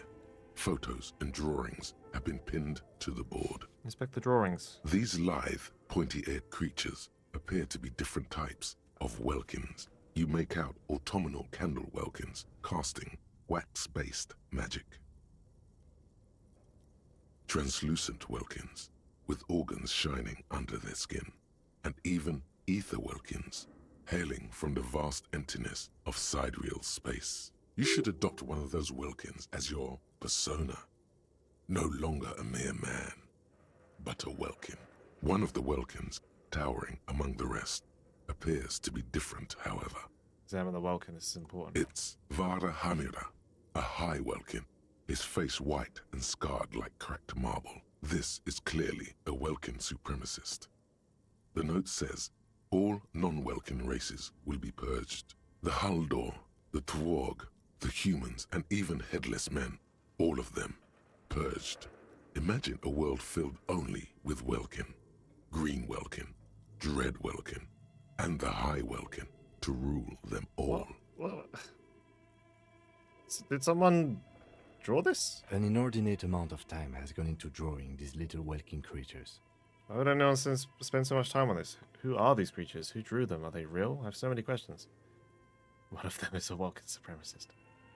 This looks like concept art for a project. It's not really real. Why would anyone spend so much time on this? Some people really like building a world, I think, even if it's just for a game. One of them is a Welkin supremacist. Mm-hmm. Political commentary. That one has a great beard, too. He does. Just look at those details. So much effort. Photos? The photo collage depicts barren, icy landscapes wrapped in perpetual night. You see permafrost and glacial landforms, dead trees grown in under the snow. Entire oceans have been frozen from shore to shore. There are pictures of settlements on dried up riverbeds, abandoned in a storm. Animal corpses in the dark, carcasses and bones. You see primitive oil rigs built into glaciers, boreal dvorg, yurts under the snow, great mammoth-like beasts of burden. Is this like a game? Like a board game? Albeit dark and cold, this vision also feels cozy in its own way, like eggnog or morphine, a much-needed respite from our own world. A pinned postcard reads, "The heat-death scenario, a desperate fight for geothermal energy engulfs the world as Wirral becomes untethered from its sun, drifting through the universe." This is a monthly calendar from the year 50. Cryptic words like sprint, daily minimi, and GPI span the marker-drawn grid, the grand scheme of production and money. It looks a bit like an academic calendar, only much more brutal. Minimi stands for a mini-meeting. It's part of a bigger framework for managing work called RUN. Station 41 tried to implement it a few years ago, but failed. As time goes on, the numbers in the boxes grow rarer and rarer. The board becomes an empty snowfield in the final days. Only failure and regret dwell in this region. Looks like they didn't make it. Lieutenant looks at the frigid ice field of nothingness. A note in the bottom left corner of the chalkboard says, "See the prod schedule filament for details." That's what we picked up. The handwriting is only partly legible, but you can still make out 3 slogans: Call in, Tune Out, Wirral Untethered, and Heat Death of the Universe. The full text reads, "Heat Death of the Universe is the new black." Another note says, "The biggest advancement in role-playing systems since the 30s. So this is like a D&D thing?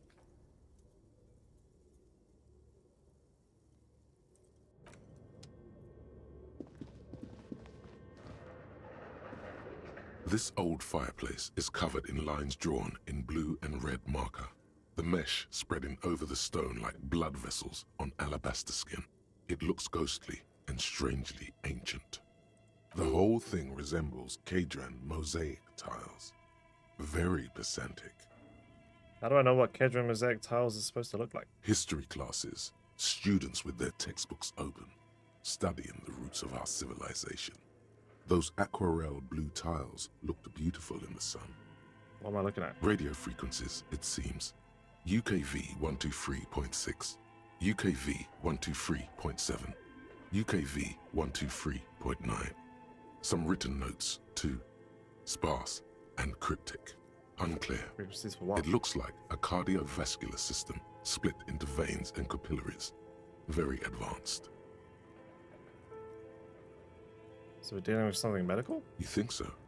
The web is comprised of radio stations, all lead back to one red heart, titled The Game Master Frequency.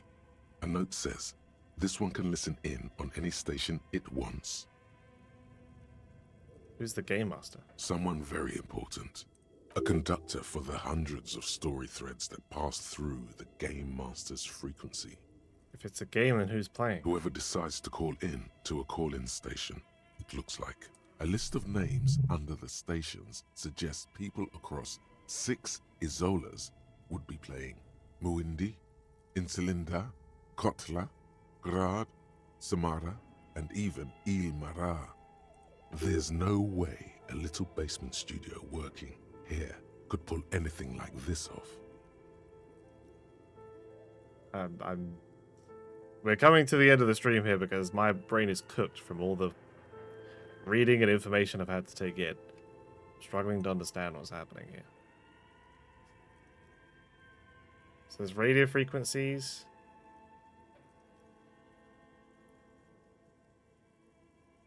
The web is comprised of radio stations, all lead back to one heart type with the Game Master frequency.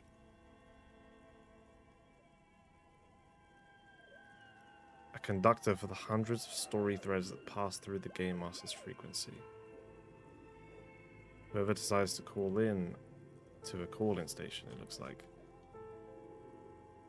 No way a little basement studio working here could pull anything like this off. My God. It's as if the less money they had, the more ambitious their project became. The Why do you say schedule. that? I know doom when I see it. The company was running out of funding. What else? Squint at the lines. Nothing. It's just lines on marble. An echo from times long gone. No one has used the fireplace in ages. Scribble across the notebook. Developers of the most advanced RPG in the universe. Okay. So they were trying to develop an RPG. They were trying to be very... Shoes in a puddle of melting snow.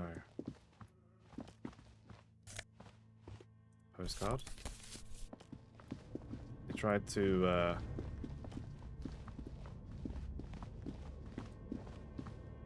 go over their budget, basically. This looks like something we could put that thing in. This appears to be some kind of machine with a cube-shaped heart and a wired framework. Well, that's the developers of this The game. keyboard has a rectangular on-off button. I don't know. A piece of paper still hangs from the printer. A radio computer. Just sitting here without anyone inside. Sounds surprised and a bit cautious.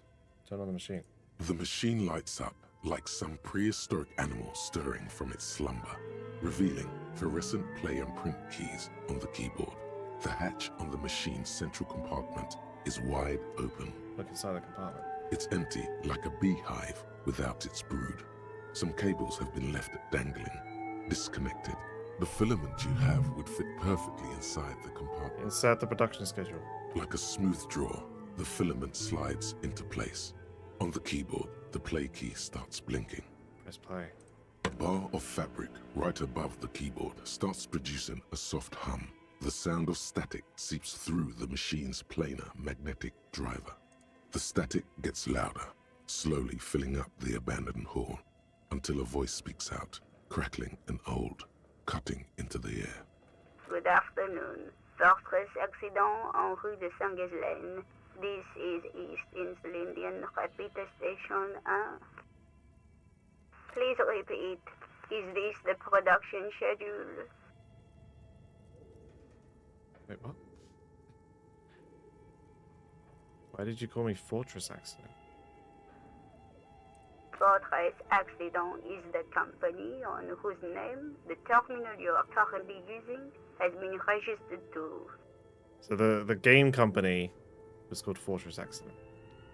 Do you have any other information on this company? One moment. Yeah, flick for a catalog before she reads out with studious care. Fortress Accident SCA produces revolutionary interactive call-in radio games. That's what the catalog says. Okay. That's not bad. So conceptual. And what's that, this interactive call-in radio game? Any other questions? What's the production schedule? The filament you have inserted into the reader. You mean that glowing thing I put inside? Yes. Is that the production schedule? Yes. Good. Please repeat the password. Password. Of course it would have a password. That's why there's a human administrator involved. Password. I'm really bad at passwords. Can you give me a hint? No. A hint system is not part of the protocol for repeater stations. I don't know the password. Received. I will register this login attempt. Don't worry. Passwords have a way of turning up sooner or later. Fortress accident. Is there anything else I can do for you today?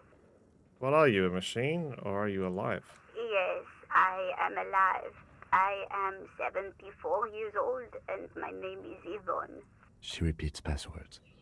Programming people are all paranoid.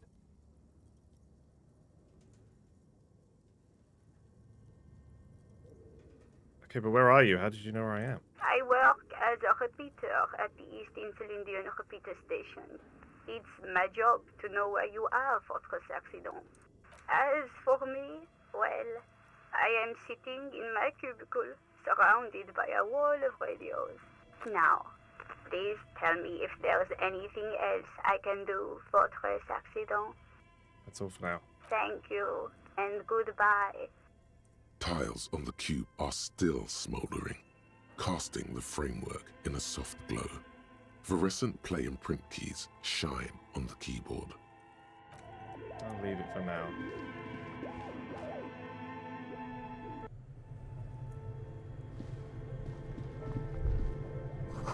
And house in from the core chute above.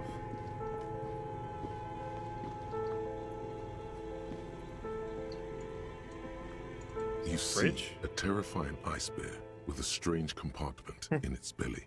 The door is covered in frost, and the bear's eyes are glowing red. The bear looks oddly realistic. Is it taxidermy? Crack open the door. A gust of freezing cold air rushes to greet you. You hear a low grumble as the bear regulates itself. This is the inside of a refrigerator. The lieutenant takes a peek inside. His hand has found the holster of his gun. Look inside the refrigerator. The shelves are empty. All you see are crumpled ice cream wrappers with the brand name, Revachol Ice City. A handwritten note has been attached to the door. The fridge is huge. Take the note from the door. You pocket the note and the little fridge magnets keeping it on the door. Examine one of the ice cream wrappers. A friendly cartoon bear smiles back at you from a glossy cellophane wrapper. It looks nothing like the fridge. The paper still smells of vanilla and chocolate. What's a giant bear-shaped fridge doing in an abandoned cellar in the first place? Good question. It looks like an ice cream fridge. The lieutenant reaches for one of the wrappers. He studied it in the light. So they try to sell ice cream from this hyper carnival? I know. What an unfortunate marketing choice. What is even worse, the bear is still costing them money to this day. Oh, that's why. That's why everybody's having financial problems when they buy this place, because there's a fridge that's here that's on the whole time. So they're just bleeding money, and they don't realize it. The fridge buzzes with energy. The electricity bill on this thing must be catastrophic. We gotta turn this bear off. An ice cream maker defrosted and unplugged. Okay. What do you think is going on with that computer, chalkboard, and fireplace? It's just a failed business. The only question is, what the hell are they making? Yes, that is the question. The lieutenant takes a step back, steepling his hands. It looks like one of those popular pen and paper role-playing games. Only these people were trying to automate it, make it work on radio computers.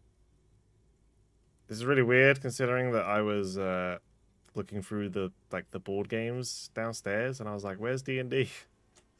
Turns out it was back here. This was a role-playing game? Indeed, those Welkins are a dead giveaway.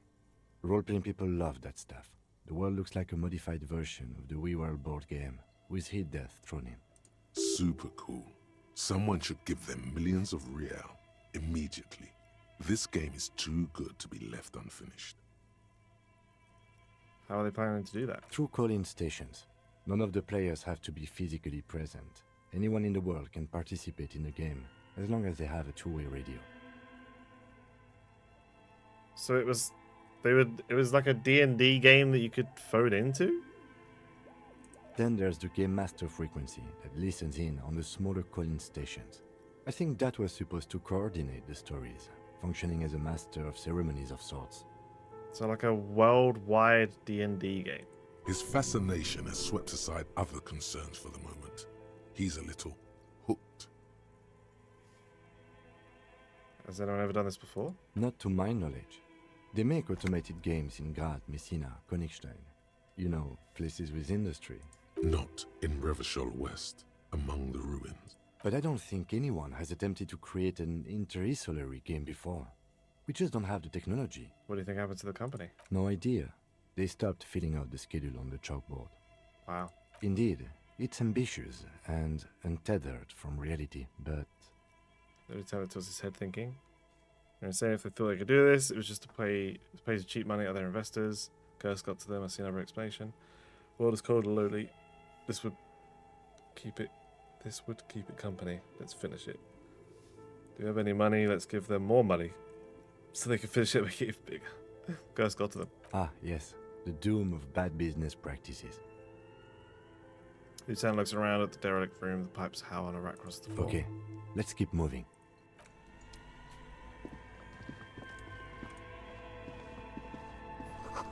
Flashlight casts a strange shadow. There's a hidden doorway here.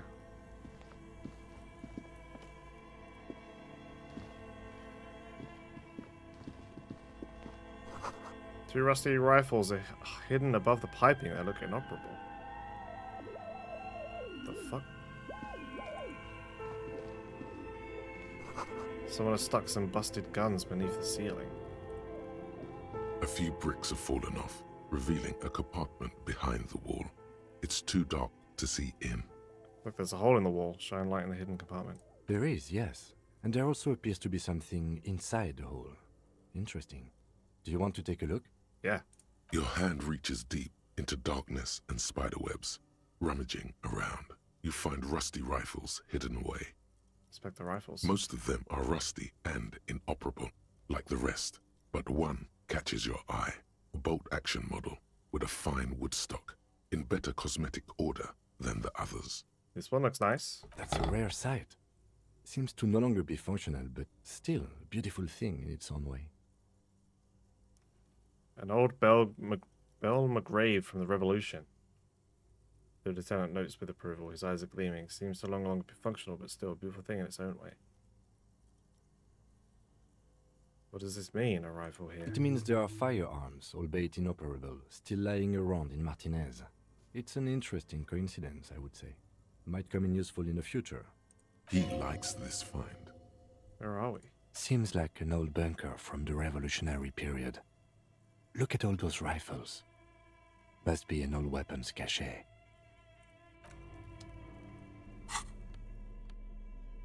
Antique Bell McGrave rifle. Broken Bell McGrave from ages past. It's a 4-shot bolt-action military rifle with a wooden frame.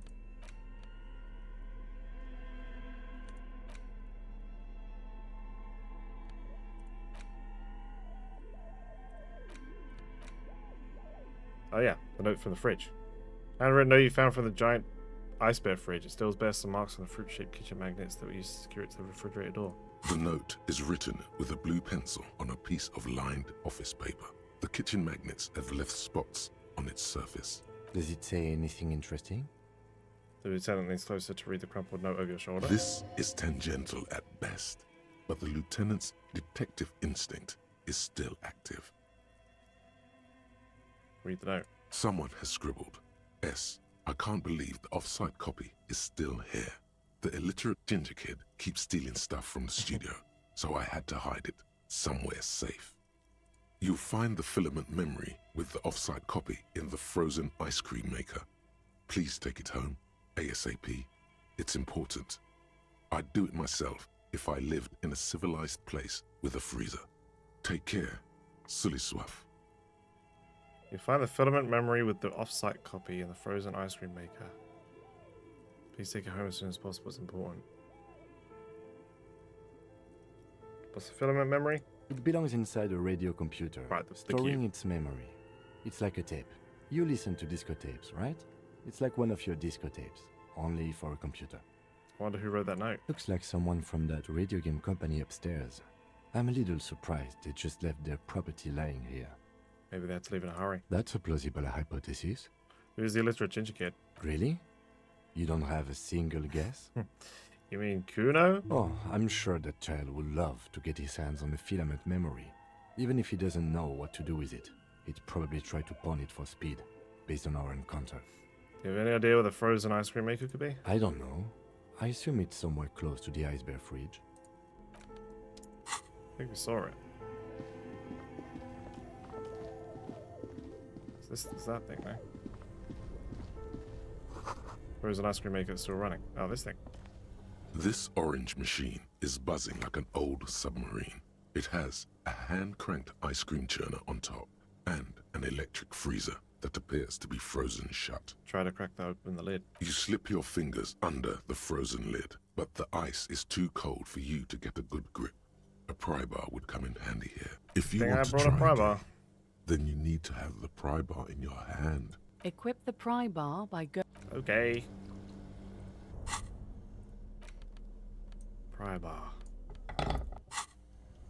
This orange machine is buzzing Ooh, like an old 15. submarine. It has a hand Pry bar ice not cream strong churner on enough? top and an electric freezer that appears to be frozen shut. The ice squeaks beneath the pry bar. You think you've got the bar jammed in there pretty well, but the lid simply won't budge. What is You this? see the pry bar's metal handle bending right before your very eyes. Yeah, well, that's a good pry bar. I'm not criticizing it, but this ice cream maker is frozen shut. It takes an advanced tool to get it open. Advanced? Where do we get one? I have no idea, officer. This ice cream maker isn't important enough to requisition a special tool. Yes, it is. Sooner or later, you will stumble upon a tool mighty enough.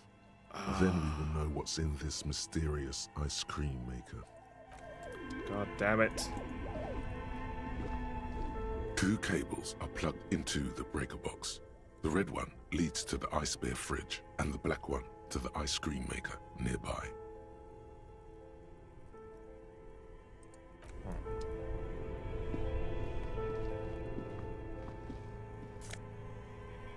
Ooh, an insane mesh tank top. +1 drama.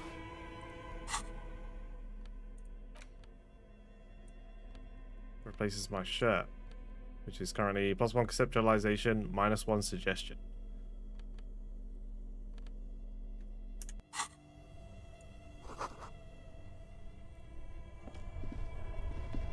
Leads up somewhere. This goes further down.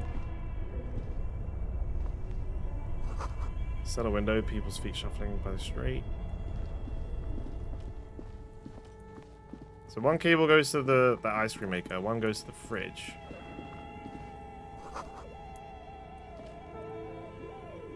I don't think we would get Thick anything layer by of coal turning dust off the covers ice the cream furnace, maker. coloring it pitch black. Look inside the furnace. It's dark and grimy here. In the darkness you can hear chatter. It's coming from above. A voice or several voices talking to each other. Near the smoke chamber, upstairs, the echo is so prominent, it's impossible to discern what the voices are saying or what's producing them. What are you doing?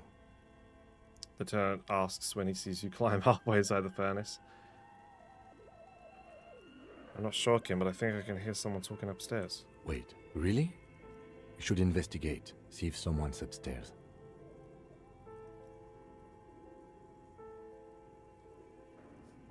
Yell hello into the furnace. Why would I want to do that? You muster all your strength and yell. Your dehydrated, hungover throat can produce little more than a dry croak. A lifetime of smoking and drinking will do that to you. The chatter from the chimney continues on as before. You seem to have made no impression on whatever's up there. Then again, maybe it's worth actually trying something up there. Maybe you should let your voice rest, officer. Try again later. Damn.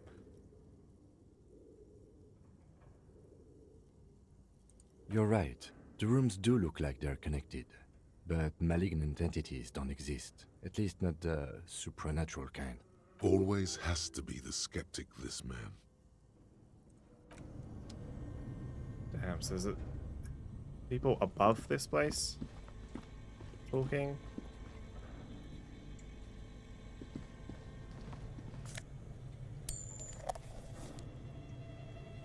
So yeah, I think we should turn the bear off. 2 cables are plugged into the breaker box. The red one leads to the ice bin and electric sizzle. The room is slightly quieter now. Oh, sure. Something close to you dies with a soft electric purr.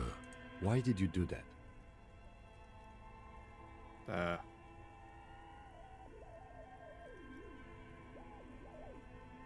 It's black, it's not like it's the red one. The lieutenant raises his brows, but doesn't say anything.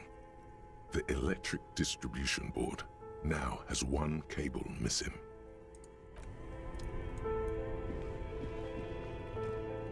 Can I open it now? This orange machine is dead still. It has a hand crank +2 now that it's unplugged, but it's still 3%. The ice around it slowly melting. Okay, well, we'll leave that. We still need something advanced. Oh, the eyes of the bear. The bear's eyes are dead and empty. Ice inside the fridge slowly melting. Okay, well, I think we've done what we need to do down here, right? Like, we can't yell in the furnace now. We found the secret room. Oh, there's something here we can loot. More money. What's up this way?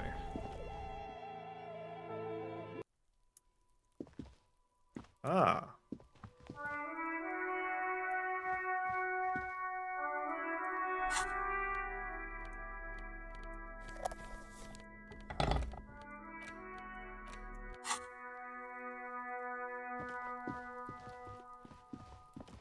Let's talk to Kuno about that cube thing. Fuck does Kuno care? Oh, I can't ask him. Kuno, I keep throwing up and I can't escape the body at all. Why am I telling him this? Kuno doesn't fucking care. Yeah, exactly. That's why I'm not telling you that.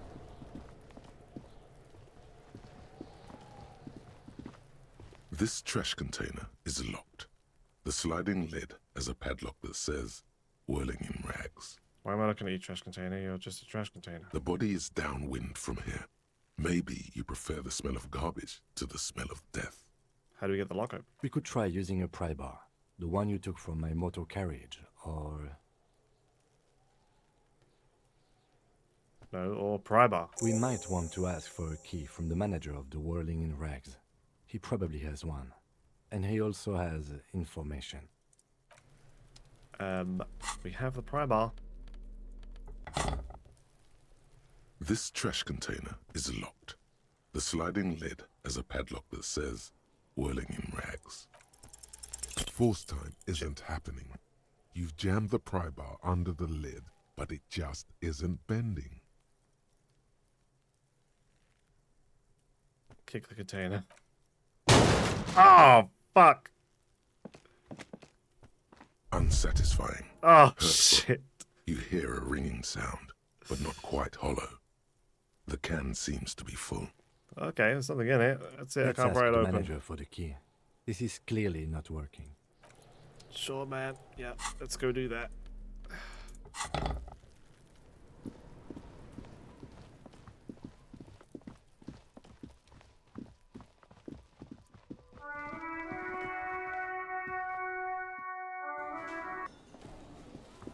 Oh, there's another guy here.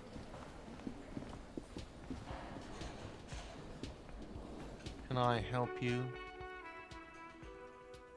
Trash container. Mine? No, it belongs to the Whirling in Rags. Thank you for clearing that up. Why do you keep the container locked? Why? To keep the hobos and drunks out. That's why. And the neighbors too. They put their trash there and they don't pay for the garbage company. I thought as much.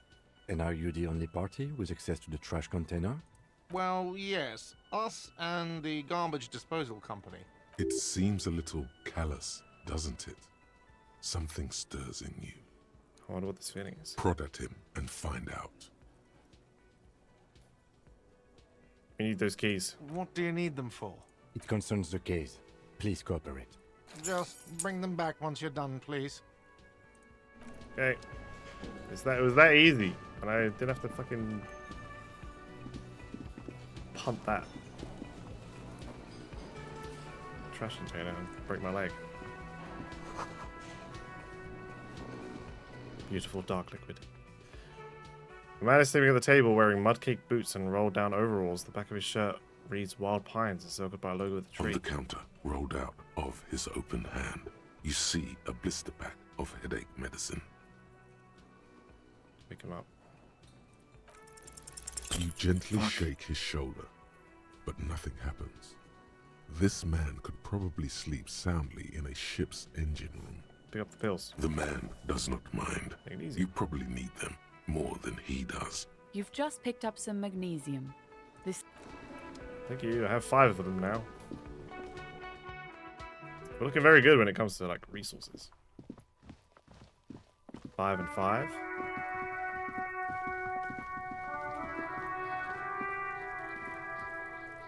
This trash container with a well-oiled crack, the lock pops open. Don't.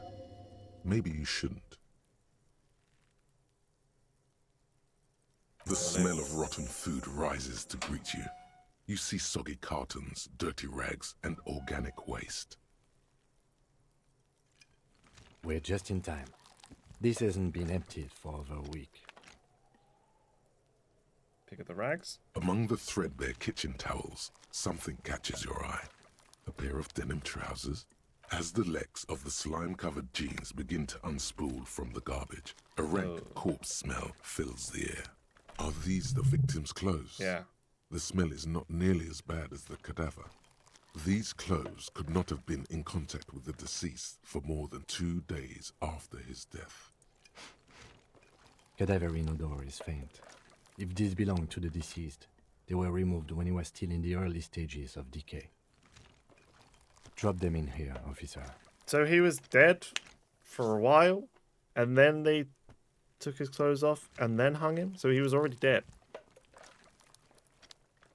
He was already dead when they hung it. By early stages, you mean these were taken from him more than 2 days after his death? Yes. I think the clothes were taken off to get to that armor he wore, then discarded. They must have stripped him of it fast too, the scavengers, in a matter of days. Guitar-marked blue jeans. Pockets empty, or emptied. He wore them with a belt, too, a white belt. The loops appear stretched, but the belt is missing.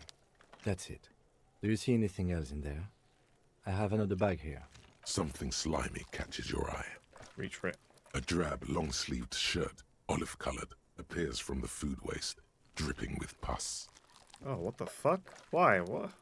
This is a military-type overgarment. No label or serial number. This is the kind of rib-knit shirt that's worn over light armor to conceal it in an urban scenario. Anything more? The rest of the rags are just kitchen variety waste. A yellow old mug that catches your eye. But other than that... Thrown out towel, a mug, that's all. All right. We should go to Gart again and ask if he knows who put the clothes in the trash. It could be as simple as someone from the hostel cleaning the yard. Or that one. I'd advise against confronting that force. Think someone from the whirling might have been involved? Not really. All we know is the victim's clothes are in the trash. The lid was locked and his establishment had the key. It's just a small loose thread. Okay. The lieutenant nods, then looks back into the trash container. Under the box of carton? You see milk and egg rest with one broken egg in it. Some pasta wrapper. Picking up the soggy packages somehow feels familiar. A box falls into pieces in your hands. Batiste Soleil cereal. There are plastic pasta packages below. And turbo noodles. Nothing of note, however. Search the food waste. It's just organic waste, cold and slimy on your hands. Apple and potato peels, mostly. Unidentified sludge, and the occasional chicken bone thrown in for good measure. But hey, what's this? What? A blue piece of plastic sticks out from the apple peels. It's shiny. Looks like the corner of something. Pick it out. Something larger. A clipboard. A blue plastic clipboard with moist papers hanging from it. They look badly damaged, but you can still make out forms and notes, written in a man's handwriting. Officer, is that your paperwork? Oh, shit. I don't know what this is. It is. Look, the plastic has the RCM street grid on it. You've even got an autopsy form in there. Secret task complete. Find your paperwork. It is, look, he points to the clipboard. The plastic has the RCM street grid on it. You even got an autopsy form in there. A miserable looking slip of paper sticks to the board. If you don't mind my asking, how could you have let your paperwork end up in the trash?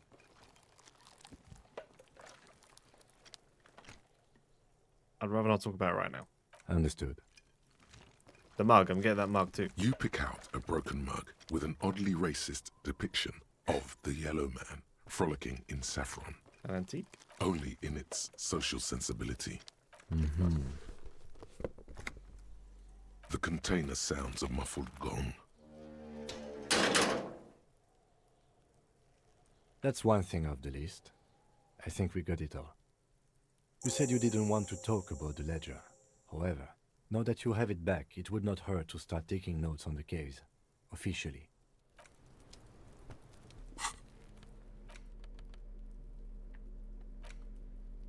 This is the ledger you found in the trash. It's full of notes written in a man's dense cursive. Have a closer look. Maybe it could be salvaged to start keeping notes on the case. It's the ledger you found in the trash. A pitiful cabbage of white and yellow papers hanging from plastic board, barely held together by a metal clip. This sad display is made complete by the faint smell of urinal cleaner. Anything else? There's a piece of toilet paper, or is it cleaning tissue?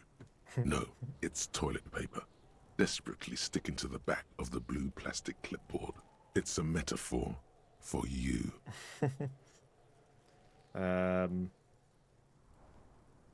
Browse the white papers. They're not exactly white. They're yellowed in patches by sunlight and alcohol, and covered in dense blue handwriting. Ink escapes into watercolor patterns, reaching its tendrils across entire pages. The paper itself is checkered, with faint red lines, forming short paragraphs. Once in a while, there's a red stamp that exclaims, "Case files commit to paper." The case files themselves are plenty. You count more than 100 sodden, crumpled up, earmarked pages falling apart in your hands. They appear to be sufficiently organized and extremely dense, if mostly illegible. What's in there? What are they about? Work, strife, poverty, the Jamrock Quarter. These are handwritten logs of investigations dating back to January 51, this year. The exact number is hard to estimate due to missing pages and an odd naming convention. But there are at least 20, maybe 30 cases undertaken, not completed, mind you. It's the middle of March. You have attempted 2 cases a week on average.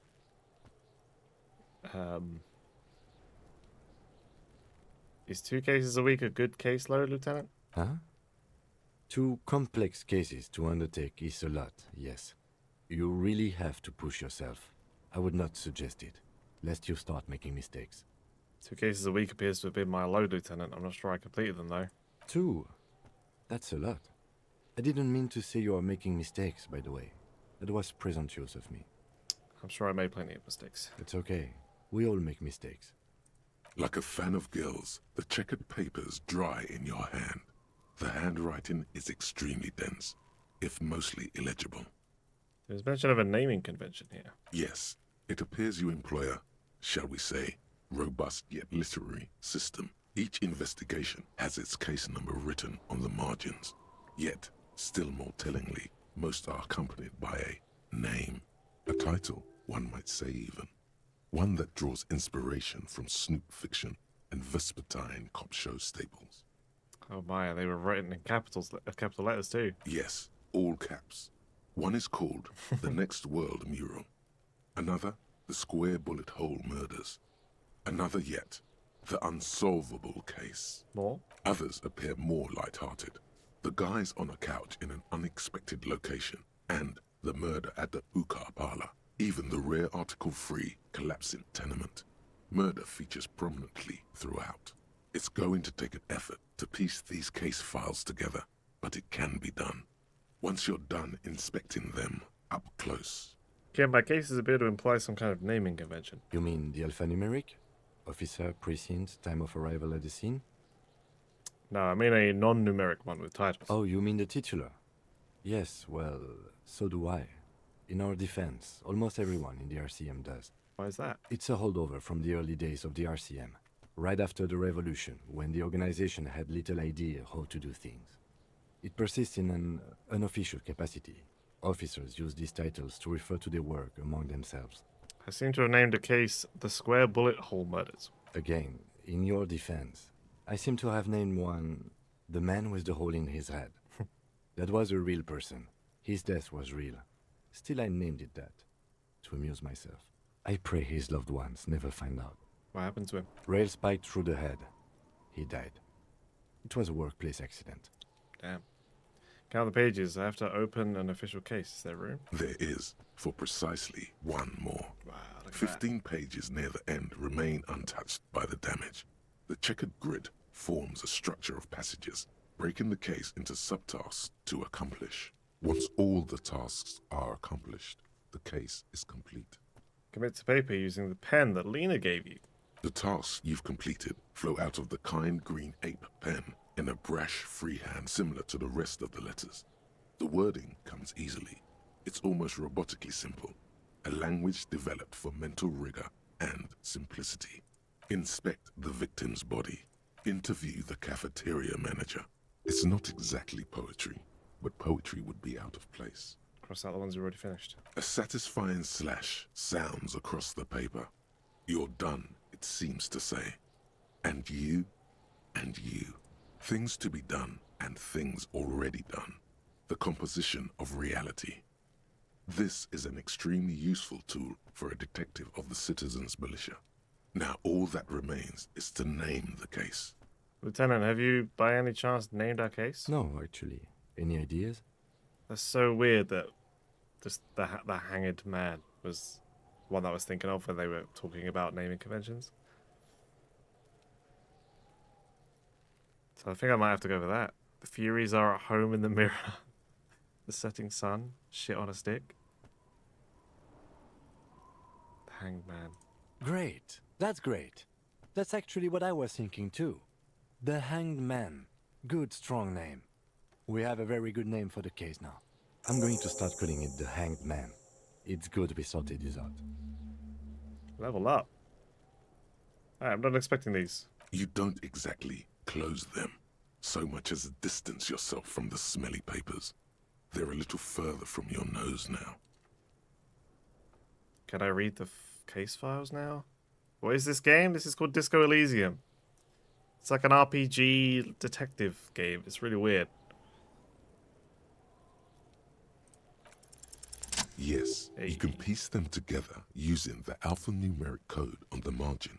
It always begins with HDB41, then date of initialization and time of arrival on the scene, followed by the title. For example, HDB 41120111700, the Next World Mural. Wait, HDB41 went those officer precinct? Why, yes, your precinct number is 41. And HDB? Every last alphanumeric in the files begins with it. And these are your case files. It's safe to say HDB are my initials. Are your initials. Those are my initials. I'm not feeling them. Wow, I don't know what to say to that. I got nothing here either. Logic really isn't the best faculty to have this conversation with. But it's the one you got. So sorry. How long does it take to read a case? It takes about half an hour to piece one together, using the system you've devised. Where do you want to start? The Square Bullet Hole Murders. It would be very interesting to read about these, wouldn't it? I mean, there seems to be a square-shaped entry wound in the victim's forehead. She's been sitting there for weeks, on her rocking chair. with a square hole in her skull, staring at the wall, her mouth agape. That's all you got. From the half hour you spent piecing it together, all you know is the entry wound was square-shaped. You never found the bullet. And then another body showed up, also with a square hole in his forehead. A sequence killer? Who knows? Those pages are missing. What next? One day you may still catch the man with the square gun. Okay, I can revisit this. Not much has changed in the meanwhile. A bunch of sodden papers still sags from the clipboard. Put the ledger away for now. Let's check out this mug. This broken-eared mug somehow made its way into the whirling-eared rags dumpster. It depicts a person of Samaran descent frolicking in a field of saffron flowers, buck-toothed and grinning feeble-mindedly. It seems to be a cheap knockoff of some colonial-era antique. It's just a racist mug. What's there to read here? Not much. There's quite a lot to read into here, actually. Look at all that content. Oh boy, here we go. What are you going to say about a broken, tossed-away mug that you dug out of the garbage? The mug is an example of prejudice. I'm going to use it as an example of what not to do. I'm going to push this into the face of every merchant I can find and tell them this is your inane ideology. The mug will be useful. By denouncing it, I can earn political capital to mask my bad-ass hustling. The mug didn't belong in the trash. It was just a funny mug. Can't anyone laugh anymore? Bunch of snowflakes. Understood. You're that kind of detective. Why don't you get back to your case? Alright, fine.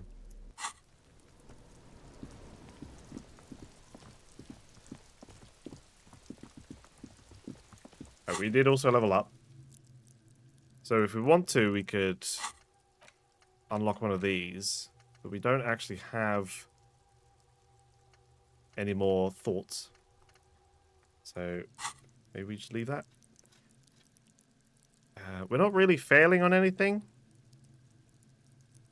I think probably like physical stuff we might be failing the most at.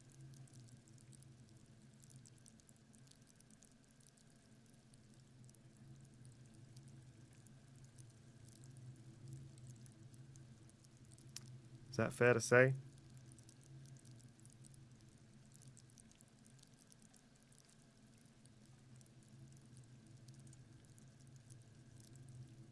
Physical instrument.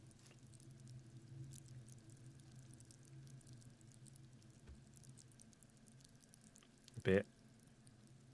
Physical instrument feels like if I want to do something like break something open, that's what I need.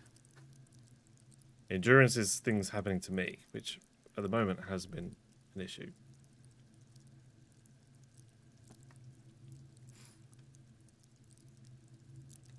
Haven't had many come up. I feel like that's what I've had the most. Like out of what's failed. All of the sort of general checks that keep happening, I seem to be passing them. Like all of them. It's when I'm actually having to do something. There are ones where I'm getting a very low roll.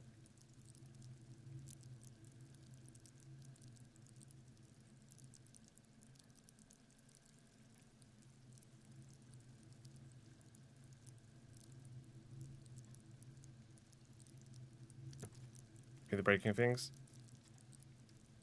Yeah, but I just feel like if that's the one I'm failing, then in the future, I'm going to want that. I'm going to go physical instrument.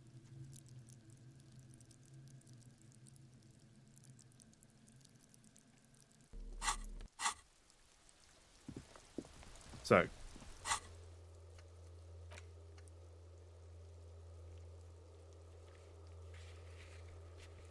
I guess we've technically inspected the victim's body, even though it's still hanging up there. I thought I was going to have to try and bring it down. Search for the malignant entity. Placent said she lives inside a chimney. Find a way in. Can I not? I'm going to go back and talk to her.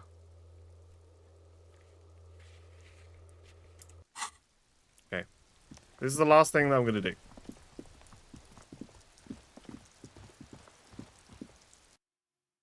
Because I could do this all night. Can I talk to you about what? You're alive and well. Don't keep me waiting now. What's in there?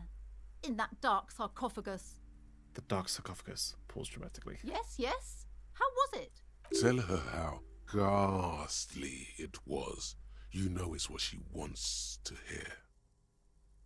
It was a charnel house of failed business enterprises leeching life energy from this bookstore. I knew it.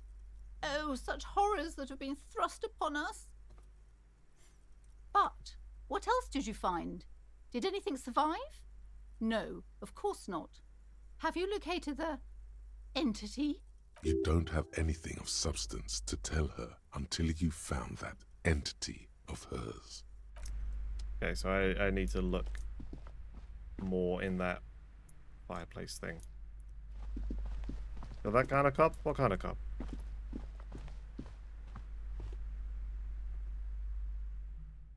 A physical cup?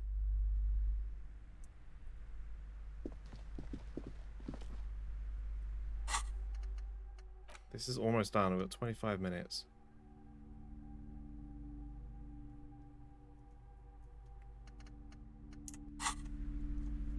Cup with a mug. I mean, all of the options seemed pretty stupid. I just thought it'd be funny with how much people get offended by things these days to go with that option. Alright, I'm gonna end it over here so I know that we need to go in. Because there's more stuff we need to do. We need to try and figure out. There was another way I could go in that room. And it might give us the password to use on the computer. I don't really know. But I've been playing this for almost 5 hours. This is my October 21 save. Wait. Holy shit. 16th of October? The 15th going into the 16th. That was almost... I almost timed that 4 years. My 4-year anniversary of when I tried to play this game. I never even thought about that. That's so creepy. But I don't think I played it very long.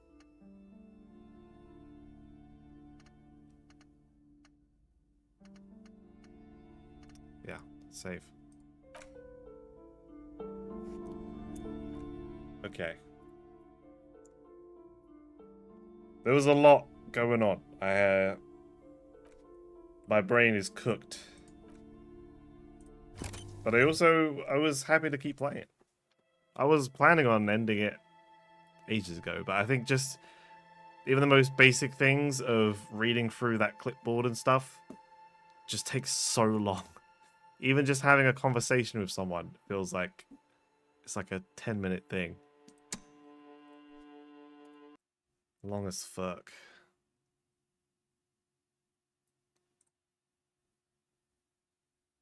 Okay, everyone. That's gonna be it for the stream. We'll be back in tomorrow. See, okay, so now that I've played this, right? I feel like if I play this when I can only really go for like 2 hours, I don't think I'm going to make a lot of progress. I can try it. We can play this tomorrow. But I am worried that we're not going to make a lot of progress within 2 hours if a conversation takes so long. But we'll see. We'll see what it's like tomorrow. Weekend kind of game? Yeah, that's the only sad part about stuff like that. Is that means I can only play it like 2 days a week. Friday and Saturday. Although next Saturday is our 12-hour stream and we're going to be doing some other games. If we've got free time and we're still playing this game during that 12-hour stream, then we can jump in for a little bit. But yeah, we'll play this again tomorrow and then we'll see what it's like. If I feel like we don't really make a lot of progress, I'm probably going to have to find another game to play. And then maybe we'll just stick to this when we can do longer streams. But yeah. So I'll be back in tomorrow, 8 PM GMT, for another stream for day 291. Next Saturday, we're doing our 12-hour stream. We're starting off with the casting of Frank Stone and then doing some other stuff in the evening. But yeah, I'll be back in tomorrow. Follow the channel if you want notifications. Join the Discord if you want notifications. Subscribe to the YouTube if you want to catch all the old VODs. I'll see you guys then. Goodbye.